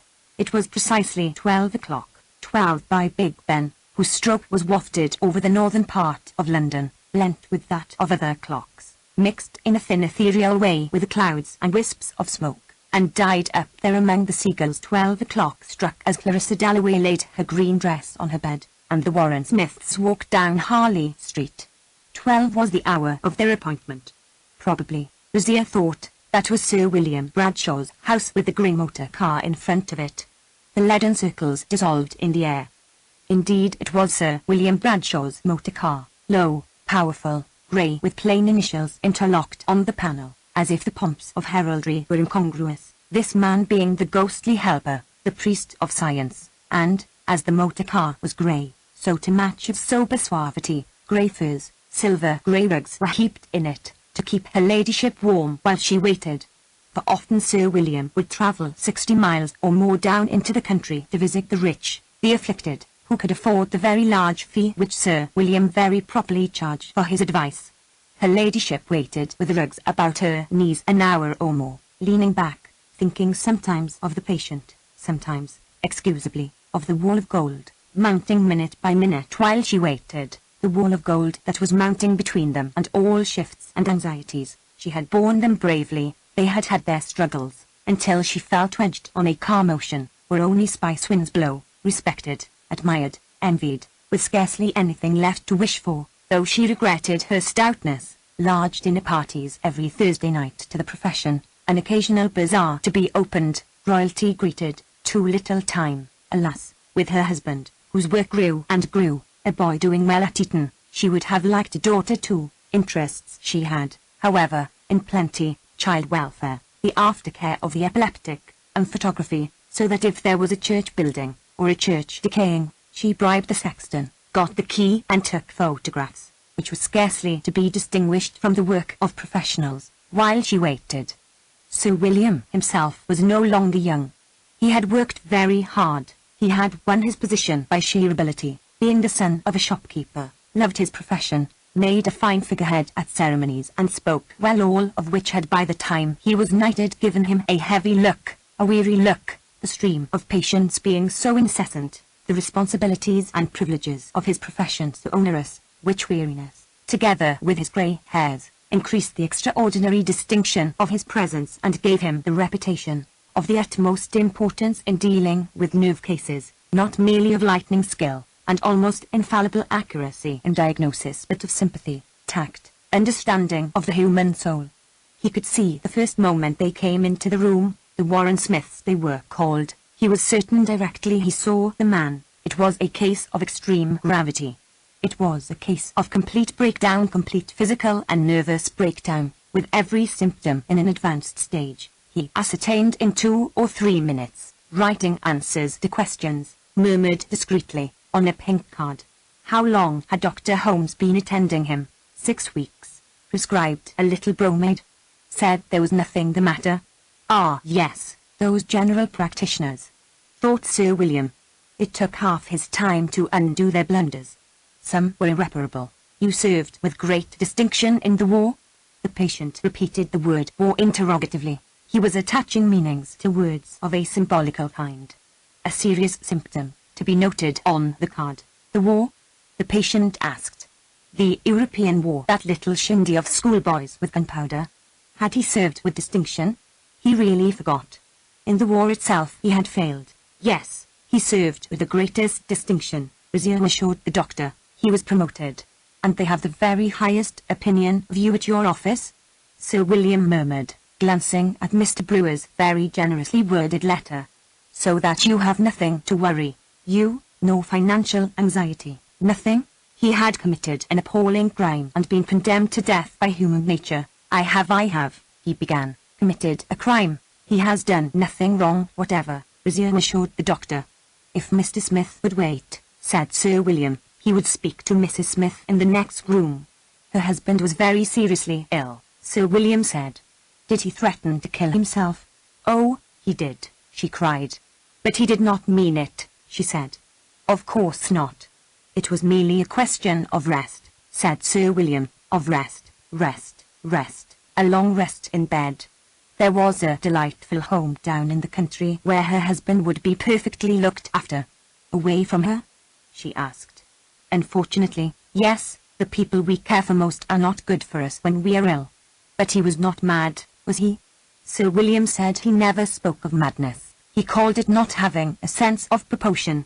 But her husband did not like doctors. He would refuse to go there. Shortly and kindly Sir William explained to her the state of the case. He had threatened to kill himself. There was no alternative. It was a question of law. He would lie in bed in a beautiful house in the country. The nurses were admirable. Sir William would visit him once a week. If Mrs. Warren Smith was quite sure she had no more questions to ask, he never hurried his patients. They would return to her husband. She had nothing more to ask, not of Sir William. So they returned to the most exalted of mankind, the criminal who faced his judges, the victim exposed on the heights, the fugitive, the drowned sailor, the poet of the immortal ode, the lord who had gone from life to death, to Septimus Warren Smith, who sat in the armchair under the skylight staring at a photograph of Lady Bradshaw in court dress, muttering messages about beauty. We have had our little talk, said Sir William. He says you are very, very ill, Rizier cried. We have been arranging that you should go into a home, said Sir William. One of Holmes's homes? Sneered Septimus. The fellow made a distasteful impression. For there was in Sir William, whose father had been a tradesman, a natural respect for breeding and clothing, which shabbiness nettled, again, more profoundly. There was in Sir William, who had never had time for reading, a grudge, deeply buried, against cultivated people who came into his room and intimated that doctors, whose profession is a constant strain upon all the highest faculties, are not educated men. One of my homes, Mr. Warren Smith, he said, where we will teach you to rest. And there was just one thing more. He was quite certain that when Mr. Warren Smith was well, he was the last man in the world to frighten his wife. But he had talked of killing himself. We all have our moments of depression, said Sir William. Once you fall, Septimus repeated to himself, human nature is on you. Holmes and Bradshaw are on you. They scour the desert. They fly screaming into the wilderness. The rack and the thumbscrew are replied. Human nature is remorseless. Impulses came upon him sometimes. Sir William asked, with his pencil on a pink card. That was his own affair, said Septimus. Nobody lives for himself alone, said Sir William, glancing at the photograph of his wife in court dress. And you have a brilliant career before you, said Sir William. There was Mr. Brewer's letter on the table. An exceptionally brilliant career.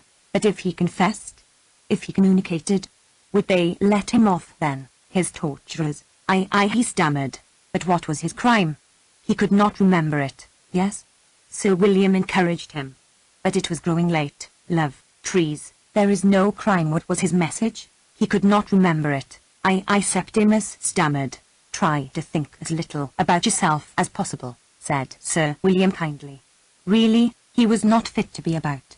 Was there anything else they wished to ask him? Sir William would make all arrangements, he murmured to Rizier, and he would let her know between 5 and 6 that evening. He murmured, trust everything to me, he said, and dismissed them.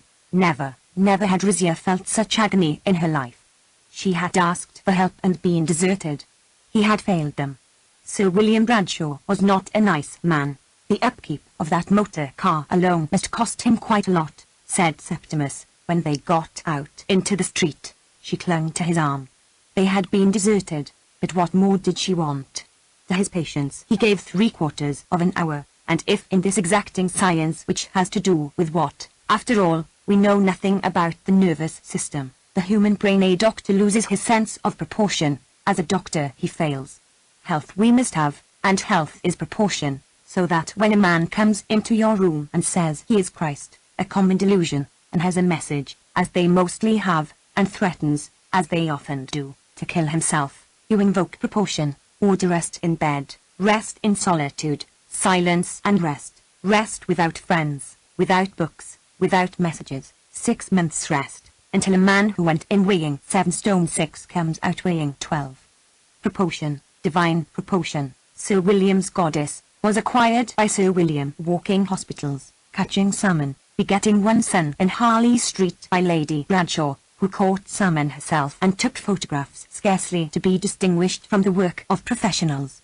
Worshipping proportion, Sir William not only prospered himself but made England prosper, secluded her lunatics, forbade childbirth, penalized despair, made it impossible for the unfit to propagate their views until they, too, shared his sense of proportion. His, if they were men, Lady Bradshaw's if they were women. She embroidered, knitted, spent 4 nights out of 7 at home with her son, so that not only did his colleagues respect him, his subordinates fear him, but the friends and relations of his patients felt for him the keenest gratitude for insisting that these prophetic Christs and Christuses, who prophesied the end of the world, or the advent of God, should drink milk in bed, as Sir William ordered. Sir William, with his 30 years' experience of these kinds of cases, and his infallible instinct, this is madness, this sense, in fact, his sense of proportion.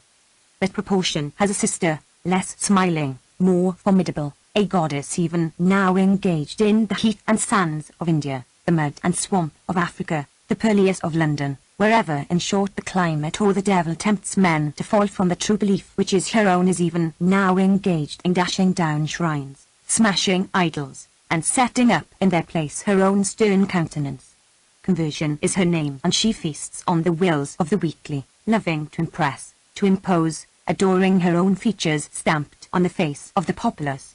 At Hyde Park Corner on the tub she stands preaching, shrouds herself in white and walks penitentially disguised as brotherly love through factories and parliaments, offers help, but desires power, smites out of her way roughly the dissentient, or dissatisfied, bestows her blessing on those who, looking upward, catch submissively from her eyes the light of their own. This lady too, Vizier Warren Smith divined it, had her dwelling in Sir William's heart, though concealed, as she mostly is, under some plausible disguise, some venerable name, love, duty, self-sacrifice. How he would work, how toil to raise funds, propagate reforms, initiate institutions. But conversion, fastidious goddess, loves blood better than brig, and feasts most subtly on the human will. For example, Lady Bradshaw. 15 years ago she had gone under. It was nothing you could put your finger on. There had been no scene, no snap, only the slow sinking, waterlogged, of her will into his. Sweet was her smile, swift her submission. Dinner in Harley Street, numbering 8 or 9 courses, feeding 10 or 15 guests of the professional classes, was smothered urbane.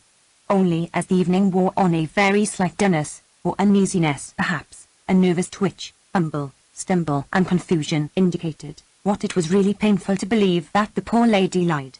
Once, long ago, she had caught salmon freely. Now, quick to minister to the craving which lit her husband's eyes so oilily for dominion, for power, she cramped, squeezed, bared, pruned, drew back, peeped through, so that without knowing precisely what made the evening disagreeable, and caused this pressure on the top of the head, which might well be imputed to the professional conversation, or the fatigue of a great doctor whose life, Lady Bradshaw said, is not his own but his patient's. Disagreeable it was, so that guests, when the clock struck 10, breathed in the air of Harley Street even with rapture, which relief, however, was denied to his patients.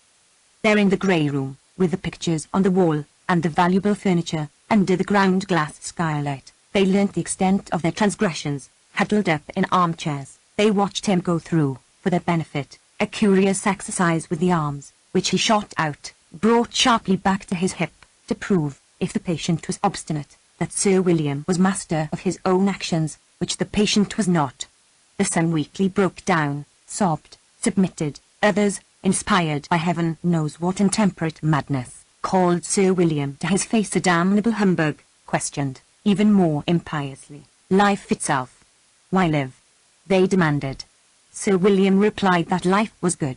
Certainly Lady Bradshaw in ostrich feathers hung over the mantelpiece, and as for his income it was quite 12,000 a year. But to us, they protested, life has given no such bounty. He acquiesced. They lacked a sense of proportion. And perhaps, after all, there is no God? He shrugged his shoulders. In short, this living or not living is an affair of our own. But there they were mistaken. Sir William had a friend in Surrey where they taught what Sir William frankly admitted was a difficult-hearted sense of proportion. There were, moreover, family affection, honour, courage, and a brilliant career. All of these had in Sir William a resolute champion. If they failed him, he had to support police and the good of society, which, he remarked very quietly, would take care, down in Surrey, that these unsocial impulses, bred more than anything by the lack of good blood, were held in control, and then stole out from her hiding place and mounted her throne, that goddess whose lust is to override opposition, to stamp indelibly in the sanctuaries of others the image of herself. Naked, defenceless, the exhausted, the friendless received the impress of Sir William's will. He swooped, he devoured, he shut people up. It was this combination of decision and humanity that endeared Sir William so greatly to the relations of his victims. Patricia Warren Smith cried, walking down Harley Street, that she did not like that man. Shredding and slicing, dividing and subdividing, the clocks of Harley Street nibbled at the June Day, counselled submission, upheld authority, and pointed out in chorus the supreme advantages of a sense of proportion, until the mound of time was so far diminished that a commercial clock, suspended above a shop in Oxford Street, announced, genially and fraternally, as if it were a pleasure to Messrs. Rigby and Loans to give the information gratis, that it was 1:30. Looking up, it appeared that each letter of their names stood for one of the hours. Subconsciously one was grateful to Rigby and Loans for giving one time ratified by Greenwich, and this gratitude, so Hugh Whitbread ruminated, dallying there in front of the shop window, naturally took the form later of buying off Rigby and Loans socks or shoes. So he ruminated. It was his habit. He did not go deeply.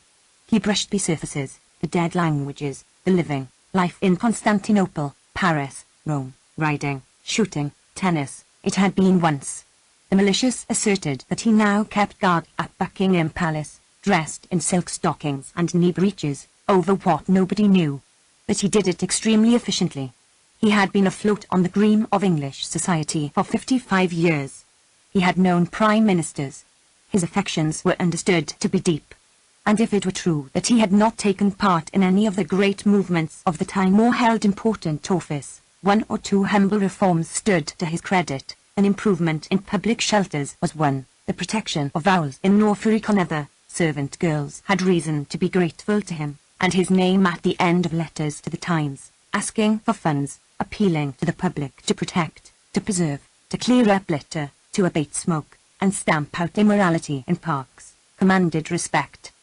A magnificent figure he cut too, pausing for a moment, as the sound of the half-hour died away, to look critically, magisterially, at socks and shoes, impeccable, substantial, as if he beheld the world from a certain eminence, and dressed to match, but realized the obligations which size, wealth, health, entail, and observed punctiliously even when not absolutely necessary, little courtesies, old-fashioned ceremonies which gave a quality to his manner, something to imitate, something to remember him by, for he would never lunch, for example, with Lady Bruton, whom he had known these 20 years, without bringing her in his outstretched hand a bunch of carnations and asking Miss Brush, Lady Bruton's secretary, after her brother in South Africa, which, for some reason, Miss Brush, deficient though she was in every attribute of female charm, so much resented that she said, "Thank you, he's doing very well in South Africa," when, for half a dozen years, he had been doing badly in Portsmouth.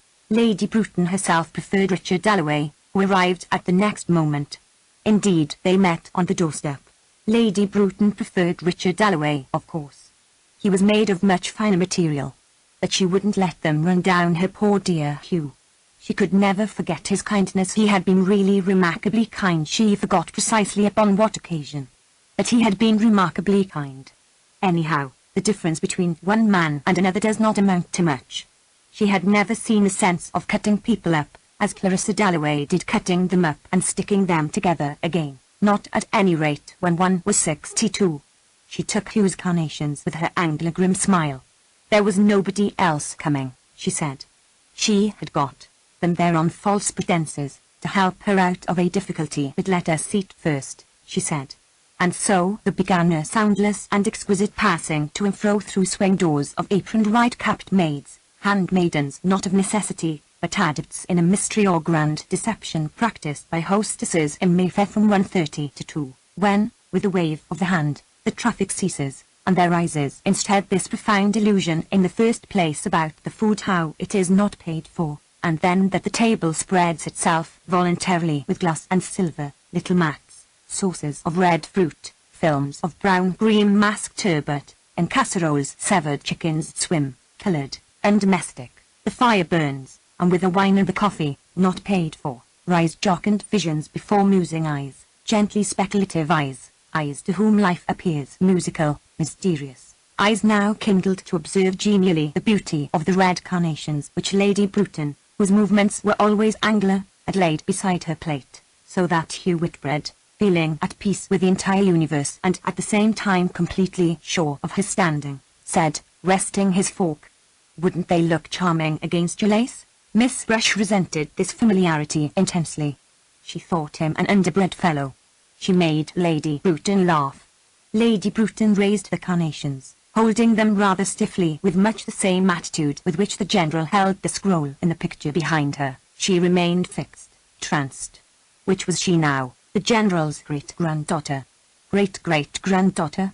Richard Dalloway asked himself. Sir Roderick, Sir Miles, Sir Talbot, that was it.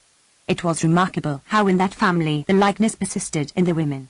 She should have been a general of dragoons herself, and Richard would have served under her, cheerfully. He had the greatest respect for her. He cherished these romantic views about well-set-up old women of pedigree, and would have liked, in his good-humoured way, to bring some young hotheads of his acquaintance to lunch with her, as if a type like hers could be bred of amiable tea-drinking enthusiasts. He knew her country. He knew her people. There was a vine, still bearing, which either Lovelace or Herrick she never read a word poetry of herself, but so the story ran had sat under.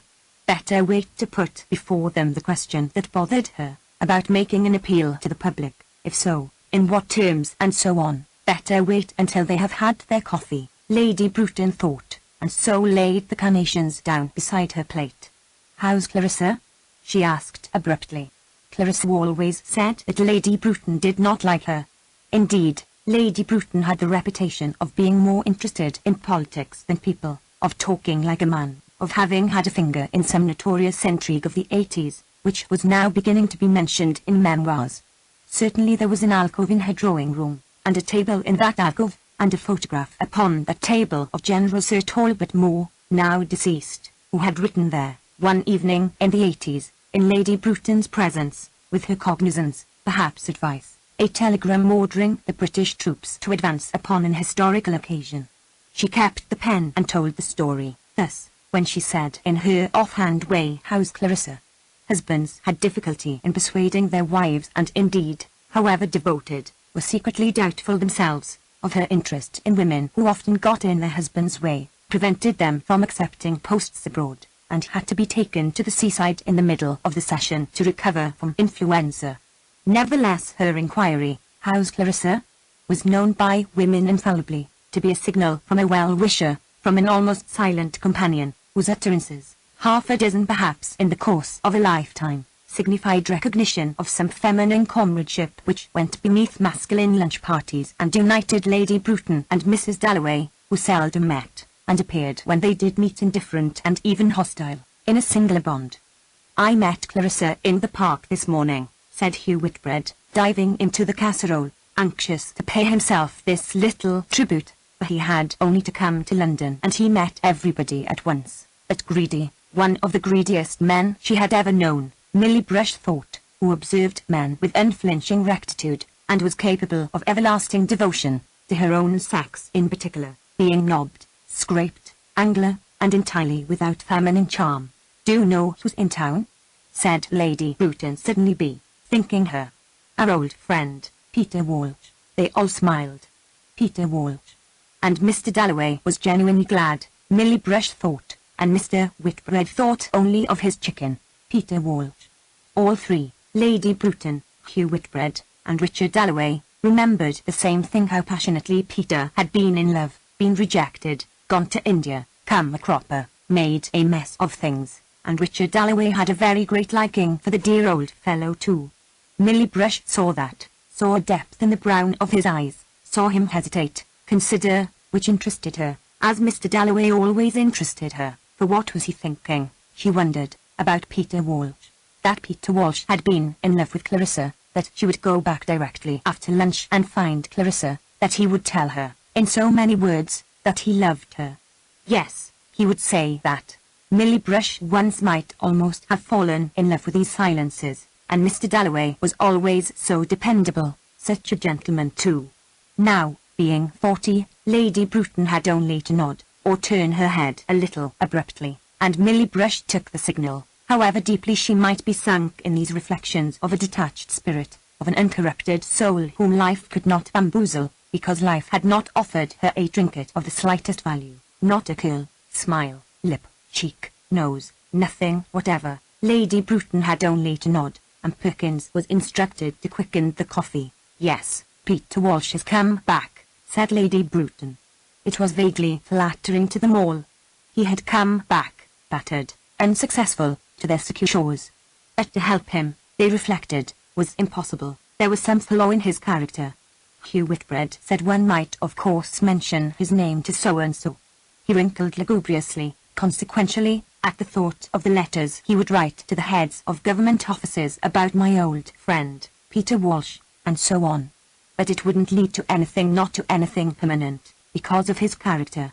In trouble with some woman, said Lady Bruton. They had all guessed that that was at the bottom of it. However, said Lady Bruton, anxious to leave the subject, we shall hear the whole story from Peter himself. The coffee was very slow in coming. The address? Murmured Hugh Whitbread, and there was at once a ripple in the great tide of service which washed round Lady Bruton day in, day out, collecting, intercepting, enveloping her in a fine tissue which broke concussions, mitigated interruptions, and spread round the house in Brook Street a fine net where things lodged and were picked out accurately, instantly, by grey-haired Perkins, who had been with Lady Bruton these 30 years and now wrote down the address, handed it to Mr. Whitbread, who took out his pocket-book, raised his eyebrows, and slipping it in among documents of the highest importance, said that he would get Evelyn to ask him to lunch. They were waiting to bring the coffee until Mr. Whitbread had finished. He was very slow, Lady Bruton thought. He was getting fat, she noticed. Richard always kept himself in the pink of condition.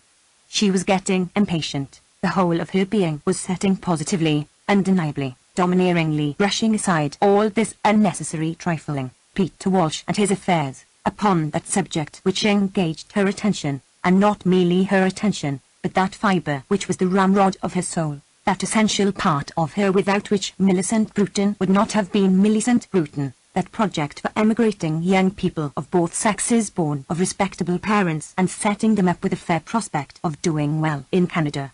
She exaggerated. She had perhaps lost her sense of proportion. Emigration was not to others the obvious remedy, the sublime conception.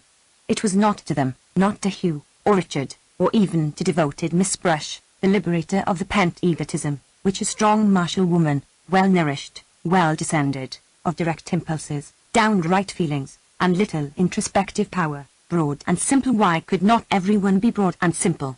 She asked. Feels rise within her, once youth is past, and must eject upon some object. It may be emigration, it may be emancipation, but whatever it be, this object round which the essence of her soul is daily secreted, becomes inevitably prismatic, lustrous, half looking-glass, half precious stone, now carefully hidden in case people should sneer at it, now proudly displayed.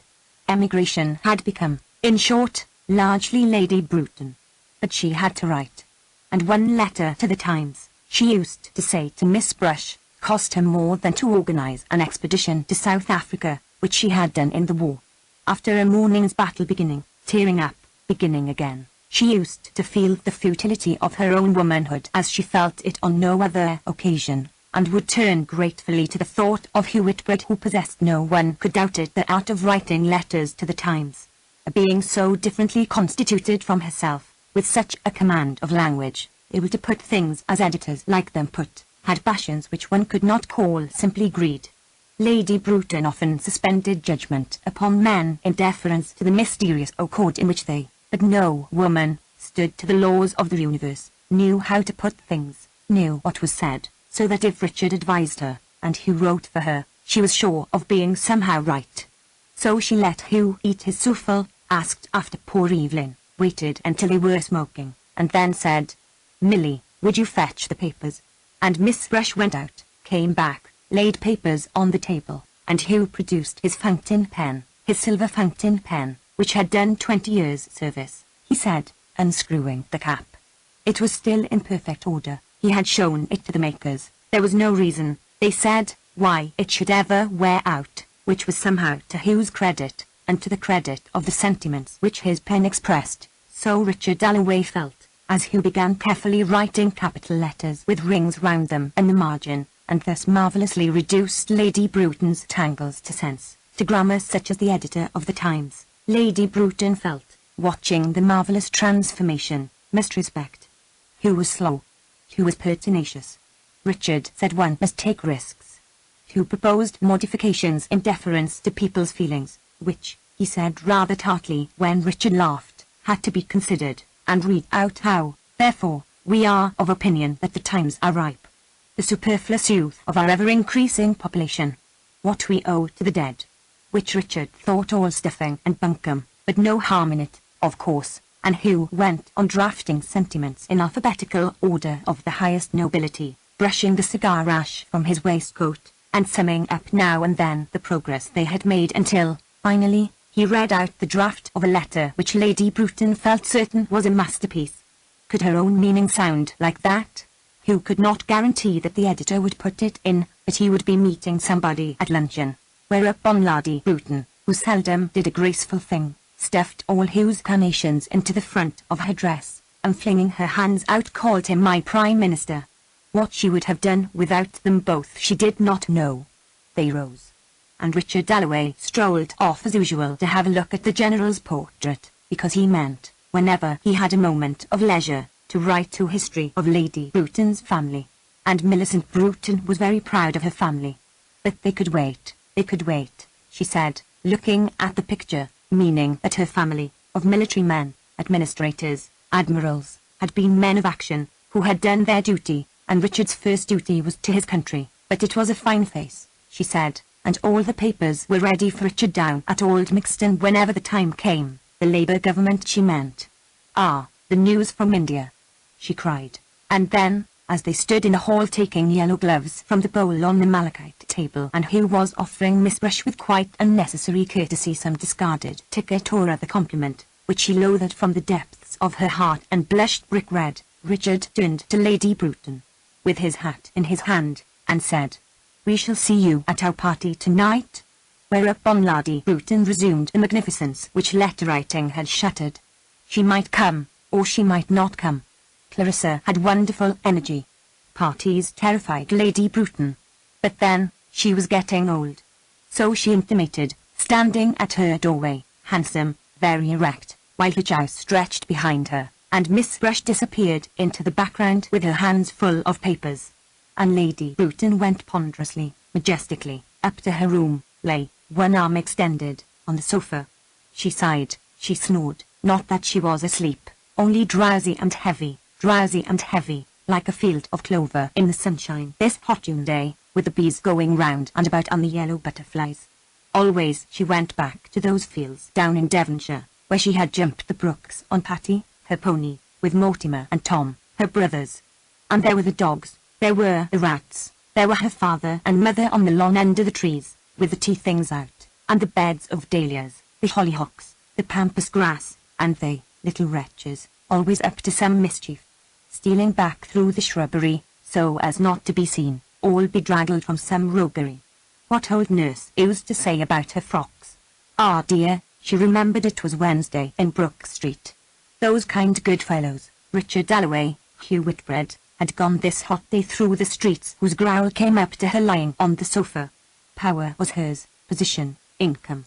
She had lived in the forefront of her time. She had had good friends, known the ablest men of her day. Murmuring London flowed up to her, and her hand, lying on the sofa back, curled upon some imaginary baton such as her grandfather's might have held, holding which she seemed, drowsy and heavy, to be commanding battalions marching to Canada, and those good fellows walking across London, that territory of theirs, that little bit of carpet, Mayfair. And they went further and further from her, being attached to her by a thin thread, since they had lunched with her, which would stretch and stretch, get thinner and thinner as they walked across London, as if one's friends were attached to one's body, after lunching with them, by a thin thread, which, as she dozed there, became hazy with the sound of bells, striking the hour or ringing to service, as a single spider's thread is blotted with raindrops, and, burdened, sags down. So she slept. And Richard Dalloway and Hugh Whitbread hesitated at the corner of Conduit Street at the very moment that Millicent Bruton, lying on the sofa, let the thread snap, snored. Contrary winds buffeted at the street corner. They looked in at a shop window. They did not wish to buy or to talk but to part, only with contrary winds buffeting the street corner, with some sort of lapse in the tides of the body, two forces meeting in this whirl, morning and afternoon, they paused. Some newspaper placard went up in the air, gallantly, like a kite at first, then paused, swooped, fluttered, and a lady's veil hung. Yellow awnings trembled. The speed of the morning traffic slackened, and single carts rattled carelessly down half-empty streets. In Norfolk, of which Richard Dalloway was half thinking, a soft warm wind blew back the beetles, confused the waters, ruffled the flowering grasses. Haymakers, who had pitched beneath hedges to sleep away the morning toil, parted curtains of green blades, moved trembling globes of cow parsley to see the sky, the blue, the steadfast, the blazing summer sky, aware that he was looking at a silver two-handled Jacobean mug, and that Hugh Whitbread admired condescendingly with airs of connoisseurship a Spanish necklace which he thought of asking the price of in case Evelyn might like it. Still Richard was torpid, could not think or move. Life had thrown up this wreckage, shop windows full of coloured paste, and one stood stark with the lethargy of the old, stiff with the rigidity of the old, looking in. Evelyn Whitbread might like to buy this Spanish necklace, so she might. Yawn he must. Hugh was going into the shop. Right you are, said Richard, following. Goodness knows he didn't want to go buying necklaces with Hugh. But there are tides in the body. Morning meets afternoon. Born like a frail shell upon deep, deep floods, Lady Bruton's great-grandfather and his memoir and his campaigns in North America were whelmed and sunk. And Millicent Bruton too. She went under. Richard didn't care a straw what became of emigration, about that letter, whether the editor put it in or not. The necklace hung stretched between Hugh's admirable fingers. Let him give it to a girl, if he must buy jewels, any girl in the street. For the worthlessness of this life did strike Richard pretty forcibly, buying necklaces for Evelyn. If he'd had a boy he'd have said, work, work. But he had his Elizabeth, he adored his Elizabeth. I should like to see Mr. Dubenet, said Hugh in his curt worldly way. It appeared that this Dubenet had the measurements of Mrs. Whitbread's neck, or, more strangely still, knew her views upon Spanish jewellery and the extent of her possessions in that line, which Hugh could not remember. All of which seemed to Richard Dalloway awfully odd. For he never gave Clarissa presents, except a bracelet 2 or 3 years ago, which had not been a success. She never wore it. It pained him to remember that she never wore it. And as a single spider's thread, after wavering here and there, attaches itself to the point of a leaf, so Richard's mind, recovering from its lethargy, set now on his wife, Clarissa, whom Peter Walsh had loved so passionately, and Richard had had a sudden vision of her there at luncheon, of himself and Clarissa, of their life together, and he drew the tray of old jewels towards him, and taking up first this brooch, then that ring. How much is that? He asked, but doubted his own taste. He wanted to open the drawing-room door and come in holding out something, a present for Clarissa. Only what? But Hugh was on his legs again. He was unspeakably pompous. Really, after dealing here for 35 years, he was not going to be put off by a mere boy who did not know his business. for Dubenet, it seemed, was out, and who would not buy anything until Mr. Dubenet chose to be in, at which the youth flushed and bowed his correct little bow. It was all perfectly correct. And yet Richard couldn't have said that to save his life.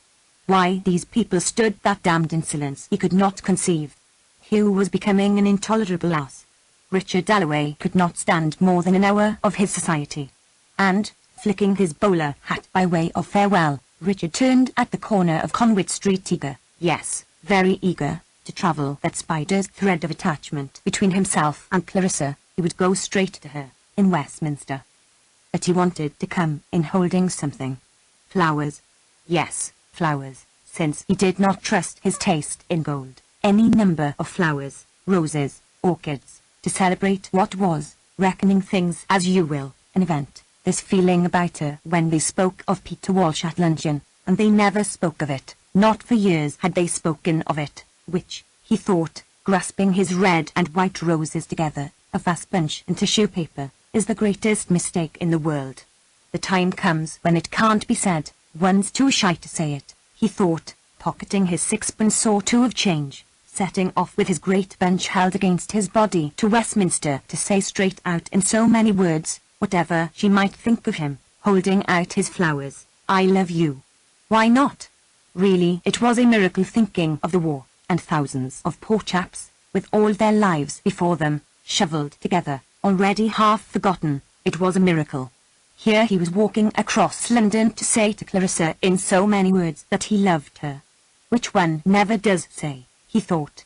Partly one's lazy, partly one's shy. And Clarissa, it was difficult to think of her, except in starts, as at luncheon, when he saw her quite distinctly, their whole life.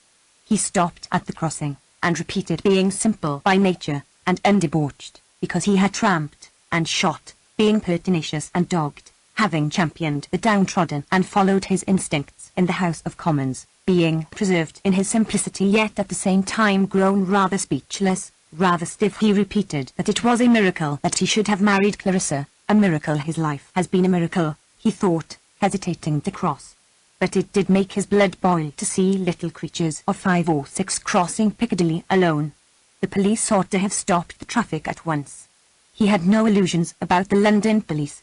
Indeed, he was collecting evidence of their malpractices, and those costermongers, not allowed to stand their barrows in the streets, and prostitutes, good Lord, the fault wasn't in them, nor in young men neither, but in our detestable social system and so forth, all of which he considered, could be seen considering, grey, dogged, dapper, clean, as he walked across the park to tell his wife that he loved her.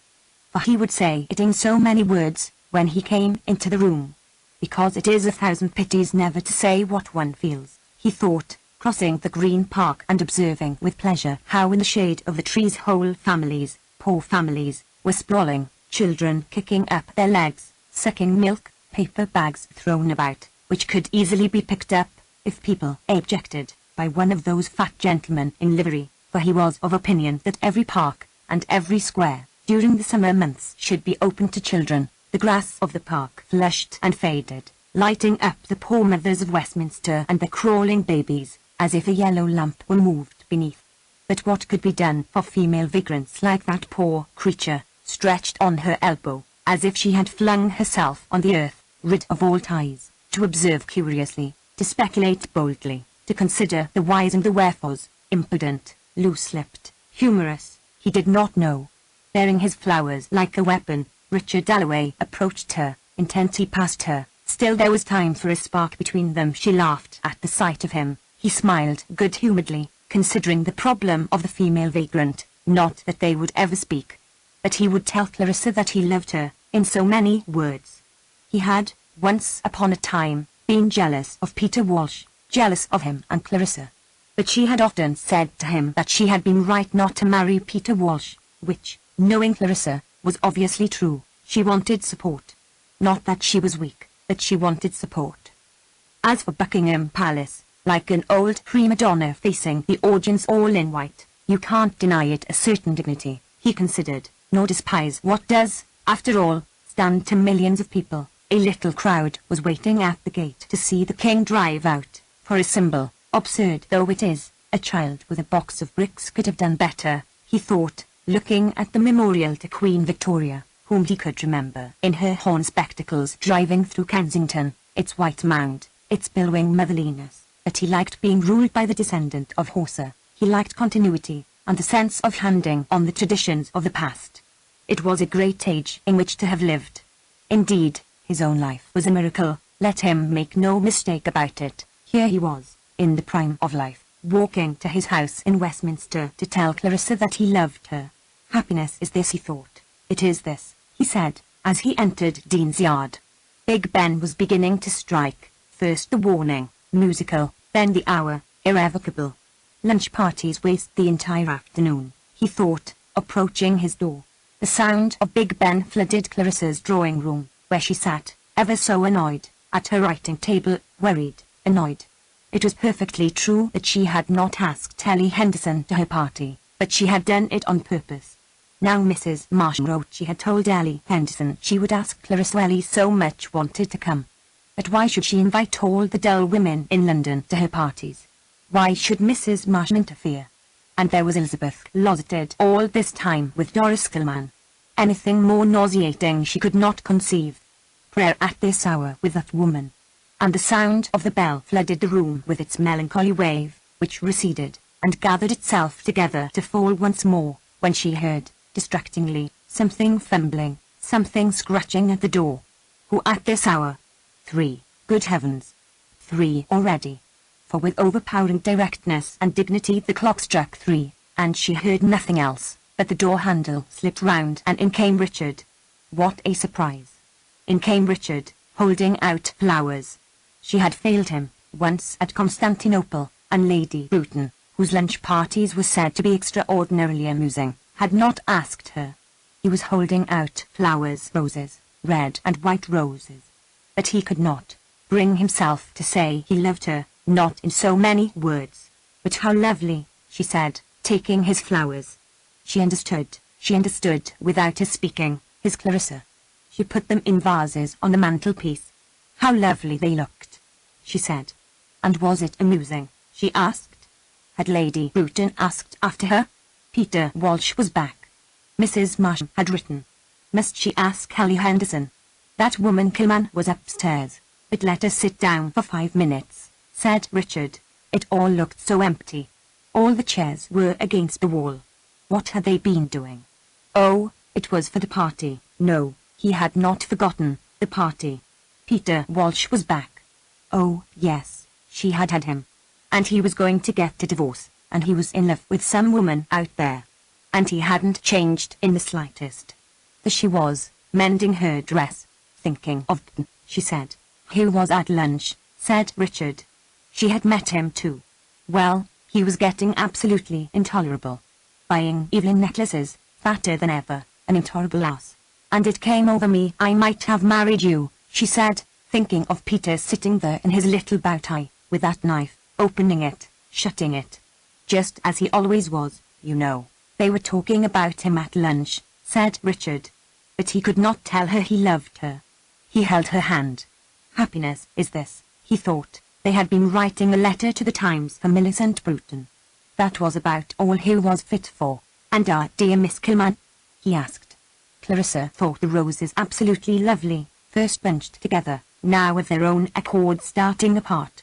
Kilman arrives just as we've done lunch, she said. Elizabeth turns pink. They shut themselves up. I suppose they're praying, Lord. He didn't like it, but these things pass over if you let them. In a mackintosh with an umbrella, said Clarissa. He had not said I love you, but he held her hand. Happiness is this, he thought. But why should I ask all the dull women in London to my parties? Said Clarissa. And if Mrs. Marsham give a party, did she invite her guests? Poor Ellie Henderson, said Richard. It was a very odd thing how much Clarissa minded about her parties, he thought. But Richard had no notion of the look of a room. However, what was he going to say? If she worried about these parties, he would not let her give them. Did she wish she had married Peter? But he must go. He must be off, he said, getting up. But he stood for a moment as if he were about to say something, and she wondered what? Why? There were the roses. Some committee? She asked, As he opened the door, Armenians, he said, or perhaps it was Albanians. And there is a dignity in people, a solitude, even between husband and wife, a gulf, and that one must respect, thought Clarissa, watching him open the door, for one would not part with it oneself, or take it, against his will, from one's husband, without losing one's independence, one's self-respect, something, after all, priceless. He returned with a pillow and a quilt. An hour's complete rest after luncheon, he said. And he went. How like him. He would go on saying an hour's complete rest after luncheon to the end of time, because a doctor had ordered it once. It was like him to take what doctors said literally, part of his adorable, divine simplicity, which no one had to the same extent, which made him go and do the thing while she and Peter frittered their time away bickering. He was already halfway to the House of Commons, to his Armenians, his Albanians, having settled her on the sofa, looking at his roses. And people would say, Clarissa Dalloway is spoiled. She cared much more for her roses than for the Armenians. Hunted out of existence, maimed, frozen, the victims of cruelty and injustice, she had heard Richard say so over and over again. No, she could feel nothing for the Albanians, or was it the Armenians? But she loved her roses. Didn't that help the Armenians? The only flowers she could bear to see cut. But Richard was already at the House of Commons, at his committee, having settled all her difficulties. But no, alas, that was not true. He did not see the reasons against tasking Ellie Henderson. She would do it, of course, as he wished it. Since he had brought the pillows, she would lie down. But why did she suddenly feel, for no reason that she could discover, desperately unhappy? As a person who has dropped some grain of pearl or diamond into the grass and parts the tall blades very carefully, this way and that, and searches here and there vainly, and at last spies it there at the roots. So she went through one thing and another. No, it was not Sally Seton saying that Richard would never be in the cabinet because he had a second-class brain. It came back to her. No, she did not mind that, nor was it to do with Elizabeth either and Doris Kilman. Those were facts. It was a feeling, some unpleasant feeling, earlier in the day perhaps, something that Peter had said, combined with some depression of her own, in her bedroom, taking off her hat, and what Richard had said had added to it. But what had he said? There were his roses. Her parties. That was it. Her parties. Both of them criticized her very unfairly, laughed at her very unjustly, for her parties. That was it. That was it. Well, how was she going to defend herself? Now that she knew what it was, she felt perfectly happy. They thought, or Peter at any rate thought, that she enjoyed imposing herself, liked to have famous people about her, great names, was simply a snob, in short. Well, Peter might think so. Richard merely thought it foolish of her to like excitement when she knew it was bad for her heart. It was childish, he thought. And both were quite wrong. What she liked was simply life. That's what I do it for, she said, speaking aloud, to life. Since she was lying on the sofa, cloistered, exempt, the presence of this thing which she felt to be so obvious became physically existent, with ropes of sound from the street, sunny, with hot breath, whispering, blowing out the blinds. But suppose Peter said to her, yes, yes, but your parties, what's the sense of your parties? All she could say was, and nobody could be expected to understand, they're an offering, which sounded horribly vague. But who was Peter to make out that life was all plain sailing? Peter always in love with the wrong woman. What's your love? She might say to him. And she knew his answer, how it is the most important thing in the world and no woman possibly understood it. Very well. But could any man understand what she meant either? About life. She could not imagine Peter or Richard taking the trouble to give a party for no reason whatever, but to go deeper, beneath what people said, and these judgments, how superficial, how fragmentary they are, in her own mind now. What did it mean to her, this thing she called life? Oh, it was very queer. Here was so-and-so in South Kensington, someone up in Bayswater, and somebody else, say, in Mayfair. And she felt quite continuously a sense of their existence, and she felt what a waste, and she felt what a pity, and she felt if only they could be brought together, so she did it. And it was an offering, to combine, to create, but to whom? An offering for the sake of offering, perhaps. Anyhow, It was her gift. Nothing else had she of the slightest importance, could not think, write, even play the piano.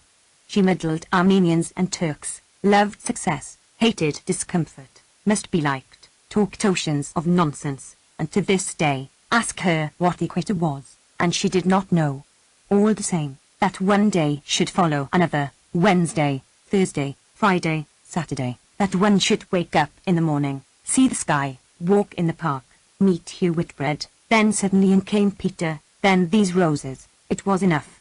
After that, how unbelievable death was! ! That it must end, and no one in the whole world would know how she had lived it all, how, every instant.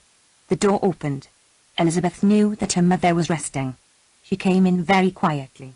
She stood perfectly still. Was it that some Mongol had been wrecked on the coast of Norfolk, as Mrs. Hilbery said, had mixed with the Dalloway ladies, perhaps, 100 years ago? For the Dalloways, in general, were fair-haired, blue-eyed. Elizabeth, on the contrary, was dark, had Chinese eyes in a pale face, an oriental mystery, was gentle, considerate, still. As a child, she had had a perfect sense of humour, but now at 17, why, Clarissa could not in the least understand. She had become very serious, like a hyacinth, sheathed in glossy green, with buds just tinted, a hyacinth which has had no sun. She stood quite still and looked at her mother, but the door was ajar, and outside the door was Miss Kilman, as Clarissa knew, Miss Kilman in her mackintosh, listening to whatever they said. Yes, Miss Kilman stood on the landing, and wore a mackintosh, but had her reasons. First, it was cheap. Second, she was over 40, and did not, after all, dress to please. She was poor, moreover, degradingly poor. Otherwise she would not be taking jobs from people like the Dalloways, from rich people, who liked to be kind.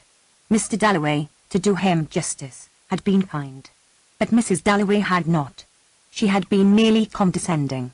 She came from the most worthless of all classes, the rich, with a smattering of culture. They had expensive things everywhere, pictures, carpets, lots of servants. She considered that she had a perfect right to anything that the Dalloways did for her. She had been cheated. Yes, the word was no exaggeration, for surely a girl has a right to some kind of happiness. And she had never been happy, what with being so clumsy and so poor. And then, just as she might have had a chance at Miss Dolby's school, the war came, and she had never been able to tell lies. Miss Dolby thought she would be happier with people who shared her views about the Germans. She had had to go.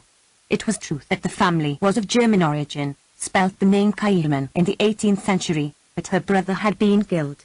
They turned her out because she would not pretend that the Germans were all villains when she had German friends, when the only happy days of her life had been spent in Germany. And after all, she could read history. She had had to take whatever she could get. Mr. Dalloway had come across her working for the Friends. He had allowed her, and that was really generous of him, to teach his daughter history. Also she did a little extension lecturing and so on. Then our Lord had come to her, and here she always bowed her head. She had seen the light 2 years and 3 months ago. Now she did not envy women like Clarissa Dalloway, she pitied them. She pitied and despised them from the bottom of her heart, as she stood on the soft carpet, looking at the old engraving of a little girl with a muff. With all this luxury going on, what hope was there for a better state of things? Instead of lying on a sofa, my mother is resting. Elizabeth had said she should have been in a factory, behind a counter, Mrs. Dalloway and all the other fine ladies. Bitter and burning, Miss Kilman had turned into a church 2 years 3 months ago.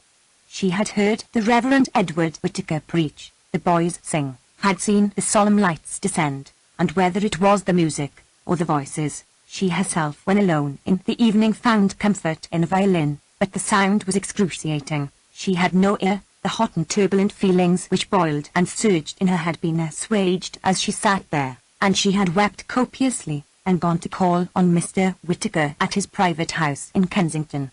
It was the hand of God, he said. The Lord had shown her the way. So now, whenever the hot and painful feelings boiled within her, this hatred of Mrs. Dalloway, this grudge against the world, she thought of God. She thought of Mr. Whittaker. Rage was succeeded by calm. A sweet savour filled her veins, her lips parted, and, standing formidable upon the landing in her mackintosh, She looked with steady and sinister serenity at Mrs. Dalloway, who came out with her daughter. Elizabeth said she had forgotten her gloves. That was because Miss Kilman and her mother hated each other. She could not bear to see them together. She ran upstairs to find her gloves. But Miss Kilman did not hate Mrs. Dalloway. Turning her large gooseberry-coloured eyes upon Clarissa, observing her small pink face, her delicate body, her air of freshness and fashion, Miss Kilman felt, fool, simpleton. You who have known neither sorrow nor pleasure, who have trifled your life away. And there roused in her an overmastering desire to overcome her, to unmask her. If she could have felt her it would have eased her. But it was not the body, it was the soul and its mockery that she wished to subdue, make feel her mastery. If only she could make her weep, could ruin her, humiliate her, bring her to her knees crying, "You are right." But this was God's will, not Miss Kilman's. It was to be a religious victory. So she glared, so she glowered. Clarissa was really shocked. This a Christian, this woman. This woman had taken her daughter from her. She in touch with invisible presences. Heavy, ugly, commonplace, without kindness or grace. She know the meaning of life. "You are taking Elizabeth to the stores?" Mrs. Dalloway said. Miss Kilman said she was. They stood there. Miss Kilman was not going to make herself agreeable. She had always earned her living. Her knowledge of modern history was thorough in the extreme. She did out of her meagre income set aside so much for causes she believed in, whereas this woman did nothing, believed nothing, brought up her daughter, but here was Elizabeth, rather out of breath, the beautiful girl. So they were going to the stores. Odd it was, as Miss Kilman stood there, and stand she did, with the power and taciturnity of some prehistoric monster armoured for primeval warfare, how, second by second, the idea of her diminished, how hatred, which was for ideas, not people, crumbled, how she lost her malignity, her size, became second by second merely Miss Kilman, in a mackintosh, whom heaven knows Clarissa would have liked to help. At this dwindling of the monster, Clarissa laughed. Saying goodbye, she laughed. Off they went together, Miss Kilman and Elizabeth, downstairs, with a sudden impulse, with a violent anguish, for this woman was taking her daughter from her. Clarissa leant over the banisters and cried out, "Remember the party. Remember our party tonight." But Elizabeth had already opened the front door. There was a van passing. She did not answer. Love and religion, thought Clarissa, going back into the drawing room, tingling all over. How detestable they are. For now that the body of Miss Kilman was not before her, it overwhelmed her, the idea. The cruelest things in the world, she thought, seeing them clumsy, hot, domineering, hypocritical, eavesdropping, jealous, infinitely cruel and unscrupulous, dressed in a mackintosh coat, on the landing. Love and religion. Had she ever tried to convert anyone herself? Did she not wish everybody merely to be themselves? And she watched out of the window the old laddie opposite climbing upstairs. Let her climb upstairs if she wanted to. Let her stop. Then let her, as Clarissa had often seen her, gain her bedroom, part her curtains, and disappear again into the background.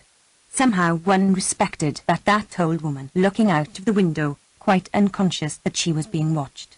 There was something solemn in it, but love and religion would destroy that, whatever it was, the privacy of the soul. The odious Kilman would destroy it. Yet it was a sight that made her want to cry. Love destroyed too. Everything that was fine, everything that was true went. Take Peter Walsh now. There was a man, charming, clever, with ideas about everything. If you wanted to know about Pope, say, or Addison, or just to talk nonsense, what people were like, what things meant, Peter knew better than anyone. It was Peter who had helped her, Peter who had lent her books. But look at the women he loved, vulgar, trivial, commonplace. Think of Peter in love. He came to see her after all these years, and what did he talk about? Himself. Horrible passion, she thought. Degrading passion, she thought, thinking of Kilman and her Elizabeth walking to the Army and Navy stores. Big Ben struck the half hour. How extraordinary it was, strange, yes, touching, to see the old laddie, they had been neighbours ever so many years, move away from the window, as if she were attached to that sound, that string. Gigantic as it was, it had something to do with her.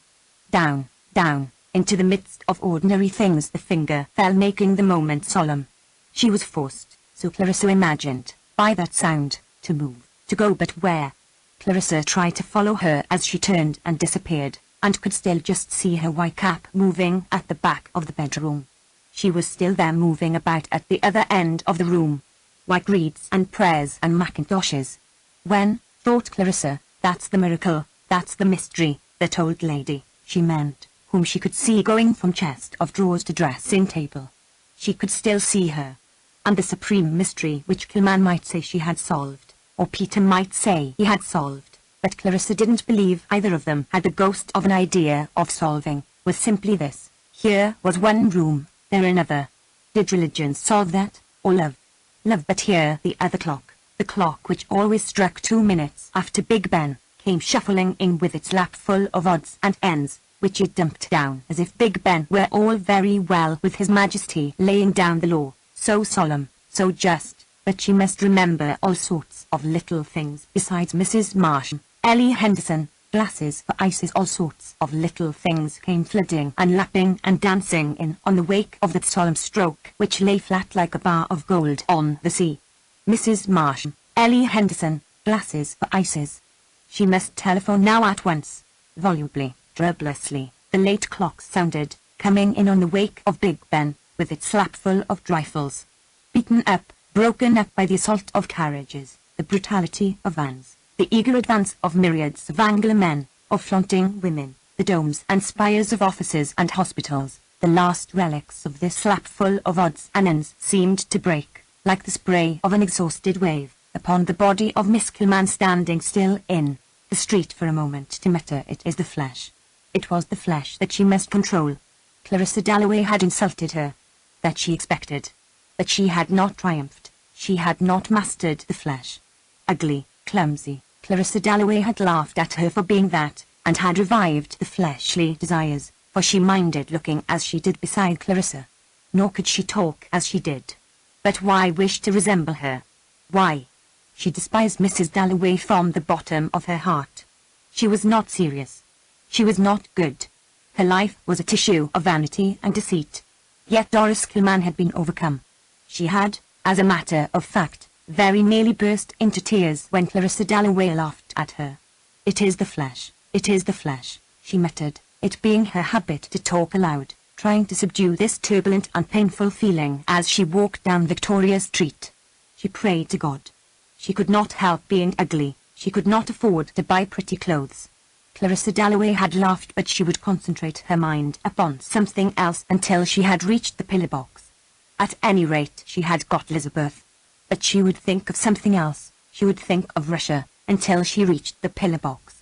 How nice it must be, she said, in the country, struggling, as Mr. Whittaker had told her, with that violent grudge against the world which had scorned her, sneered at her, cast her off, beginning with this indignity, the infliction of her unlovable body which people could not bear to see. Do her hair as she might, her forehead remained like an egg, bald, white. No clothes suited her. She might buy anything. And for a woman, of course, that meant never meeting the opposite sex. Never would she come first with anyone. Sometimes lately it had seemed to her that, except for Elizabeth, her food was all that she lived for, her comforts, her dinner, her tea, her hot water bottle at night. But one must fight, vanquish, have faith in God. Mr. Whittaker had said she was there for a purpose. But no one knew the agony. He said, pointing to the crucifix, that God knew. But why should she have to suffer when other women, like Clarissa Dalloway, escaped? Knowledge comes through suffering, said Mr. Whittaker. She had passed the pillar box, and Elizabeth had turned into the cool brown tobacco department of the Army and Navy stores while she was still muttering to herself what Mr. Whittaker had said about knowledge coming through suffering and the flesh. The flesh, she muttered. What department did she want?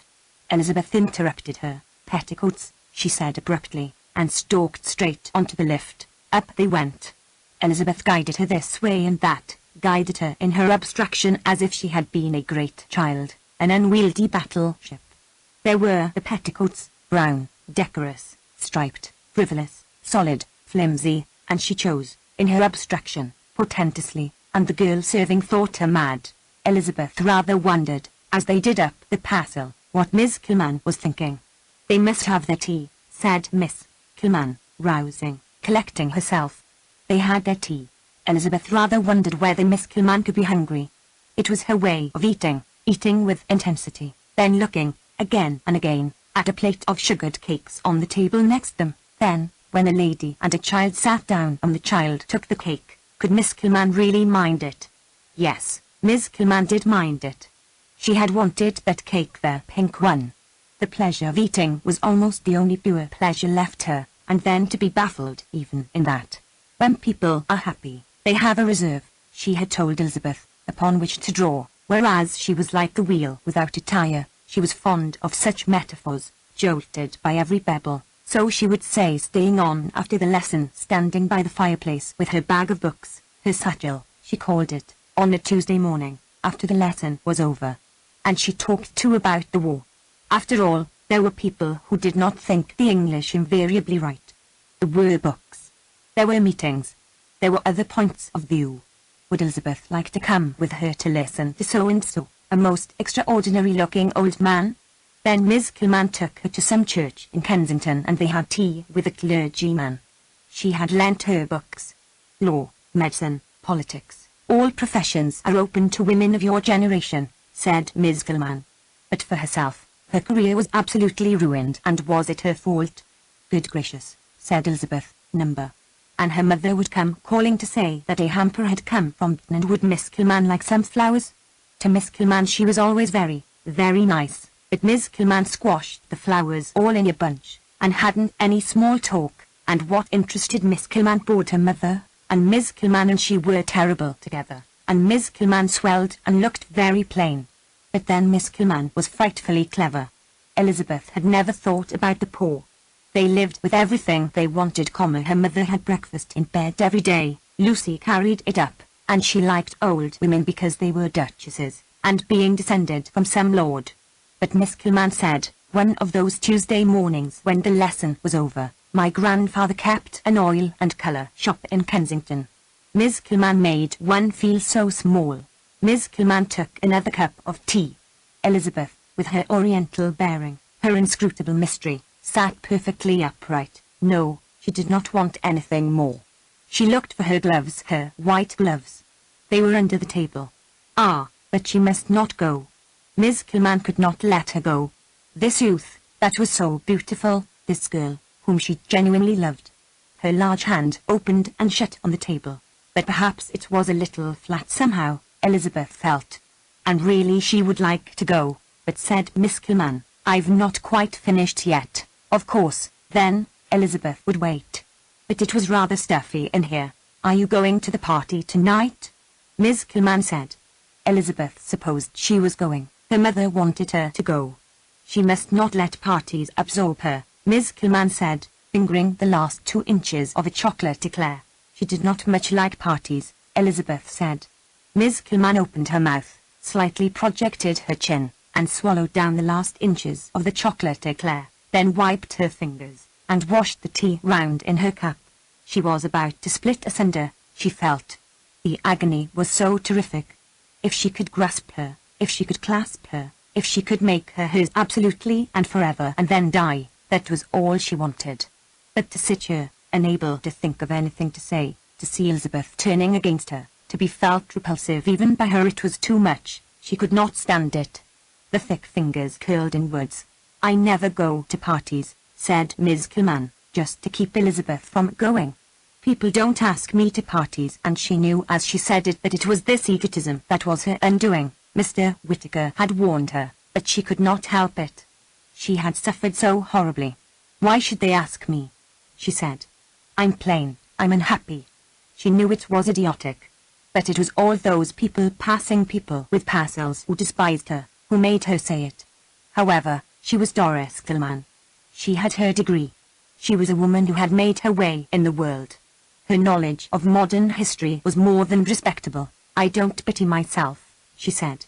I pity, she meant to say, your mother, but no, she could not to Elizabeth. I pity other people, she said, more, like some dumb creature who has been brought up to a gate for an unknown purpose, and stands the longing to gallop away. Elizabeth Dalloway sat silent. Was Miss Kilman going to say anything more? Don't quite forget me, said Doris Kilman. Her voice quivered. Right away to the end of the field the dumb creature galloped in terror. The great hand opened and shut. Elizabeth turned her head. The waitress came. One had to pay at the desk, Elizabeth said, and went off, drawing out, so Miss Kilman felt, the very entrails in her body, stretching them as she crossed the room, and then, with a final twist, bowing her head very politely, she went. She had gone. Miss Kilman sat at the marble table among the eclairs, stricken once, twice, thrice by shocks of suffering. She had gone. Mrs. Dalloway had triumphed. Elizabeth had gone. Beauty had gone. Youth had gone. So she sat. She got up, blundered off among the little tables, rocking slightly from side to side, and somebody came after her with her petticoat, and she lost her way, and was hemmed in by trunks specially prepared for taking to India. Next got among the accoutrement sets, and baby linen, through all the commodities of the world, perishable and permanent, hams, drugs, flowers, stationery, variously smelling, now sweet, now sour. She lurched, saw herself thus lurching with her hat askew, very red in the face, full length in a looking-glass, and at last came out into the street. The tower of Westminster Cathedral rose in front of her, the habitation of God. In the midst of the traffic, there was the habitation of God. Doggedly she set off with her parcel to that other sanctuary, the Abbey, where, raising her hands in a tent before her face, she sat beside those driven into shelter too, the variously assorted worshippers, now divested of social rank, almost of sex, as they raised their hands before their faces, but once they removed them, instantly reverent, middle class, English men and women, some of them desirous of seeing the wax works. But Miss Kilman held her tent before her face. Now she was deserted, now rejoined. New worshippers came in from the street to replace the strollers, and still, as people gazed round and shuffled past the tomb of the unknown warrior, still she barred her eyes with her fingers and tried in this double darkness, for the light in the abbey was borderless, to aspire above the vanities, the desires, the commodities, to rid herself both of hatred and of love. Her hands twitched. She seemed to struggle. Yet to others God was accessible and the path to him smooth. Mr. Fletcher, retired, of the Treasury, Mrs. Coram, widow of the famous K.C., approached him simply, and having done their praying, leant back, enjoyed the music, the organ pealed sweetly, and saw Miss Kilman at the end of the row, praying, and, being still on the threshold of their underworld, thought of her sympathetically as a soul haunting the same territory, a soul cut out of immaterial substance, not a woman, a soul. But Mr. Fletcher had to go. He had to pass her, and being himself neat as a new pin, could not help being a little distressed by the poor lady's disorder, her hair down, her parcel on the floor. She did not at once let him pass. But, as he stood gazing about him, at the white marbles, grey window panes, and accumulated treasures, for he was extremely proud of the abbey, her largeness, robustness, and power as she sat there shifting her knees from time to time, it was so rough the approach to her God, so tough her desires, impressed him, as they had impressed Mrs. Dalloway. She could not get the thought of her out of her mind that afternoon, the Reverend Edward Whittaker, and Elizabeth too. And Elizabeth waited in Victoria Street for an omnibus. It was so nice to be out of doors. She thought perhaps she need not go home just yet. It was so nice to be out in the air. So she would get onto an omnibus. And already, even as she stood there, in her very well-cut clothes, it was beginning. People were beginning to compare her to poplar trees, early dawn, hyacinths, fawns, running water, and garden lilies, and it made her life a burden to her, for she so much preferred being left alone to do what she liked in the country, that they would compare her to lilies, and she had to go to parties, and London was so dreary compared with being alone in the country with her father and the dogs. Buses swooped, settled, were off garish caravans, glistening with red and yellow varnish. But which should she get onto? She had no preferences.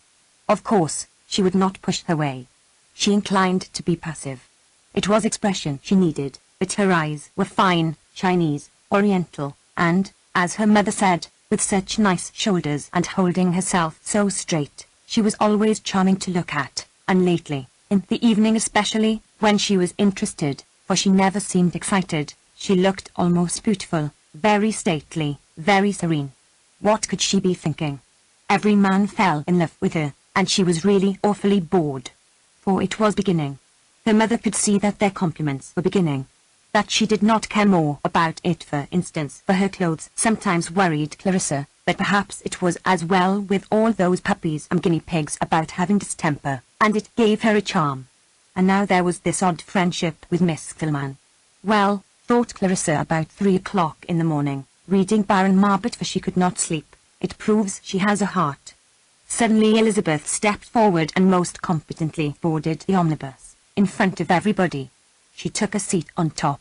The impetuous creature, a pirate, started forward, sprang away. She had to hold the rail to steady herself, for a pirate it was, reckless, unscrupulous, bearing down ruthlessly, circumventing dangerously, boldly snatching a passenger, or ignoring a passenger, squeezing like an arrogant in between, and then rushing insolently, all sails spread up Whitehall.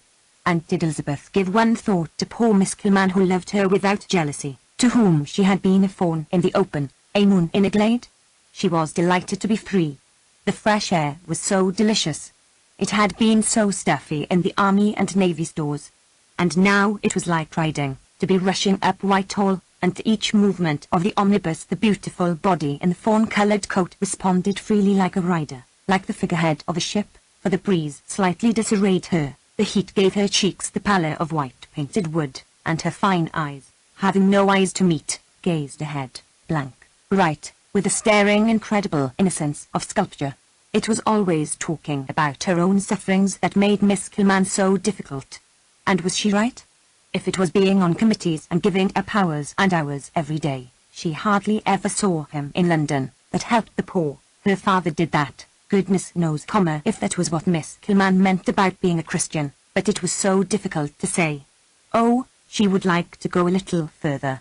Another penny was it to the Strand. Here was another penny then. She would go up the Strand. She liked people who were ill.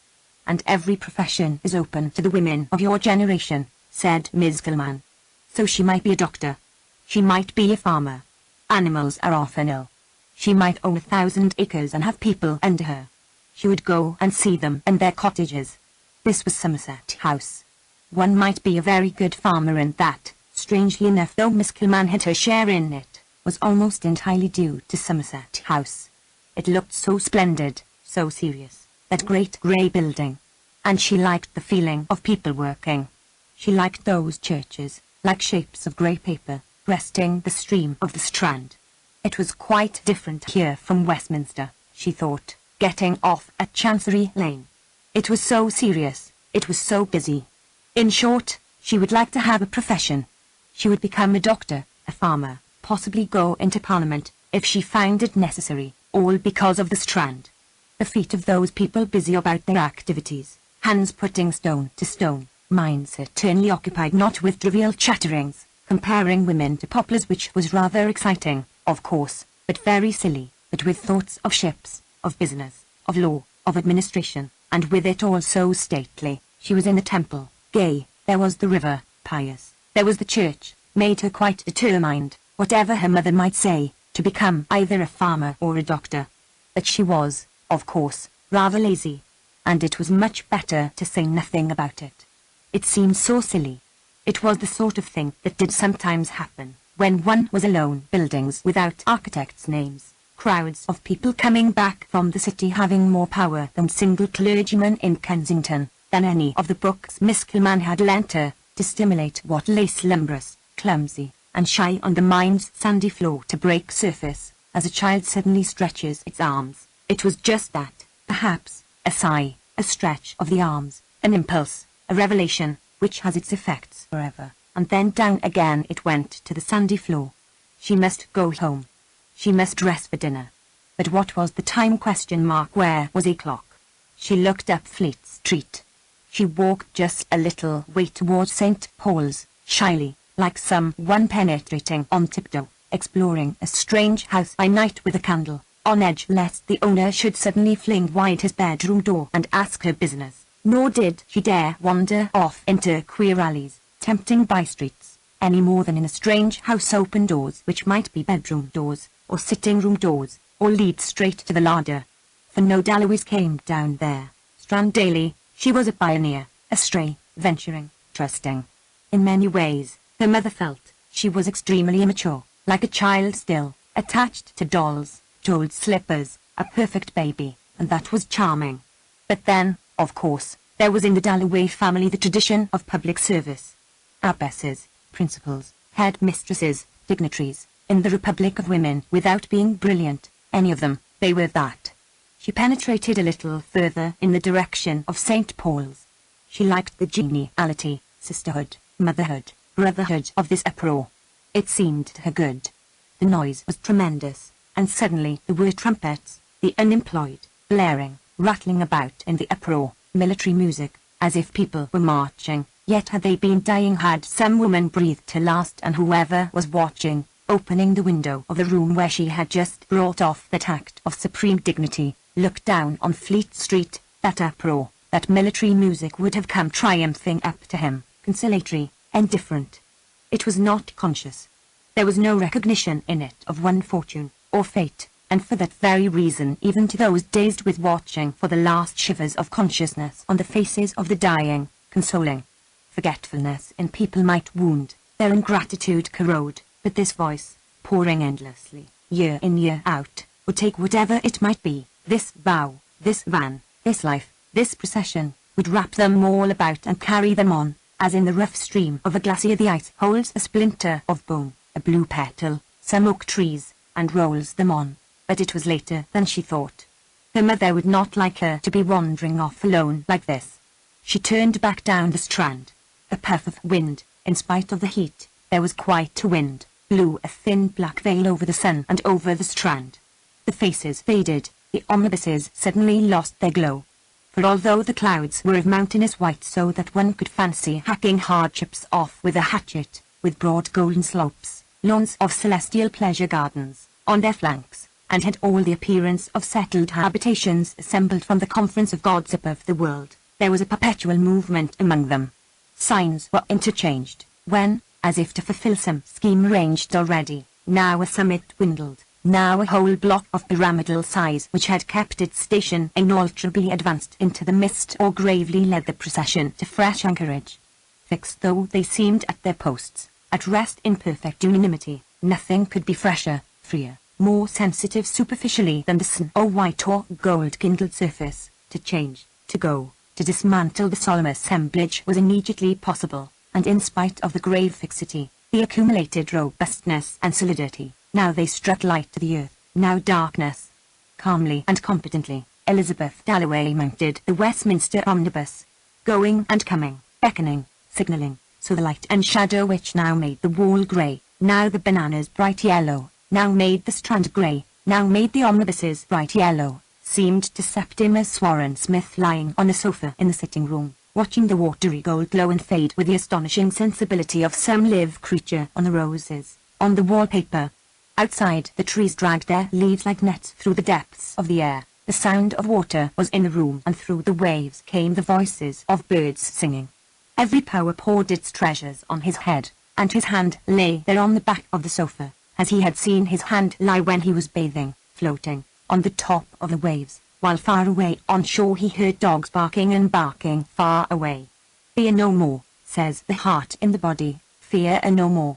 He was not afraid. At every moment nature signified by some laughing hint like that gold spot which went round the wall there, her determination to show, by brandishing her plumes, shaking her dresses, flinging her mantle this way and that, beautifully, always beautifully, and standing close up to breathe through her hollowed hands Shakespeare's words, her meaning. Rizier, sitting at the table twisting a hat in her hands, watched him, saw him smiling. He was happy then. But she could not bear to see him smiling. It was not marriage, it was not being one's husband to look strange like that, always to be starting, laughing, sitting hour after hour silent, or clutching her and telling her to write. The table drawer was full of those writings, about war, about Shakespeare, about great discoveries, how there is no death. Lately he had become excited suddenly for no reason, and both Dr. Holmes and Sir William Bradshaw said excitement was the worst thing for him, and waved his hands and cried out that he knew the truth. He knew everything. That man, his friend who was killed, Evans, had come, he said. He was singing behind a screen. She wrote it down just as he spoke it. Some things were very beautiful, others sheer nonsense. And he was always stopping in the middle, changing his mind, wanting to add something, hearing something new, listening with his hand up. But she heard nothing. And once they found the girl who did the room reading one of these papers in fits of laughter. It was a dreadful pity. For that made Septimus cry out about human cruelty, how they tear each other to pieces. The fallen, he said, they tear to pieces.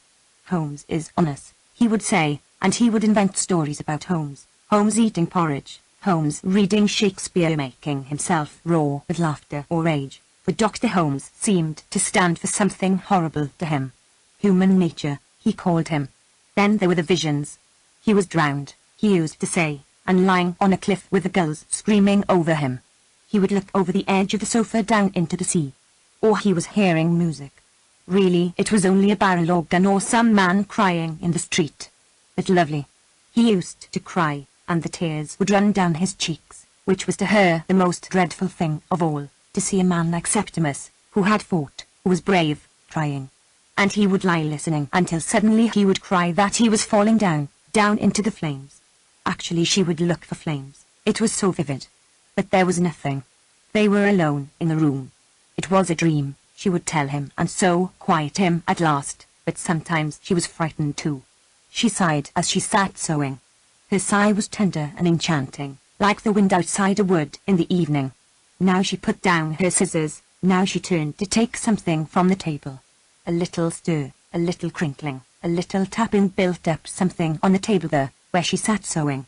Through his eyelashes he could see her blurred outline, her little black body, her face and hands, her turning movements at the table, as she took up a reel, or looked. She was apartment to lose things, for her silk. She was making a hat for Mrs. Filmer's married daughter, whose name was, he had forgotten her name. What is the name of Mrs. Filmer's married daughter? He asked. Mrs. Peters, said Rizier.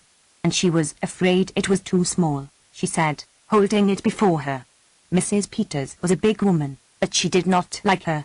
It was only because Mrs. Filmer had been so good to them. She gave me grapes this morning. She said that Rizier wanted to do something to show that they were grateful. She had come into the room the other evening and found Mrs. Peters, who thought they were out, playing the gramophone. Was it true? He asked. She was playing the gramophone? Yes, she had told him about it at the time. She had found Mrs. Peters playing the gramophone. He began, very cautiously, to open his eyes, to see whether a gramophone was really there. But real things were too exciting. He must be cautious. He would not go mad. First he looked at the fashion papers on the lower shelf, then, gradually at the gramophone with the green trumpet. Nothing could be more exact. And so, gathering courage, he looked at the sideboard, the plate of bananas, the engraving of Queen Victoria and the Prince Consort, at the mantelpiece, with a jar of roses. None of these things moved. All were still, all were real. She is a woman with a spiteful tongue, said Rizier. What does Mr. Peters do? Septimus asked. Said Rizier, trying to remember. She thought Mrs. Filmer had said that he travelled for some company. Just now he is in Hull, she said. Just now. She said it with her Italian accent. She said it herself. He shaded his eyes so that he might see only a little of her face at a time. First the chin, then the nose, then the forehead, in case it were deformed, or had some terrible mark on it. But no, she was, perfectly natural, sewing, with the pursed lips that women have, the set, the melancholy expression, when sewing. But there was nothing terrible about it, he assured himself, looking a second time, a third time at her face, her hands, for what was frightening or disgusting in her as she sat there in broad daylight, sewing? Mrs. Peters had a spiteful tongue. Mr. Peters was in hell. Why then rage and prophesy? Why fly scourged and outcast? Why be made to tremble and sob by the clouds? Why seek truths and deliver messages when Rizier sat sticking pins into the front of her dress, and Mr. Peters was in hell? Miracles, revelations, agonies, loneliness, falling through the sea, down into the flames, all were burned out, for he had a sense, as he watched Rizier trimming the straw hat for Mrs. Peters, of a coverlet of flowers.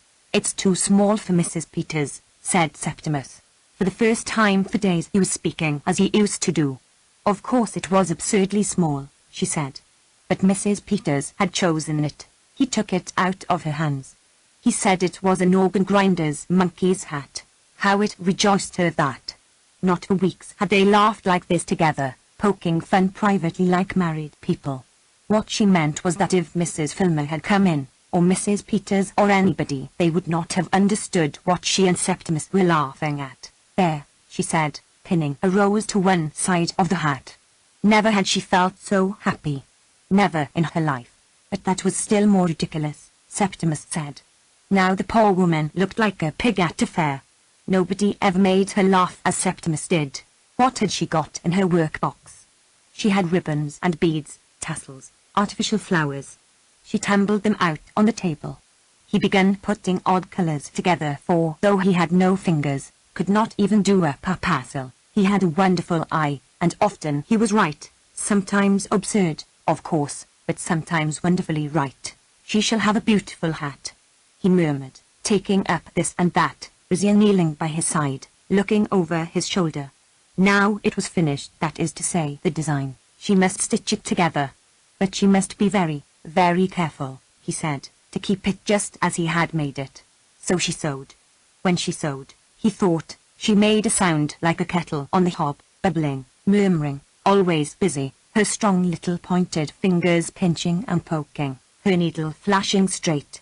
The sun might go in and out, on the tassels, on the wallpaper, but he would wait, he thought, stretching out his feet, looking at his ringed sock at the end of the sofa. He would wait in this warm place, this pocket of still air, which one comes on at the edge of a wood sometimes in the evening, when, because of a fall in the ground, or some arrangement of the trees, one must be scientific above all, scientific. Warmth lingers, and the air buffets the cheek like the wing of a bird. There it is, said Rizia, twirling Mrs. Peters' hat on the tips of her fingers. That'll do for the moment. Later. Her sentence bubbled away, drip, drip, drip, like a contented tap left running. It was wonderful. Never had he done anything which made him feel so proud. It was so real, it was so substantial. Mrs. Peters' hat. Just look at it, he said. Yes, it would always make her happy to see that hat. He had become himself then. He had laughed then. They had been alone together. Always she would like that hat. He told her to try it on. But I must look so queer, she cried, running over to the glass and looking first this side then that. Then she snatched it off again, for there was a tap at the door. Could it be Sir William Bradshaw? Had he sent already? No. It was only the small girl with the evening paper. What always happened, then happened what happened every night of their lives. The small girl sucked her thumb at the door. Rizia went down on her knees. Rizia cooed and kissed. Rizia got a bag of sweets out of the table drawer. For so it always happened. First one thing, then another. So she built it up. First one thing and then another. Dancing, skipping, round and round the room they went. He took the paper. Surrey was all out, he read. There was a heat wave. Rizia repeated, Surrey was all out. There was a heat wave, making it part of the game she was playing with Mrs. Filmer's grandchild, both of them laughing, chattering at the same time, at their game. He was very tired. He was very happy. He would sleep. He shut his eyes.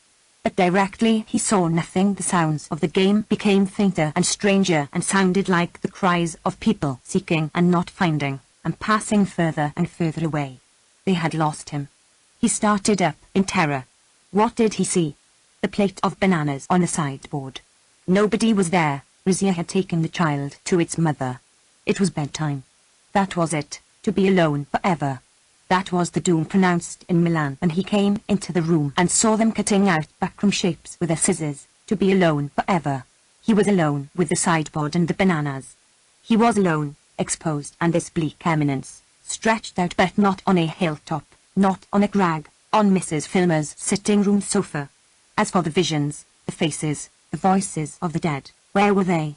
There was a screen in front of him, with black bulrushes and blue swallows. Where he had once seen mountains, where he had seen faces, where he had seen beauty, there was a screen. Evans! He cried. There was no answer. A mouse had squeaked, or a curtain rustled. Those were the voices of the dead. The screen, the coal scuttle, the sideboard remained to him. Let him then face the screen, the coal scuttle and the sideboard. Patricia burst into the room chattering. Some letter had come. Everybody's plans were changed. Mrs. Filmer would not be able to go to Brighton after all. There was no time to let Mrs. Williams know, and really Rizia thought it very, very annoying when she caught sight of the hat and thought, perhaps she might just make a little. Her voice died out in contented melody. Damn, she cried. It was a joke of theirs, her swearing. The needle had broken. Hat, child, Brighton, needle. She built it up. First one thing, then another. She built it up, sewing. She wanted him to say whether by moving the rows she had improved the hat. She sat on the end of the sofa. They were perfectly happy now, she said, suddenly, putting the hat down. For she could say anything to him now. She could say whatever came into her head. That was almost the first thing she had felt about him, that night in the cafe when he had come in with his English friends. He had come in, rather shyly, looking round him, and his hat had fallen when he hung it up. That she could remember. She knew he was English, though not one of the large Englishmen her sister admired, for he was always thin, but he had a beautiful fresh colour, and with his big nose, his bright eyes, his way of sitting a little hunched made her think. She had often told him of a young hawk, that first evening she saw him, when they were playing dominoes, and he had come in a young hawk, but with her he was always very gentle. She had never seen him wild or drunk, only suffering sometimes through this terrible war, but even so, when she came in, he would put it all away. Anything in the whole world, any little bother with her work, anything that struck her to say she would tell him, and he understood at once. Her own family even were not the same. Being older than she was and being so clever how serious he was, wanting her to read Shakespeare before she could even read a child's story in English ! Being so much more experienced, he could help her. And she too could help him. But this hat now. And then, it was getting late. Sir William Bradshaw. She held her hands to her head, waiting for him to say did he like the hat or not. And as she sat there, waiting, looking down, he could feel her mind, like a bird, falling from branch to branch, and always alighting. Quite rightly, he could follow her mind, as she sat there in one of those loose lax poses that came to her naturally and, if he should say anything, at once she smiled, like a bird alighting with all its claws firm upon the bow. But he remembered Bradshaw said, the people we are most fond of are not good for us when we are ill. Bradshaw said, he must be taught to rest. Bradshaw said they must be separated. Must, why must? What power had Bradshaw over him? What right has Bradshaw to say must to me? He demanded. It is because you talked of killing yourself, said Rizia. Mercifully, she could now say anything to Septimus, so he was in their power. Holmes and Bradshaw were on him. The brute with the red nostrils was snuffing into every secret place. Must it could say. Where were his papers? The things he had written. She brought him his papers, the things he had written, things she had written for him. She tumbled them out onto the sofa. They looked at them together. Diagrams, designs, little men and women brandishing sticks for arms, with wings with a question mark on their backs, circles traced round shillings and sixpences, the suns and stars, zigzagging precipices with mountaineers ascending roped together, exactly like knives and forks, sea pieces with little faces laughing out of what might perhaps be waves, the map of the world. Burn them, he cried. Now for his writings, how the dead sing behind rhododendron bushes, odes to time, conversations with Shakespeare, Evans, his messages from the dead, do not cut down trees, tell the Prime Minister. Universal love, the meaning of the world. Burn them, he cried. But Rizia laid her hands on them. Some were very beautiful, she thought. She would tie them up, for she had no envelope, with a piece of silk. Even if they took him, she said, she would go with him. They could not separate them against their wills, she said.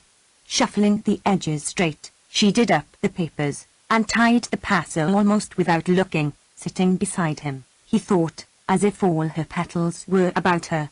She was a flowering tree, and through her branches looked out the face of a lawgiver, who had reached a sanctuary where she feared no one, not Holmes, not Bradshaw, a miracle, a triumph, the last and greatest.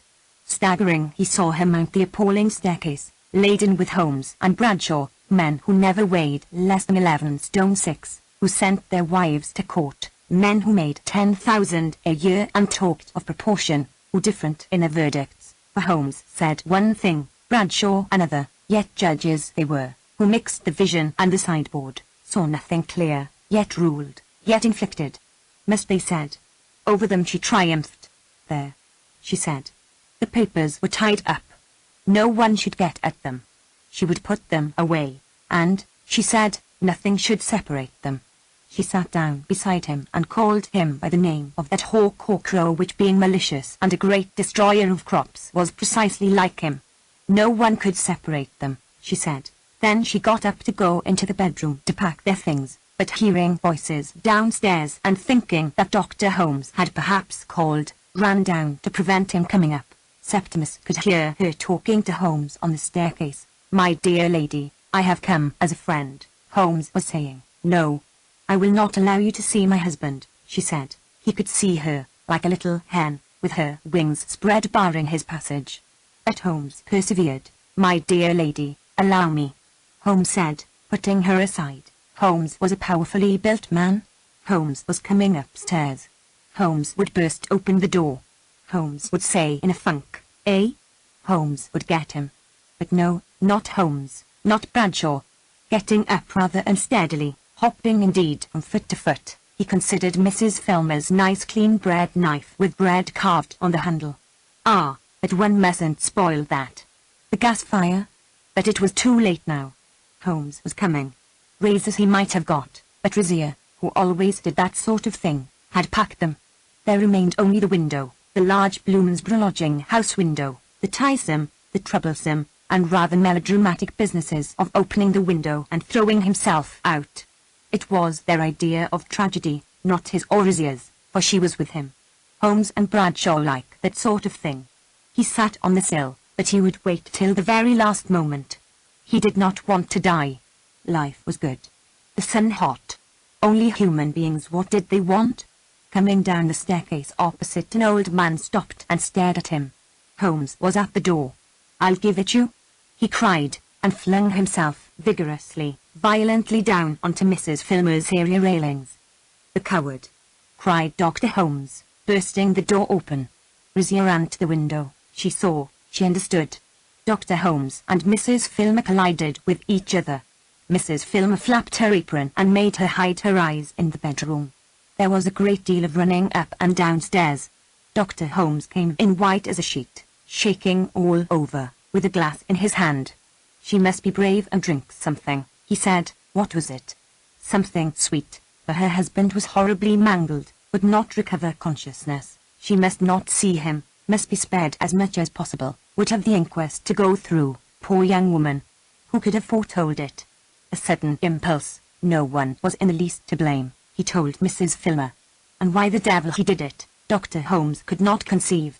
It seemed to her as she drank the sweet stuff that she was opening long windows, stepping out into some garden. But where?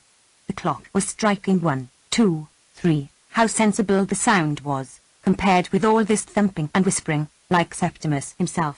She was falling asleep.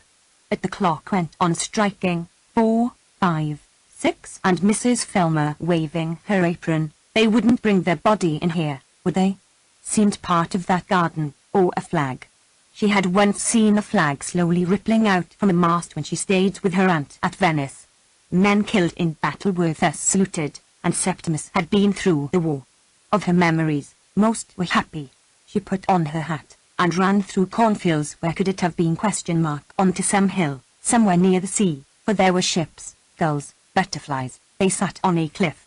In London too, there they sat, and, half dreaming, came to her through the bedroom door, rain falling, whisperings, stirrings among dry corn, the caress of the sea, as it seemed to her, hollowing them in its arched shell and murmuring to her laid on shore, strawn she felt, like flying flowers over some tomb. "He is dead," she said, smiling at the poor old woman who guarded her with her honest light blue eyes fixed on the door. "They wouldn't bring him in here, would they?" But Mrs. Filmer pooh-poohed. "Oh, no, Oh no. They were carrying him away now. Ought she not to be told? Married people ought to be together, Mrs. Filmer thought. But they must do as the doctor said. Let her sleep, said Dr. Holmes, feeling her pulse. She saw the large outline of his body standing dark against the window. So that was Dr. Holmes. One of the triumphs of civilization, Peter Walsh thought. It is one of the triumphs of civilization, as the light high bell of the ambulance sounded. Swiftly, cleanly the ambulance sped to the hospital, having picked up instantly, humanely, some poor devil, someone hit on the head, struck down by disease, knocked over perhaps a minute or so ago at one of these crossings, as might happen to oneself. That was civilization. It struck him coming back from the East, the efficiency, the organization, the communal spirit of London. Every cart or carriage of its own accord drew aside to let the ambulance pass. Perhaps it was morbid, or was it not touching rather, the respect which they showed this ambulance with its victim inside, busy men hurrying home yet instantly bethinking them as it passed of some wife, or presumably how easily it might have been them there, stretched on a shelf with a doctor and a nurse.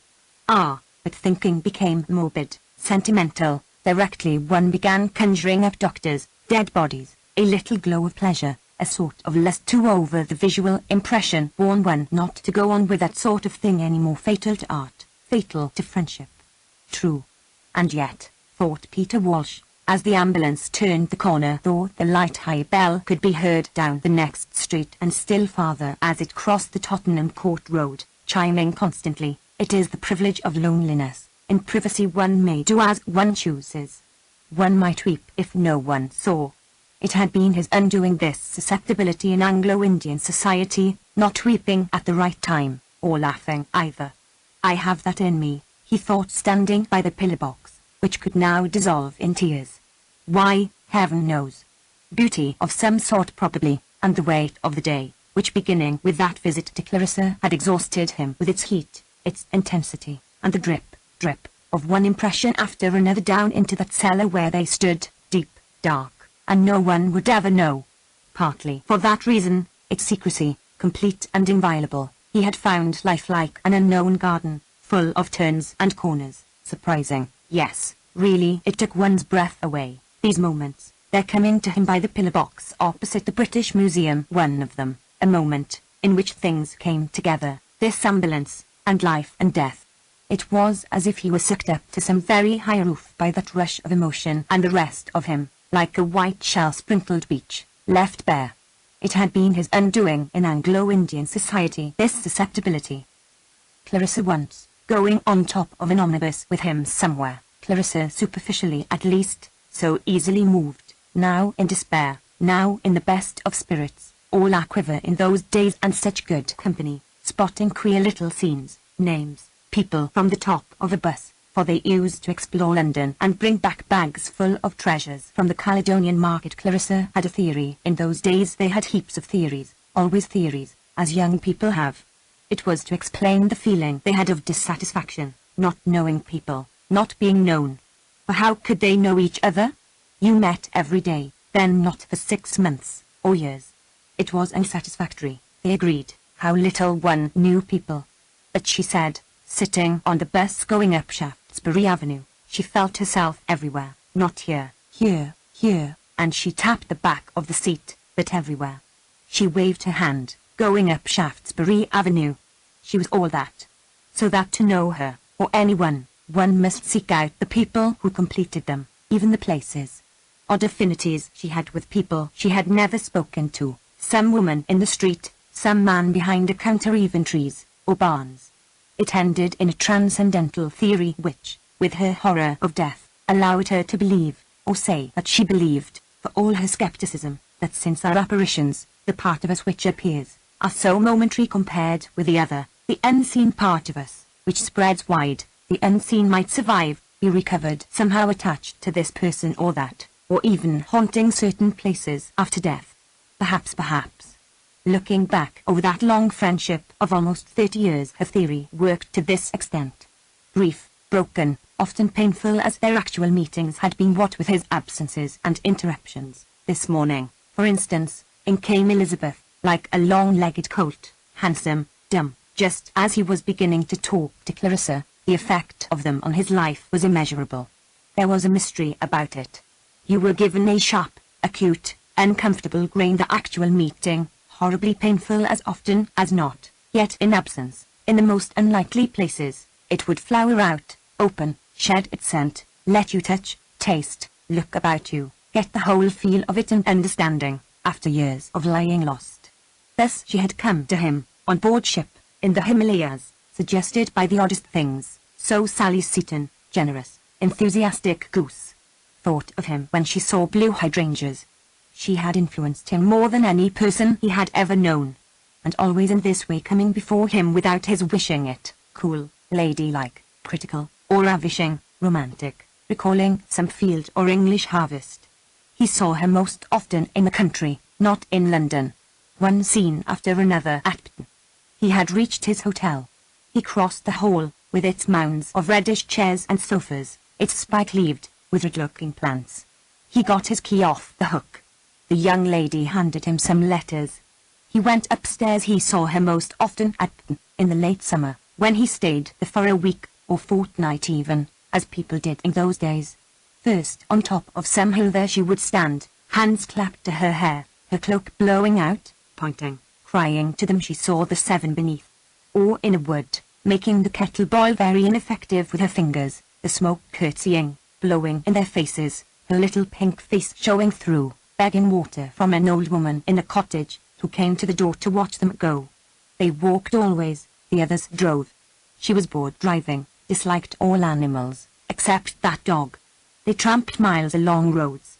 She would break off to get her bearings, piloting back across country, and all the time they argued, discussed poetry, discussed people, discussed politics. She was a radical then, never noticing a thing except when she stopped, cried out at a view or a tree, and made him look with her, and so on again, through stubble fields, she walking ahead, with a flower for her aunt, never tired of walking for all her delicacy, to drop down on Pton in the dusk. Then, after dinner, old Britkoff would open the piano and sing without any voice, and they would lie sunk in armchairs, trying not to laugh, but always breaking down and laughing at nothing. Britkoff was supposed not to see. And then in the morning, flirting up and down like a wagtail in front of the house. Oh, it was a letter from her. This blue envelope, that was her hand. And he would have to read it. Here was another of those meetings, bound to be painful. To read a letter needed the devil of an effort. How heavenly it was to see him. She must tell him that. That was all. But it upset him. It annoyed him. He wished she hadn't written it. Coming on top of his thoughts, it was like a nudge in the ribs. Why couldn't she let him be? After all, she had married Dalloway, and lived with him in perfect happiness all these years. These hotels are not consoling places. Far from it. Any number of people had hung up their hats on those bags. Even the flies, if you thought of it, had settled on other people's noses. As for the cleanliness which hit him in the face, it wasn't cleanliness, so much as bareness, frigidity, a thing that had to be. Some arid matron made her rounds at dawn sniffing, beering, causing blue-nosed maids to scour, for all the world as if the next visitor were a joint of meat to be served on a perfectly clean platter. For sleep, one bed, for sitting in, one armchair, for cleaning one's teeth and shaving one's chin, one tumbler, one looking-glass. Books, letters, dressing-gown, slipped about on the impersonality of the horsehair-like incongruous impertinences. And it was Clarissa's letter that made him see all this. Heavenly to see you. She must say so. He folded the paper, pushed it away. Nothing would induce him to read it again. To get that letter to him by 6 o'clock she must have sat down and written it directly he left her, stamped it, sent somebody to the post. It was, as people say, very like her. She was upset by his visit. She had felt a great deal, had for a moment, when she kissed his hand, regretted, envied him even, remembered possibly, for he saw her look it, something he had said, how they would change the world if she married him perhaps, whereas, it was this, it was middle age, it was mediocrity, then forced herself with her indomitable vitality to put all that aside, the being in her a thread of life which for toughness, endurance, power to overcome obstacles, and carry her triumphantly through he had never known the like of. Yes, but there would come a reaction directly he left the room. She would be frightfully sorry for him. She would think what in the world she could do to give him pleasure, short always of the one thing, and he could see her with the tears running down her cheeks, going to her writing table and dashing off that one line which he was to find greeting him. Heavenly to see you. And she meant it. Peter Walsh had now unlaced his boots, but it would not have been a success, their marriage. The other thing, after all, came so much more naturally. It was odd, it was true, lots of people felt it. Peter Walsh, who had done just respectably, filled the usual posts adequately, was liked, but thought a little grunky, gave himself airs it was odd that he should have had, especially now that his hair was grey, a contented look, a look of having reserves. It was this that made him attractive to women who liked the sense that he was not altogether manly. There was something unusual about him, or something behind him. It might be that he was bookish, never came to see you without taking up the book on the table. He was now reading, with his bootlaces trailing on the floor, or that he was a gentleman, which showed itself in the way he knocked the ashes out of his pipe, and in his manners, of course, to women. For it was very charming and quite ridiculous how easily some girl without a grain of sense could twist him round her finger. But at her own risk. That is to say, though he might be ever so easy, and indeed with his gaiety and good breeding fascinating to be with, it was only up to a point. She said something. No, he saw through that. He wouldn't stand that. No. Then he could shout and rock and hold his sides together over some joke with men. He was the best judge of cooking in India. He was a man, but not the sort of man one had to respect, which was a mercy, not like Major Simmons, for instance, not in the least like that, Daisy thought, when, in spite of her 2 small children, she used to compare them. He pulled off his boots. He emptied his pockets.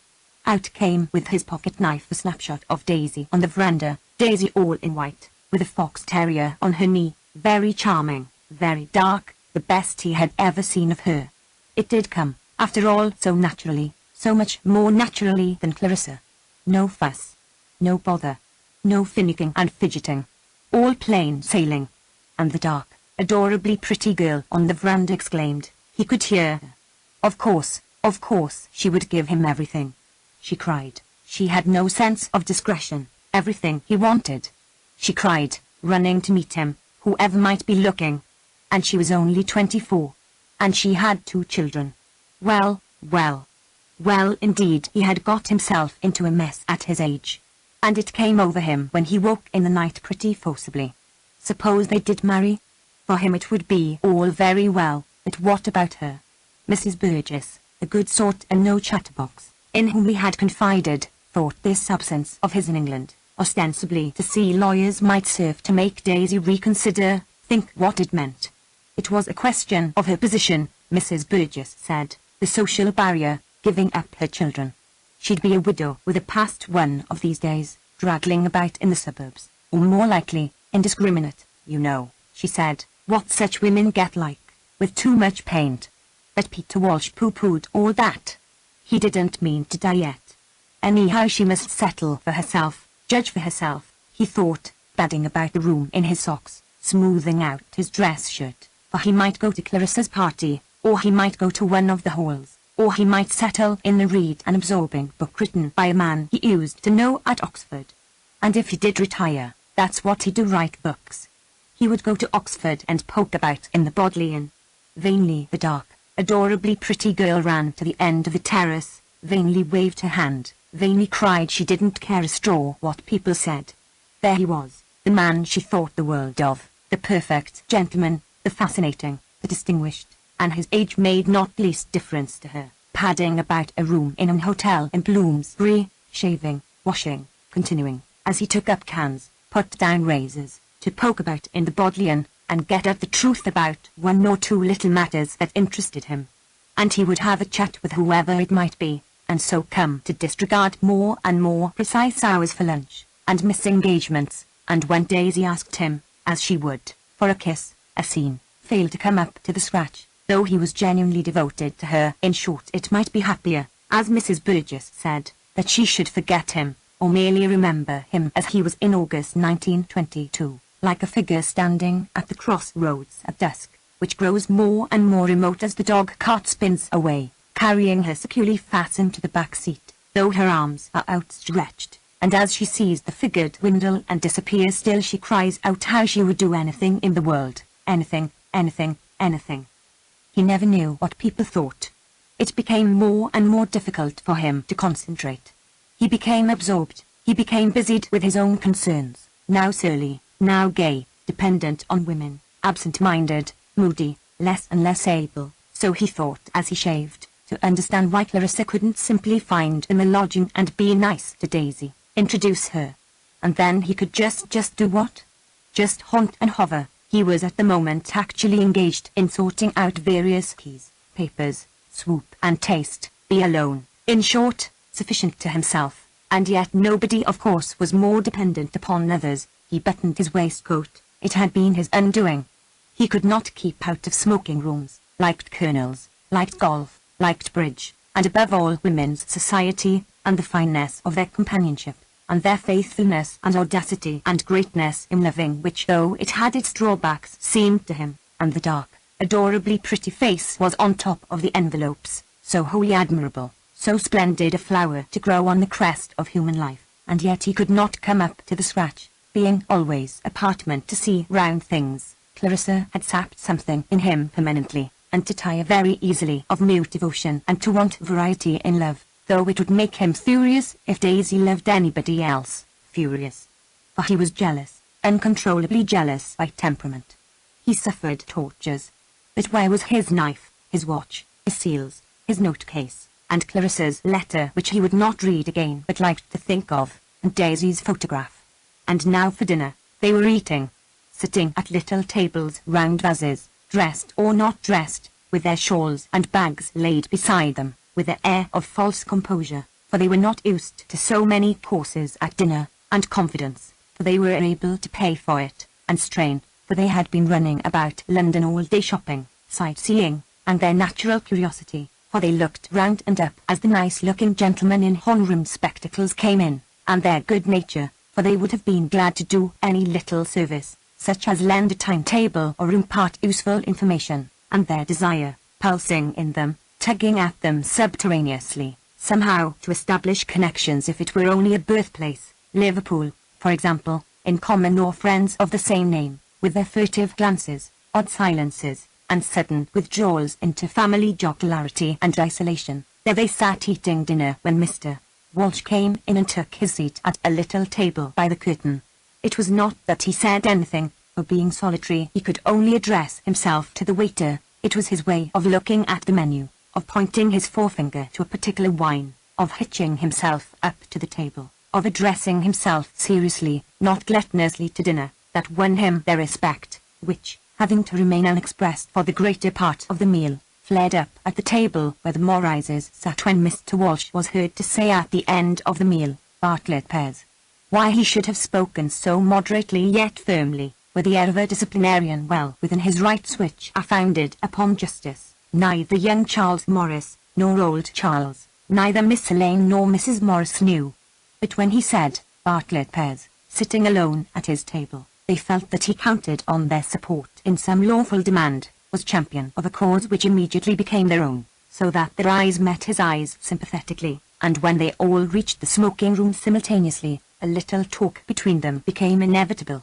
It was not very profound, only to the effect that London was crowded, had changed in 30 years, that Mr. Morris preferred Liverpool, that Mrs. Morris had been to the Westminster Flower Show, and that they had all seen the Prince of Wales. Yet, thought Peter Walsh, no family in the world can compare with the Morrises, none whatever, and their relations to each other are perfect, and they don't care a hang for the upper classes, and they like what they like, and Elaine is training for the family business, and the boy has won a scholarship at Leeds, and the old lady, who is about his own age, has 3 more children at home, and they have 2 motor cars, but Mr. Morris still mends the boots on Sunday. It is superb, it is absolutely superb, thought Peter Walsh, swaying a little backwards and forwards with his liqueur glass in his hand among the hairy red chairs and ashtrays, feeling very well pleased with himself, for the Morrises liked him. Yes, they liked a man who said, "Bartlett Pears." They liked him, he felt. He would go to Clarissa's party. The Morrises moved off, but they would meet again. He would go to Clarissa's party, because he wanted to ask Richard what they were doing in India. The Conservative duffers. And what's being acted. And music.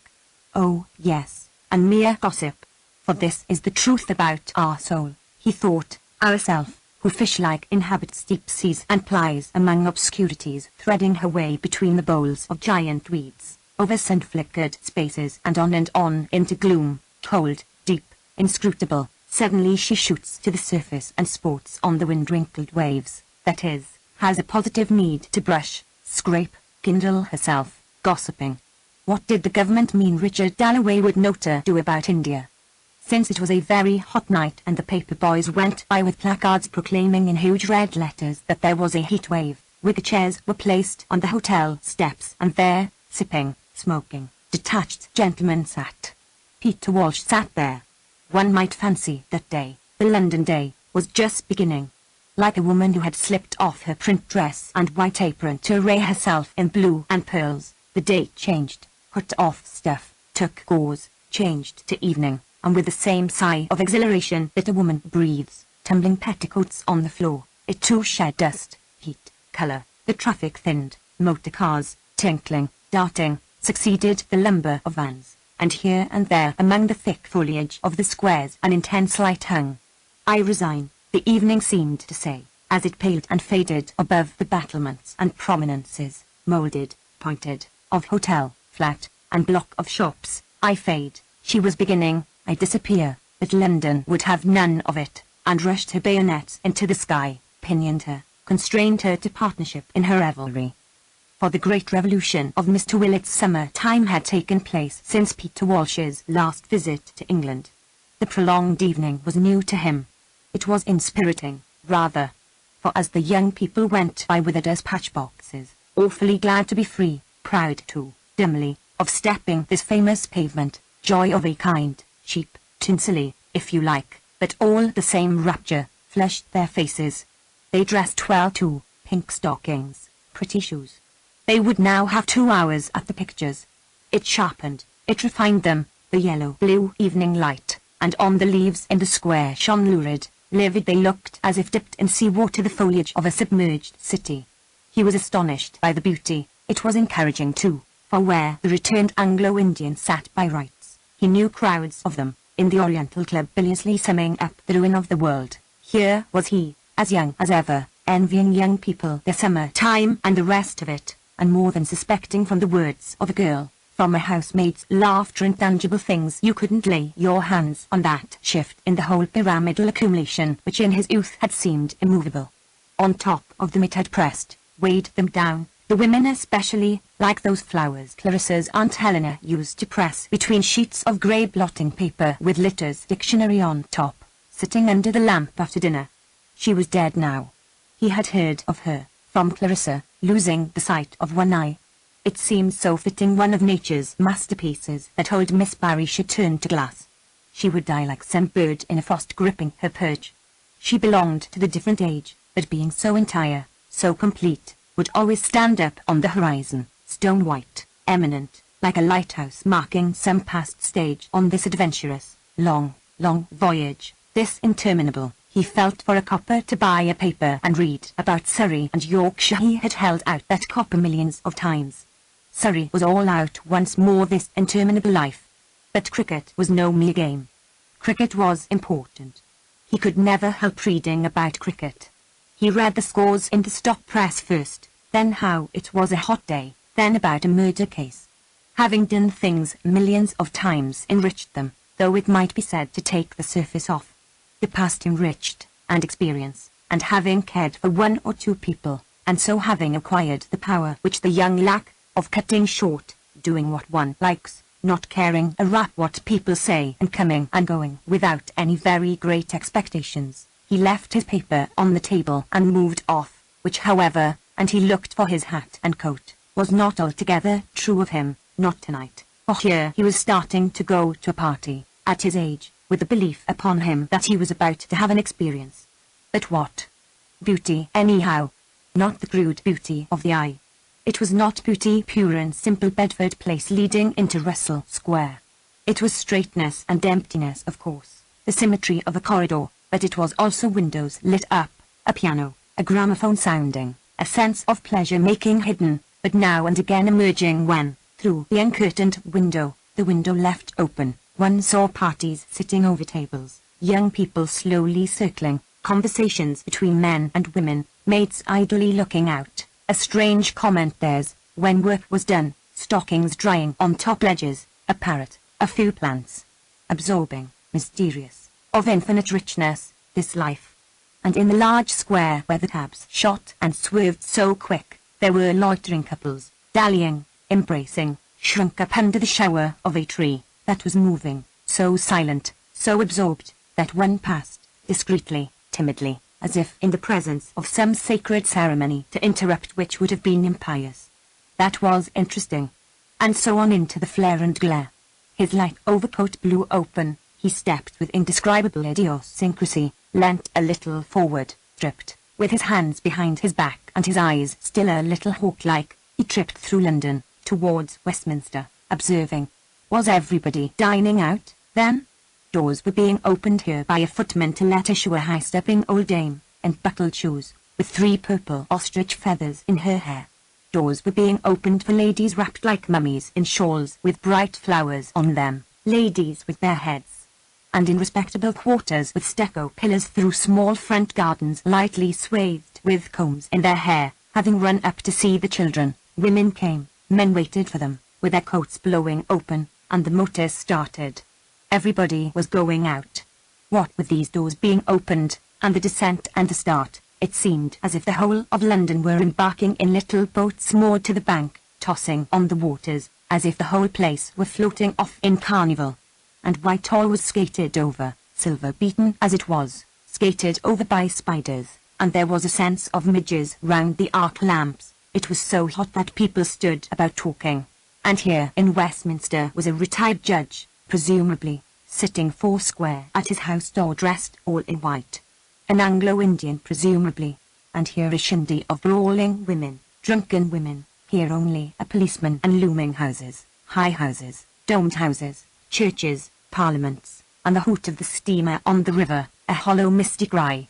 But it was her street, this, Clarissa's. Cabs were rushing round the corner, like water round the piers of a bridge, drawn together, it seemed to him, because they bore people going to her party, Clarissa's party. The cold stream of visual impressions failed him now, as if the eye were a cup that overflowed and let the rest run down its china walls unrecorded. The brain must wake now. The body must contract now, entering the house, the lighted house, where the door stood open, where the motor cars were standing, and bright women descending. The soul must brave itself to endure. He opened the big blade of his pocket knife. Lucy came running full tilt downstairs, having just nipped into the drawing-room to smooth a cover, to straighten a chair, to pause a moment and feel whoever came in must think how clean, how bright, how beautifully cared for, when they saw the beautiful silver, the brass fire irons, the new chair covers, and the curtains of yellow chintz. She appraised each, heard a roar of voices, people already coming up from dinner. She must fly. The Prime Minister was coming, Agnes said, so she had heard them say in the dining-room. She said, coming in with a tray of glasses. Did it matter? Did it matter in the least? One Prime Minister more or less? It made no difference at this hour of the night to Mrs. Walker. Among the plates, saucepans, calendars, frying pans, chicken in aspic, ice cream freezers, pared crusts of bread, lemons, soup tureens, and pudding basins which, however hard they washed up in the scullery, seemed to be all on top of her, on the kitchen table, on chairs, while the fire blared and roared, the electric lights glared, and still supper had to be laid. All she felt was, one Prime Minister more or less made not a scrap of difference to Mrs. Walker. The ladies were going upstairs already, said Lucy. The ladies were going up, one by one, Mrs. Dalloway walking last and almost always sending back some message to the kitchen. My love to Mrs. Walker. That was it one night. Next morning they would go over the dishes, the soup, the salmon. Mrs. Walker knew, as usual, underdone, for she always got nervous about the pudding and left it to Jenny, so it happened. The salmon was always underdone. But some lady with fair hair and silver ornaments had said, Lucy said, About the entree, was it really made at home? But it was the salmon that bothered Mrs. Walker, as she spun the plates round and round, and pulled in dampers and pulled out dampers, and there came a burst of laughter from the dining room, a voice speaking, then another burst of laughter, the gentlemen enjoying themselves when the laddies had gone. "The tea," said Lucy, running in. Mr. Dalloway had sent for the tea from the Emperor's cellars, the imperial tea. It was borne through the kitchen. Over her shoulder Lucy reported how Miss Elizabeth looked quite lovely. She couldn't take her eyes off her, in her pink dress, wearing the necklace Mr. Dalloway had given her. Jenny must remember the dog, Miss Elizabeth's fox terrier, which, since it bit, had to be shut up and might, Elizabeth thought, want something. Jenny must remember the dog. But Jenny was not going upstairs with all those people about. There was a motor at the door already. There was a ring at the bell and the gentlemen still in the dining room, drinking tea. There, they were going upstairs. That was the first to come, and now they would come faster and faster, so that Mrs. Parkinson, hired for parties, would leave the hall door ajar, and the hall would be full of gentlemen waiting. They stood waiting, sleeking down their hair, while the ladies took their cloaks off in the room along the passage, where Mrs. Barnett helped them, old Ellen Barnett, who had been with the family for 40 years, and came every summer to help the ladies, and remembered mothers when they were girls, and though very unassuming did shake hands, said my lady very respectfully, yet had a humorous way with her, looking at the young ladies, and ever so tactfully helping Lady Lovejoy, who had some trouble with her and a bodice. And they could not help feeling, Lady Lovejoy and Miss Alice, that some little privilege in the matter of brush and comb was awarded them, having known Mrs. Barnett 30 years. My lady, Mrs. Barnett supplied her. Young ladies did not use to rouge, said Lady Lovejoy, when they stayed at in the old days. And Miss Alice didn't need rouge, said Mrs. Barnett, looking at her fondly. The Mrs. Barnett would sit in the cloakroom, patting down the furs, smoothing out the Spanish shawls, tidying the dressing table, and knowing perfectly well, in spite of the furs and the embroideries, which were nice ladies, which were not. The dear old body, said Lady Lovejoy, mounting the stairs, Clarissa's old nurse. And then Lady Lovejoy stiffened. Lady and Miss Lovejoy, she said to Mr. Wilkins, hired for parties. He had an admirable manner, as he bent and straightened himself, and announced with perfect impartiality Lady and Miss Lovejoy, Sir John and Lady Needham, Miss Weld, Mr. Walsh.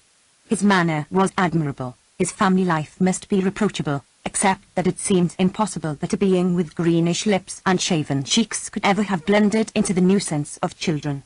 "How delightful to see you," said Clarissa. She said it to everyone. "How delightful to see you."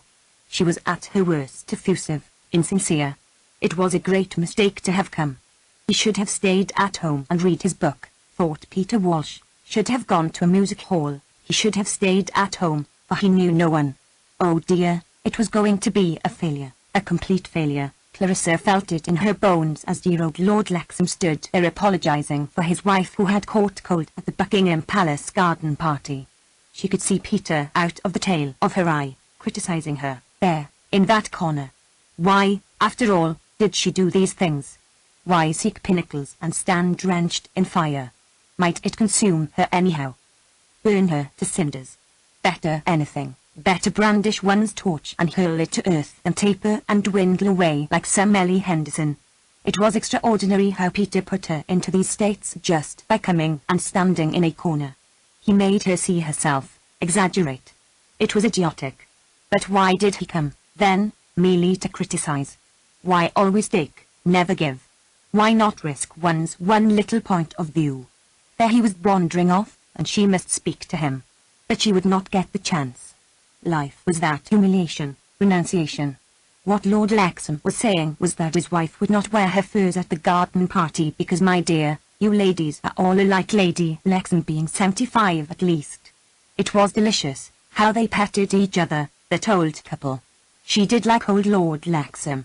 She did think it mattered, her party, and it made her feel quite sick to know that it was all going wrong, all falling flat. Anything, any explosion, any horror was better than people wandering aimlessly, standing in a bunch at a corner like Ellie Henderson, not even caring to hold themselves upright. Gently the yellow curtain with all the birds of paradise flew out, and it seemed as if there were a flight of wings into the room, right out, then sucked back. For the windows were open. Was it drafty? Ellie Henderson wondered. She was subject to chills. But it did not matter that she should come down sneezing tomorrow. It was the girls with their naked shoulders she thought of, being trained to think of others by an old father, an invalid, late vicar of Pn. But he was dead now, and her chills never went to her chest, never. It was the girls she thought of, the young girls with their bare shoulders, she herself having always been a wisp of a creature, with her thin hair and meagre profile, though now, past 50, there was beginning to shine through some mild beam, something purified into distinction by years of self-abnegation, but obscured again, perpetually, by her distressing gentility, her panic fear, which arose from £300 income, and her weaponless state. She could not earn a penny, and it made her timid, and more disqualified year by year to meet well-dressed people who did this sort of thing every night of the season, merely telling their maids, "I'll wear so-and-so," whereas Henny Henderson ran out nervously and bought cheap pink flowers, half a dozen, and then threw a shawl over her old black dress. For her invitation to Clarissa's party had come at the last moment. She was not quite happy about it. She had a sort of feeling that Clarissa had not meant to ask her this year. Why should she? There was no reason, really, except that they had always known each other. Indeed, they were cousins. But naturally they had rather drifted apart, Clarissa being so sought after. It was an event to her, going to a party. It was quite a treat just to see the lovely clothes. Wasn't that Elizabeth, grown up, with her hair done in the fashionable way, in the pink dress? Yet she could not be more than 17. She was very, very handsome. But girls when they first came out didn't seem to wear white as they used. She must remember everything to tell Edith. Girls wore straight frocks, perfectly tight, with skirts well about the ankles.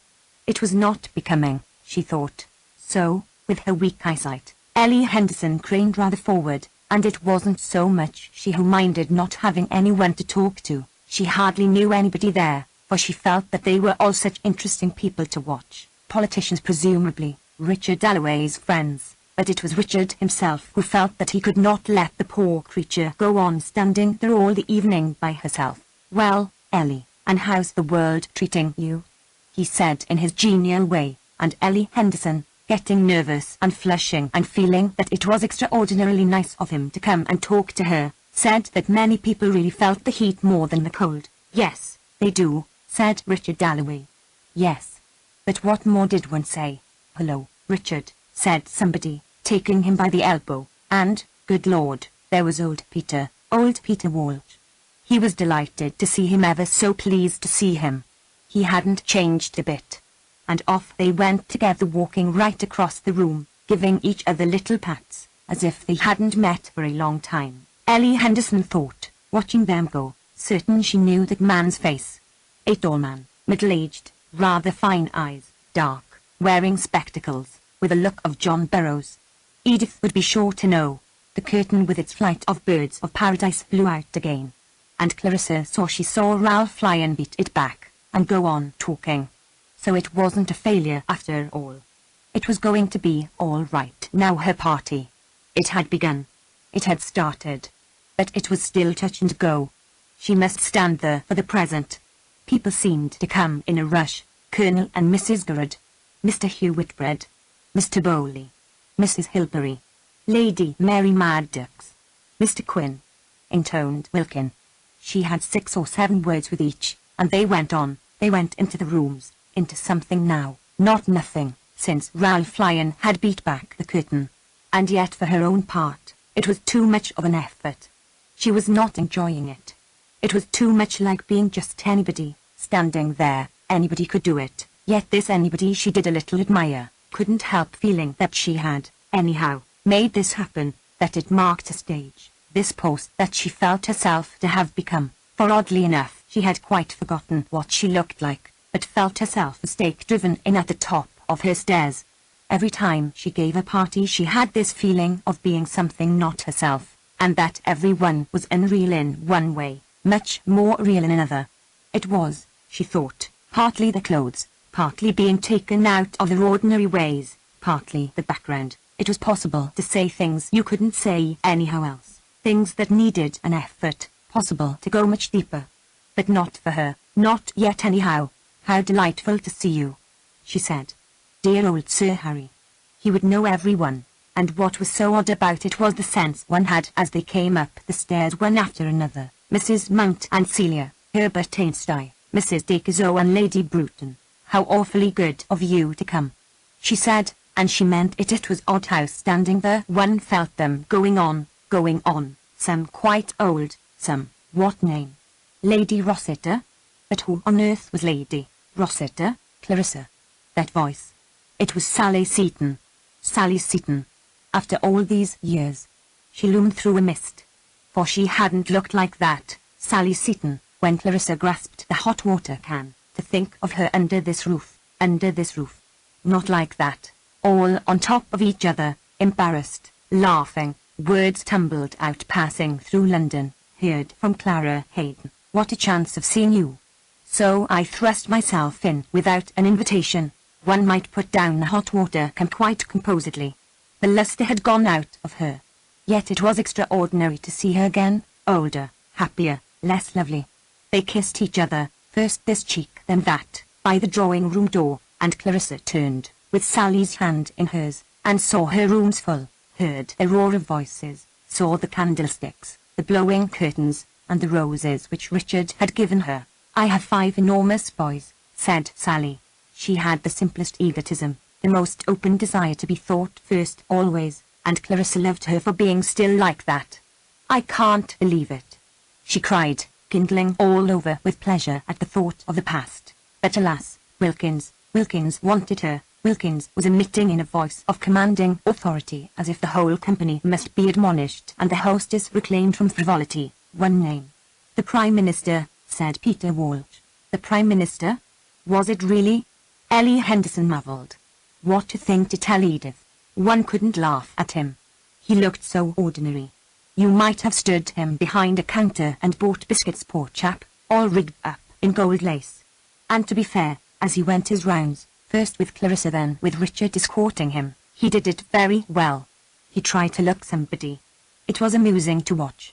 Nobody looked at him. They just went on talking, yet it was perfectly plain that they all knew, felt to the marrow of their bones, this majesty passing, this symbol of what they all stood for, English society. Oh, Lady Bruton, and she looked very fine too, very stalwart in her lace, swam up, and they withdrew into a little room which at once became spied upon, guarded, and a sort of stir and rustle rippled through every one. Openly, the Prime Minister, Lord, the snobbery of the English, thought Peter Walsh, standing in the corner. How they loved dressing up in gold lace and doing homage. There. That must be, by Jove it was, Hugh Whitbread, snuffing round the precincts of the great, grown rather fatter, rather whiter, the admirable Hugh. He looked always as if he were on duty, thought Peter, a privileged, but secretive being, hoarding secrets which he would die to defend, though it was only some little piece of tittle-tattle dropped by a court footman, which would be in all the papers tomorrow. Such were his rattles, his baubles, in playing with which he had grown white, come to the verge of old age, enjoying the respect and affection of all who had the privilege of knowing this type of the English public school man. Inevitably one made up things like that about Hugh. That was his style, the style of those admirable letters which Peter had read thousands of miles across the sea in the Times, and had thanked God he was out of that pernicious hubble-bubble if it were only to hear baboons chatter and coolies beat their wives. An olive-skinned youth from one of the universities stood obsequiously by. Him he would patronize, initiate, teach how to get on. For he liked nothing better than doing kindnesses, making the hearts of old ladies palpitate with the joy of being thought of in their age, their affliction, thinking themselves quite forgotten. Yet here was dear Hugh driving up and spending an hour talking of the past, remembering trifles, praising the home-made cake, though Hugh might eat cake with a duchess any day of his life. And, to look at him, probably did spend a good deal of time in that agreeable occupation. The all-judging, the all-merciful, might excuse. Peter Walsh had no mercy. Villains there must be, and God knows the rascals who get hanged for battering the brains of a girl out in a train do less harm on the whole than Hugh Whitbread and his kindness. Look at him now, on tiptoe, dancing forward, bowing and scraping, as the Prime Minister and Lady Bruton emerged, intimating for all the world to see that he was privileged to say something private, to Lady Bruton as she passed. She stopped. She wagged her fine old head. She was thanking him presumably for some piece of civility.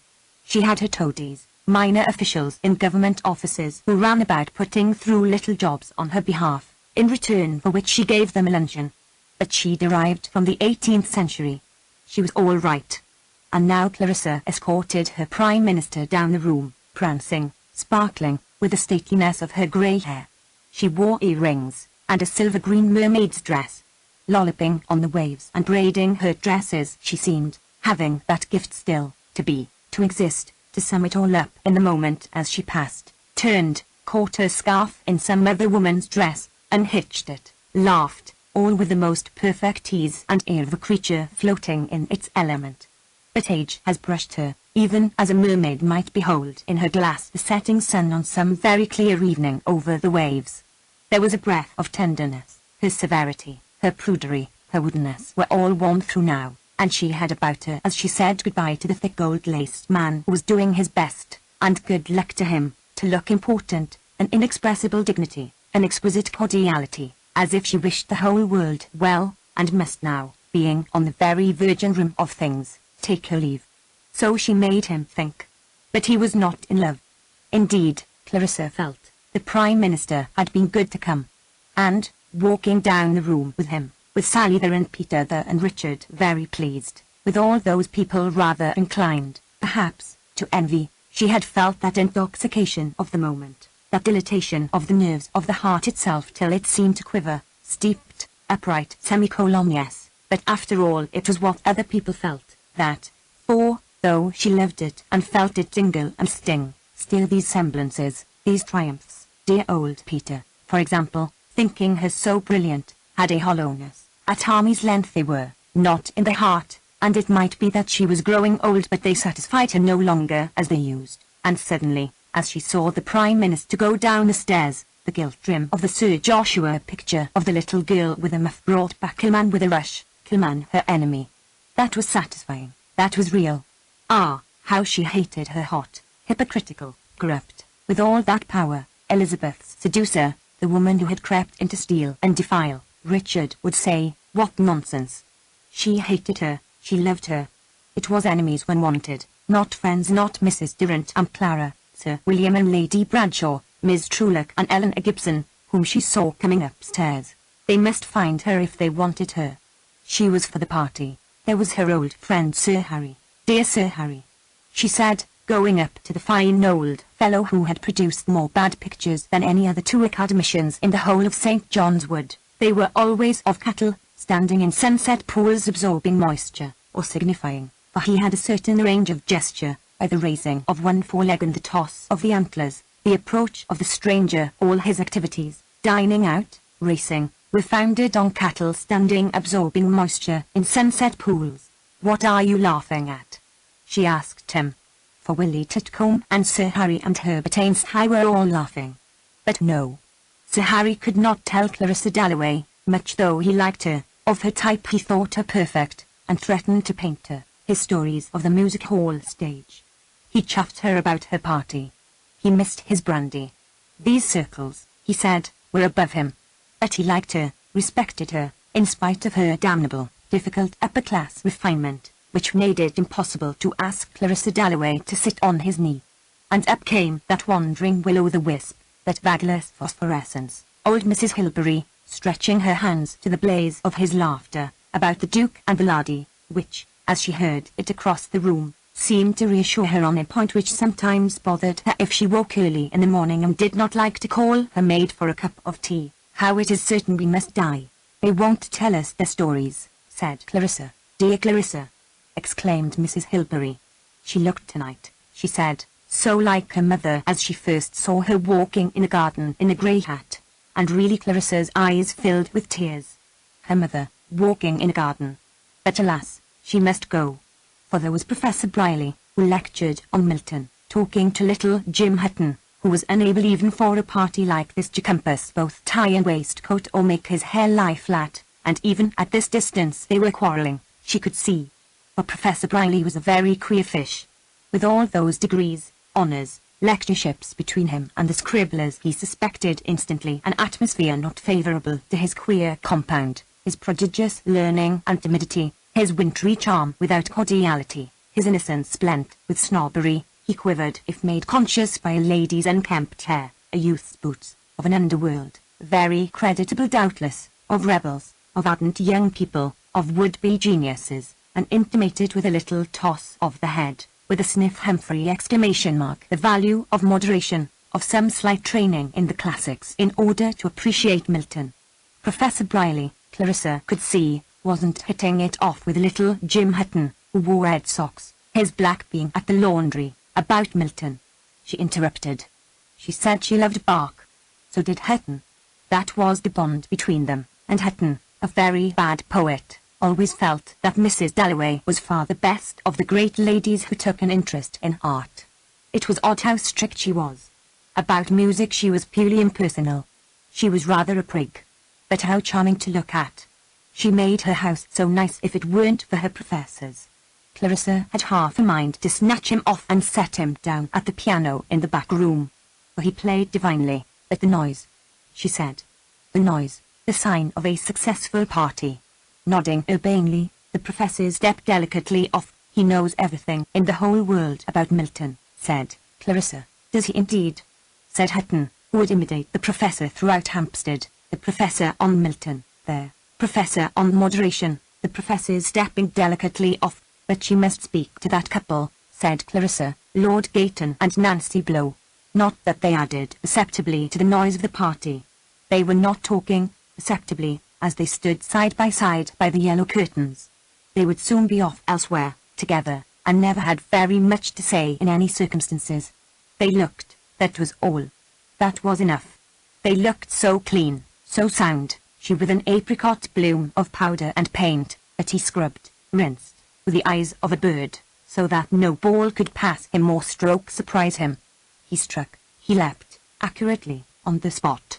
Ponies' mouths quivered at the end of his reins. He had his honours, ancestral monuments, banners hanging in the church at home. He had his duties, his tenants, a mother and sisters, had been all day at Lord's, and that was what they were talking about: cricket, cousins, the movies when Mrs. Dalloway came up.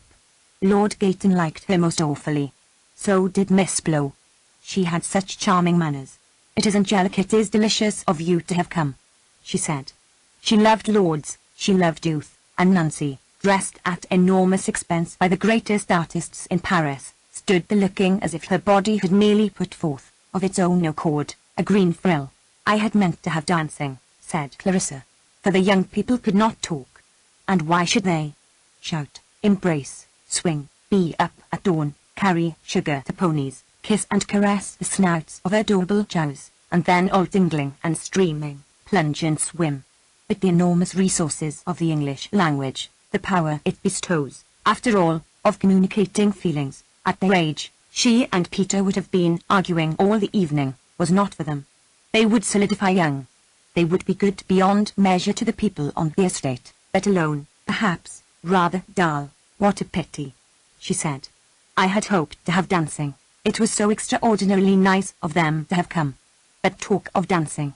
The rooms were packed. There was old Aunt Helena in her shawl. Alas, she must leave them, Lord Gayton and Nancy Blow. There was old Miss Parry, her aunt.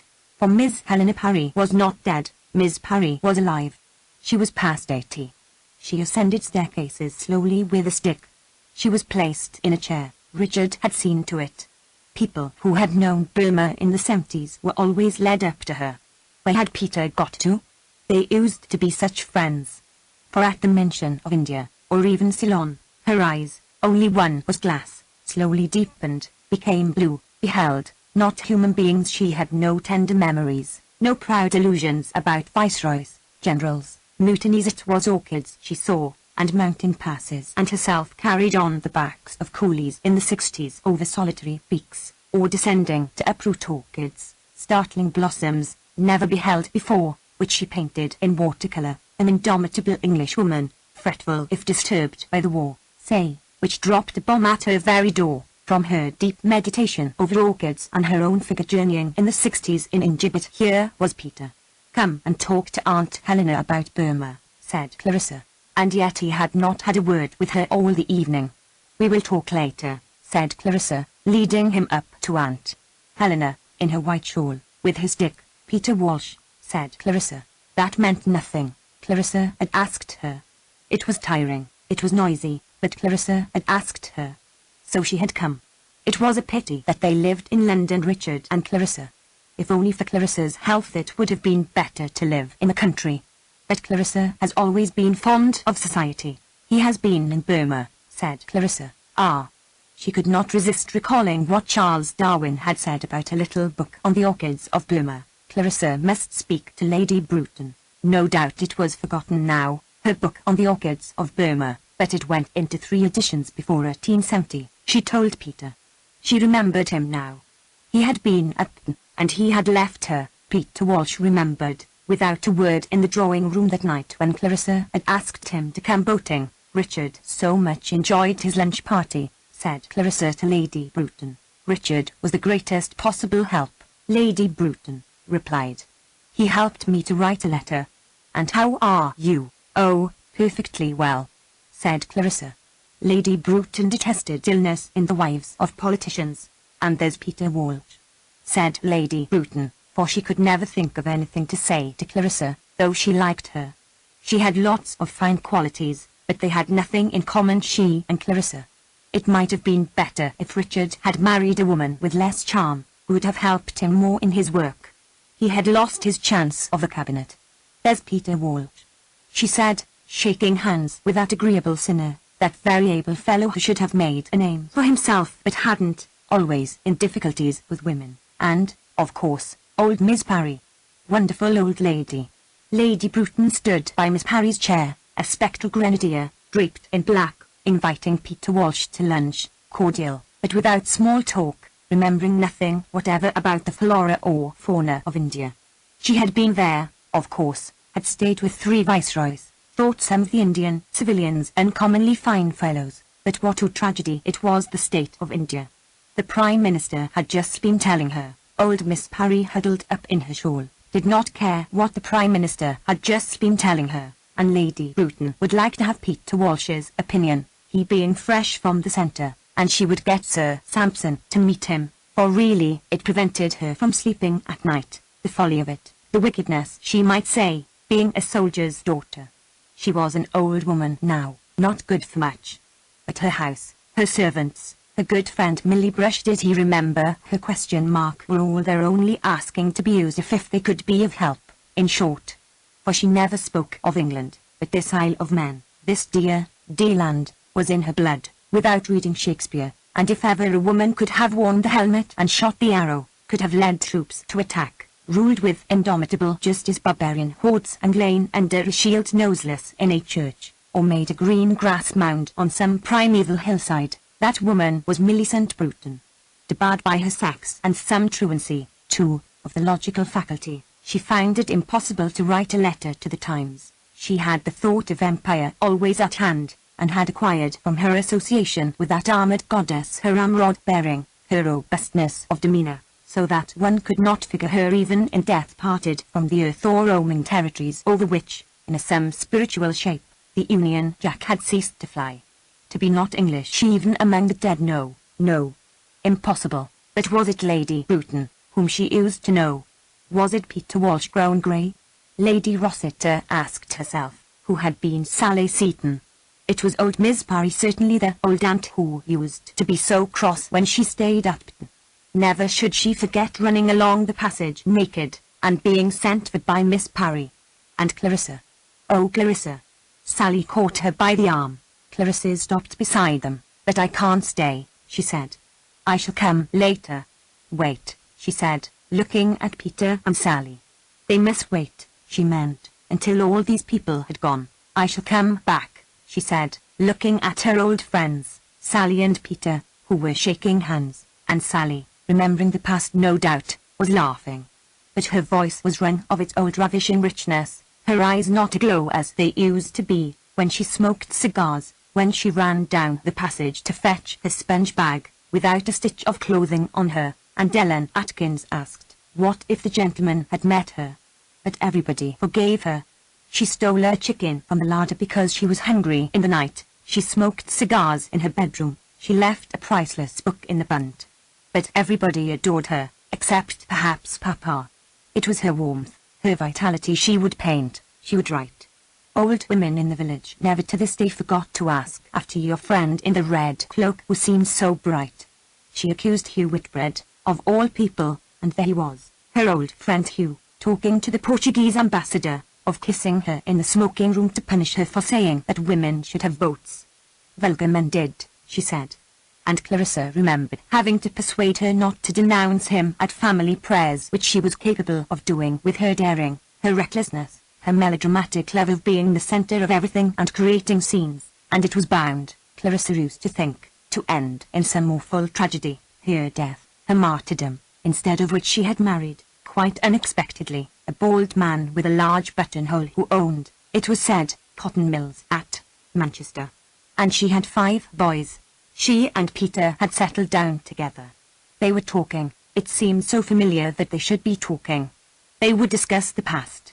With the 2 of them, more even than with Richard, she shared her past, the garden, the trees, old Joseph Bridcoff singing Brahms without any voice, the drawing-room wallpaper, the smell of the mats. A part of this Sally must always be, Peter must always be. But she must leave them. There were the Bradshaws, whom she disliked. She must go up to Lady Bradshaw, in grey and silver, balancing like a sea lion at the edge of its dank, barking for invitations, duchesses, the typical successful man's wife. She must go up to Lady Bradshaw and say, but Lady Bradshaw anticipated her. We are shockingly late, dear Mrs. Dalloway, we hardly dared to come in, she said. And Sir William, who looked very distinguished, with his grey hair and blue eyes, said yes. They had not been able to resist the temptation. He was talking to Richard about that bill probably, which they wanted to get through the Commons. Why did the sight of him, talking to Richard, curl her up? He looked what he was, a great doctor. A man absolutely at the head of his profession, very powerful, rather worn. But think what cases came before him, people in the uttermost depths of misery, people on the verge of insanity, husbands and wives. He had to decide questions of appalling difficulty. Yet what she felt was, one wouldn't like Sir William to see one unhappy. No, not that man. How is your son at Eton? She asked Lady Bradshaw. He had just missed his 11, said Lady Bradshaw, because of the mumps. His father minded even more than he did, and she thought being, she said, nothing but a great boy himself. Clarissa looked at Sir William, talking to Richard. He did not look like a boy, not in the least like a boy. She had once gone with someone to ask his advice. He had been perfectly right, extremely sensible. But heavens, what a relief to get out to the street again. There was some poor wretch sobbing, she remembered, in the waiting room. But she did not know what it was about Sir William, what exactly she disliked. Only Richard agreed with her, didn't like his taste, didn't like his smell. But he was extraordinarily able. They were talking about this bill. Some case, Sir William was mentioning, lowering his voice. It had its bearing upon what he was saying about the deferred effects of shell shock. There must be some provision in the bill. Sinking her voice, drawing Mrs. Dalloway into the shelter of a common femininity, a common pride in the illustrious qualities of husbands and their sad tendency to overwork. Lady Bradshaw, poor goose, one didn't dislike her, murmured how, just as we were starting, my husband was called up on the telephone, a very sad case. A young man, that is what Sir William is telling Mr. Dalloway, had killed himself. He had been in the army.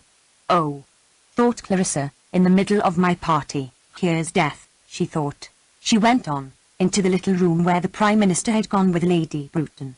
Perhaps there was somebody there. But there was nobody.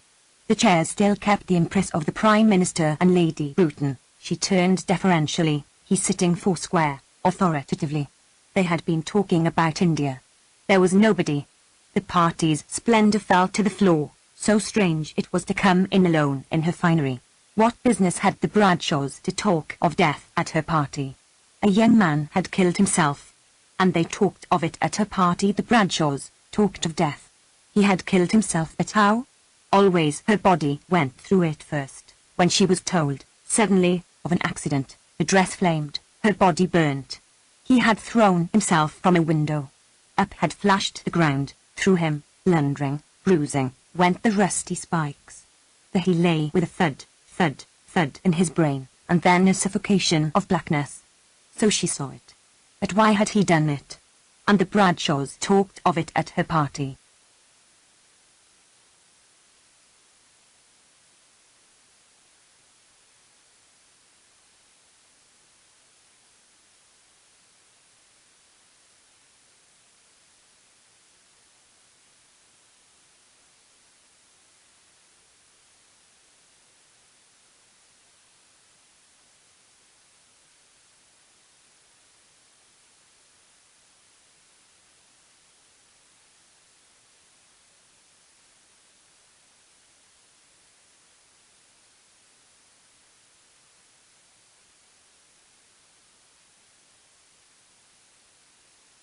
She had once thrown a shilling into the Serpentine, never anything more. But he had flung it away. They went on living. She would have to go back. The rooms were still crowded. People kept on coming. All day she had been thinking of Peter, of Sally. They would grow old. The thing there was that mattered, a thing wreathed about with chatter, defaced, obscured in her own life, let drop every day in corruption, lies, chatter.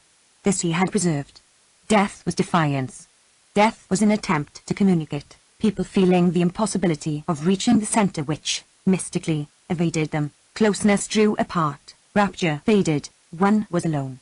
There was an embrace in death. But this young man who had killed himself, had he plunged holding his treasure? If it were now to die, it were now to be most happy, she had said to herself once, coming down in white. Or there were the poets and thinkers. Suppose he had had that passion, and had gone to Sir William Bradshaw, a great doctor yet to her obscurely evil, without sex or lust, extremely polite to women, but capable of some indescribable outrage forcing your soul. That was it. If this young man had gone to him, and Sir William had impressed him, like that, with his power, might he not then have said, indeed she felt it now, life is made intolerable, they make life intolerable, men like that? Then, she had felt it only this morning. There was the terror, the overwhelming incapacity, one's parents giving it into one's hands. This life, to be lived to the end, to be walked with serenely, there was in the depths of her heart an awful fear. Even now, quite often if Richard had not been there reading the Times, so that she could crouch like a bird and gradually revive, send roaring up that immeasurable delight, rubbing stick to stick, one thing with another, she must have perished. But that young man had killed himself. Somehow it was her disaster, her disgrace. It was her punishment to see sink and disappear here a man, there a woman, in this profound darkness, and she forced to stand here in her evening dress. She had schemed, she had pilfered. She was never wholly admirable. She had wanted success, Lady Bixborough and the rest of it. And once she had walked on the terrace at Upton. It was due to Richard. She had never been so happy. Nothing could be slow enough. Nothing last too long. No pleasure could equal, she thought, straightening the chairs, pushing in one book on the shelf, this having done with the triumphs of youth, lost herself in the process of living, to find it, with a shock of delight, as the sun rose, as the day sank. Many a time had she gone, up when they were all talking, to look at the sky, or seen it between people's shoulders at dinner, seen it in London when she could not sleep. She walked to the window. It held, foolish as the idea was, something of her own in it, this country sky, this sky above Westminster. She parted the curtains, she looked. Oh, but how surprising! Exclamation mark. In the room opposite the old lady stared straight at her. She was going to bed. And the sky. It will be a solemn sky, she had thought. It will be a dusky sky, turning away its cheek in beauty. But there it was, ashen pale, raced over quickly by tapering vast clouds. It was new to her. The wind must have risen. She was going to bed, in the room opposite. It was fascinating to watch her, moving about, that old lady, crossing the room, coming to the window. Could she see her? It was fascinating, with people still laughing and shouting in the drawing room, to watch that old woman, quite quietly, going to bed. She pulled the blind now. The clock began striking. The young man had killed himself, but she did not pity him, with the clock striking the hour, 1, 2, 3, she did not pity him, with all this going on. There. The old lady had put out her light. The whole house was dark now with this going on, she repeated, and the words came to her, fear no more the heat of the sun. She must go back to them. But what an extraordinary night. She felt somehow very like him, the young man who had killed himself. She felt glad that he had done it, thrown it away. The clock was striking. The leaden circles dissolved in the air. He made her feel the beauty, made her feel the fun. But she must go back. She must assemble. She must find Sally and Peter. And she came in from the little room. But where is Clarissa? Said Peter. He was sitting on the sofa with Sally. After all these years he really could not call her Lady Rossiter. Where's the woman gone to? He asked. Where's Clarissa? Sally supposed, and so did Peter for the matter of that there were people of importance, politicians, whom neither of them knew unless by sight in the picture papers, whom Clarissa had to be nice to, had to talk to. She was with them. Yet there was Richard Dalloway not in the cabinet. He hadn't been a success, Sally supposed. For herself, she scarcely ever read the papers. She sometimes saw his name mentioned. But then, well, she lived a very solitary life, in the wilds, Clarissa would say, among great merchants, great manufacturers, men, after all, who did things. She had done things too. I have 5 sons. She told him. Lord, Lord, what a change had come over her. The softness of motherhood, its egotism too. Last time they met, Peter remembered, had been among the cauliflowers in the moonlight, the leaves like rough bronze, she had said, with her literary turn, and she had picked a rose. She had marched him up and down that awful night, after the scene by the fountain. He was to catch the midnight train. Heavens, he had wept. That was his old trick, opening a pocket knife, thought Sally, always opening and shutting a knife when he got excited. They had been very, very intimate, she and Peter Walsh, when he was in love with Clarissa, and there was that dreadful, ridiculous scene over Richard Dalloway at lunch. She had called Richard Wickham. Why not call Richard Wickham? Clarissa had flared up. And indeed they had never seen each other since. She and Clarissa, not more than half a dozen times perhaps in the last 10 years. And Peter Walsh had gone off to India, and she had heard vaguely that he had made an unhappy marriage, and she didn't know whether he had any children, and she couldn't ask him, for he had changed. He was rather shriveled looking, but kinder, she felt, and she had a real affection for him, for he was connected with her youth, and she still had a little Emily Bronte he had given her, and he was to write, surely? In those days he was to write. Have you written? She asked him, spreading her hand, her firm and shapely hand, on her knee in a way he recalled. Not a word, said Peter Walsh, and she laughed. She was still attractive, still a personage, Sally Seton. But who was this Rossiter? He wore 2 camellias on his wedding day, that was all Peter knew of him. They had myriads of servants, miles of conservatories, Clarissa wrote, something like that. Sally owned it with a shout of laughter. Yes, I have 10,000 a year, whether before the tax was paid or after. She couldn't remember, for her husband, whom you must meet, she said, whom you would like, she said, did all that for her. And Sally used to be in rags and debtors. She had pawned her grandmother's ring which Marie Antoinette had given her great-grandfather to come to... Oh, yes, Sally remembered, she had it still, a ruby ring which Marie Antoinette had given her great-grandfather. She never had a penny to her name in those days, and going to Pton always meant some frightful pinch. But going to Pton had meant so much to her, had kept her sane, she believed, so unhappy had she been at home. But that was all a thing of the past, all over now, she said. And Mr. Parry was dead, and Miss Parry was still alive. Never had he had such a shock in his life, said Peter. He had been quite certain she was dead. And the marriage had been, Sally supposed, a success. And that very handsome, very self-possessed young woman was Elizabeth, over there, by the curtains, in red. She was like a poplar, she was like a river, she was like a hyacinth, Willie Titcombe was thinking. Oh, how much nicer to be in the country and do what she liked. She could hear her poor dog howling. Elizabeth was certain she was not a bit like Clarissa, Peter Walsh said. Oh, Clarissa. said Sally. What Sally felt was simply this. She had owed Clarissa an enormous amount. They had been friends, not acquaintances, friends, and she still saw Clarissa all in white going about the house with her hands full of flowers. To this day tobacco plants made her think of them. But did Peter understand? ? She lacked something. Lacked what was it? She had charm. She had extraordinary charm.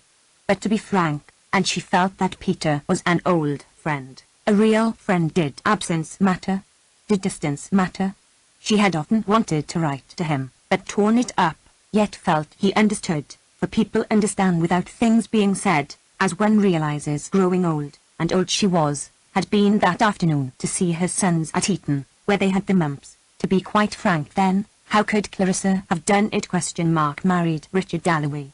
A sportsman, a man who cared only for dogs. Literally, when he came into the room he smelt of the stables. And then all this? She waved her hand. Hugh Whitbread it was, strolling past in his white waistcoat, dim, fat, blind, past everything he looked, except self-esteem and comfort. He's not going to recognize us, said Sally, and really she hadn't the courage. So that was Hugh. The admirable Hugh. And what does he do? She asked Peter. He blacked the king's boots or counted bottles at Windsor, Peter told her. Peter kept his sharp tongue still. But Sally must be frank, Peter said. That kiss now, Hugh's, on the lips, she assured him, in the smoking room one evening. She went straight to Clarissa in a rage. Hugh didn't do such things. Clarissa said, the admirable Hugh. Hugh's socks were without exception the most beautiful she had ever seen, and now his evening dress. Perfect. And had he children? Everybody in the room has 6 sons at Eton, Peter told her, except himself. He, thank God, had none. No sons, no daughters, no wife. Well, he didn't seem to mind, said Sally. He looked younger, she thought, than any of them. But it had been a silly thing to do, in many ways, Peter said, to marry like that. A perfect goose she was, he said, but, he said, we had a splendid time of it. But how could that be? Sally wondered, what did he mean? And how odd it was to know him and yet not know a single thing that had happened to him. And did he say it out of pride? Very likely, for after all it must be galling for him, though he was an oddity, a sort of sprite, not at all an ordinary man. It must be lonely at his age to have no home, nowhere to go to. But he must stay with them for weeks and weeks. Of course he would love to stay with them, and that was how it came out. All these years the Dalloways had never been once. Time after time they had asked them. Clarissa, for it was Clarissa of course, would not come. For, said Sally, Clarissa was at heart a snob, one had to admit it, a snob. And it was that was between them, she was convinced. Clarissa thought she had married beneath her, her husband being, she was proud of it, a miner's son. Every penny they had he had earned. As a little boy, her voice trembled, he had carried great sacks. And so she would go on, Peter felt, hour after hour, the miner's son. People thought she had married beneath her, her 5 sons, and what was the other thing? Plants, hydrangeas, syringas, very, very rare hibiscus lilies that never grow north of the Suez Canal, but she, with one gardener in a suburb near Manchester, had beds of them, positively beds. Now all that Clarissa had escaped, unmaternal as she was. A snob was she? Yes, in many ways. Where was she, all this time? It was getting late, yet, said Sally, when I heard Clarissa was giving a party, I felt I couldn't not come, must see her again, and I'm staying in Victoria Street, practically next door. So I just came without an invitation. But, she whispered, tell me, do. Who is this? It was Mrs. Hilbery, looking for the door. Oh, how late it was getting. And, she murmured, as the night grew later, as people went, one found old friends, quiet nooks and corners, and the loveliest views. Did they know, she asked, that they were surrounded by an enchanted garden? Lights and trees and wonderful gleaming lakes and the sky. Just a few fairy lamps, Clarissa Dalloway had said, in the back garden. But she was a magician. It was a park. And she didn't know their names, but friends she knew they were, friends without names, songs without words, always the best. But there were so many doors, such unexpected places, She could not find her way. Old Mrs. Hilbery, said Peter, but who was that? That lady standing by the curtain all the evening, without speaking? He knew her face, connected her with... Surely she used to cut up underclothes at the large table in the window. Davidson, was that her name? Oh, that is Henny Henderson, said Sally. Clarissa was really very hard on her. She was a cousin, very poor. Clarissa was hard on people. She was rather, said Peter. Yet, said Sally, in her emotional way, with a rush of that enthusiasm which Peter used to love her for, yet dreaded a little now. So effusive she might become, how generous to her friends Clarissa was. And what a rare quality one found it, and how sometimes at night or on Christmas Day, when she counted up her blessings, she put that friendship first. They were young, that was it. Clarissa was pure-hearted, that was it. Peter would think her sentimental. So she was. For she had come to feel that it was the only thing worth saying what one felt. Cleverness was silly. One must say simply what one felt. But I do not know, said Peter Walsh, what I feel. Poor Peter, thought Sally. Why did not Clarissa come and talk to them? That was what he was longing for. She knew it. All the time he was thinking only of Clarissa, and was fidgeting with his knife. He had not found life simple, Peter said. His relations with Clarissa had not been simple. It had spoiled his life, he said. They had been so intimate, he and Sally Seton, it was absurd not to say it. One could not be in love twice, he said. And what could she say? Still, it is better to have loved, but he would think her sentimental. He used to be so sharp. He must come and stay with them in Manchester. That is all very true, he said. All very true. He would love to come and stay with them. Directly he had done what he had to do in London, and Clarissa had cared for him more than she had ever cared for Richard. Sally was positive of that. No, no, no, said Peter. Sally should not have said that. She went too far. That good fellow that he was at the end of the room, holding forth, the same as ever, dear old Richard. Who was he talking to? Sally asked. That very distinguished-looking man? Living in the wilds as she did, she had an insatiable curiosity to know who people were. But Peter did not know. He did not like his looks, he said, probably a cabinet minister. Of them all, Richard seemed to him the best, he said, the most disinterested. But what has he done? Sally asked. Public work, she supposed. And were they happy together? Sally asked. She herself was extremely happy, for, she admitted, she knew nothing about them, only jumped to conclusions, as one does, for what can one know even of the people one lives with every day? She asked. Are we not all prisoners? She had read a wonderful play about a man who scratched on the wall of his cell, and she had felt that was true of life. One scratched on the wall. Despairing of human relationships, people were so difficult. She often went into her garden and got from her flowers a piece which men and women never gave her. But no, he did not like cabbages. He preferred human beings, Peter said. Indeed, the young are beautiful, Sally said, watching Elizabeth cross the room. How unlike Clarissa at her age. Could he make anything of her? She would not open her lips. Not much, not yet, Peter admitted. She was like a lily, Sally said, a lily by the side of a pool. But Peter did not agree that we know nothing. We know everything, he said, at least he did.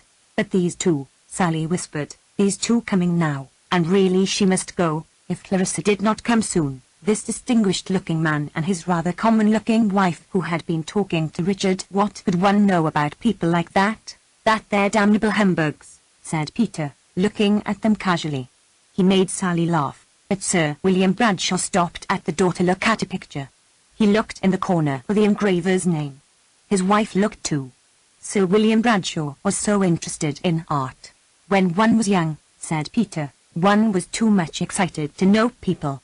Now that one was old, 52 to be precise, Sally was 55, in body, she said, but her heart was like a girl's of 20. Now that one was mature then, said Peter, one could watch, one could understand, and one did not lose the power of feeling, he said.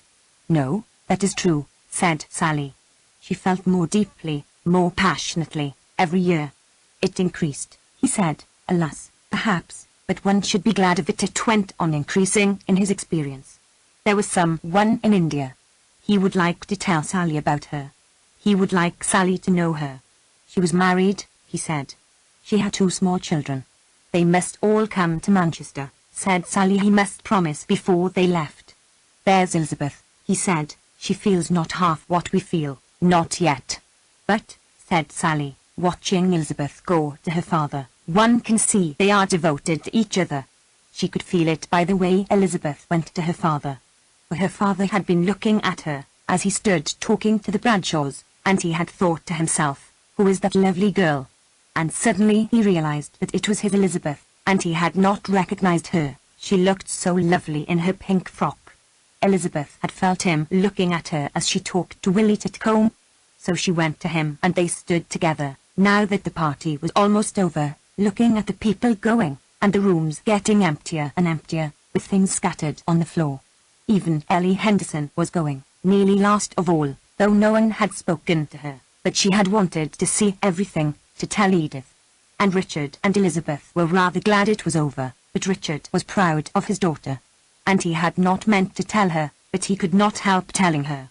He had looked at her, he said, and he had wondered, who is that lovely girl? And it was his daughter. That did make her happy. But her poor dog was howling. Richard has improved.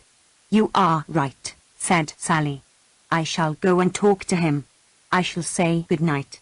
What does the brain matter, said Lady Rossiter, getting up, compared with a heart. I will come, said Peter, but he sat on for a moment. What is this terror? What is this ecstasy? He thought to himself. What is it that fills me with extraordinary excitement? It is Clarissa, he said, for there she was,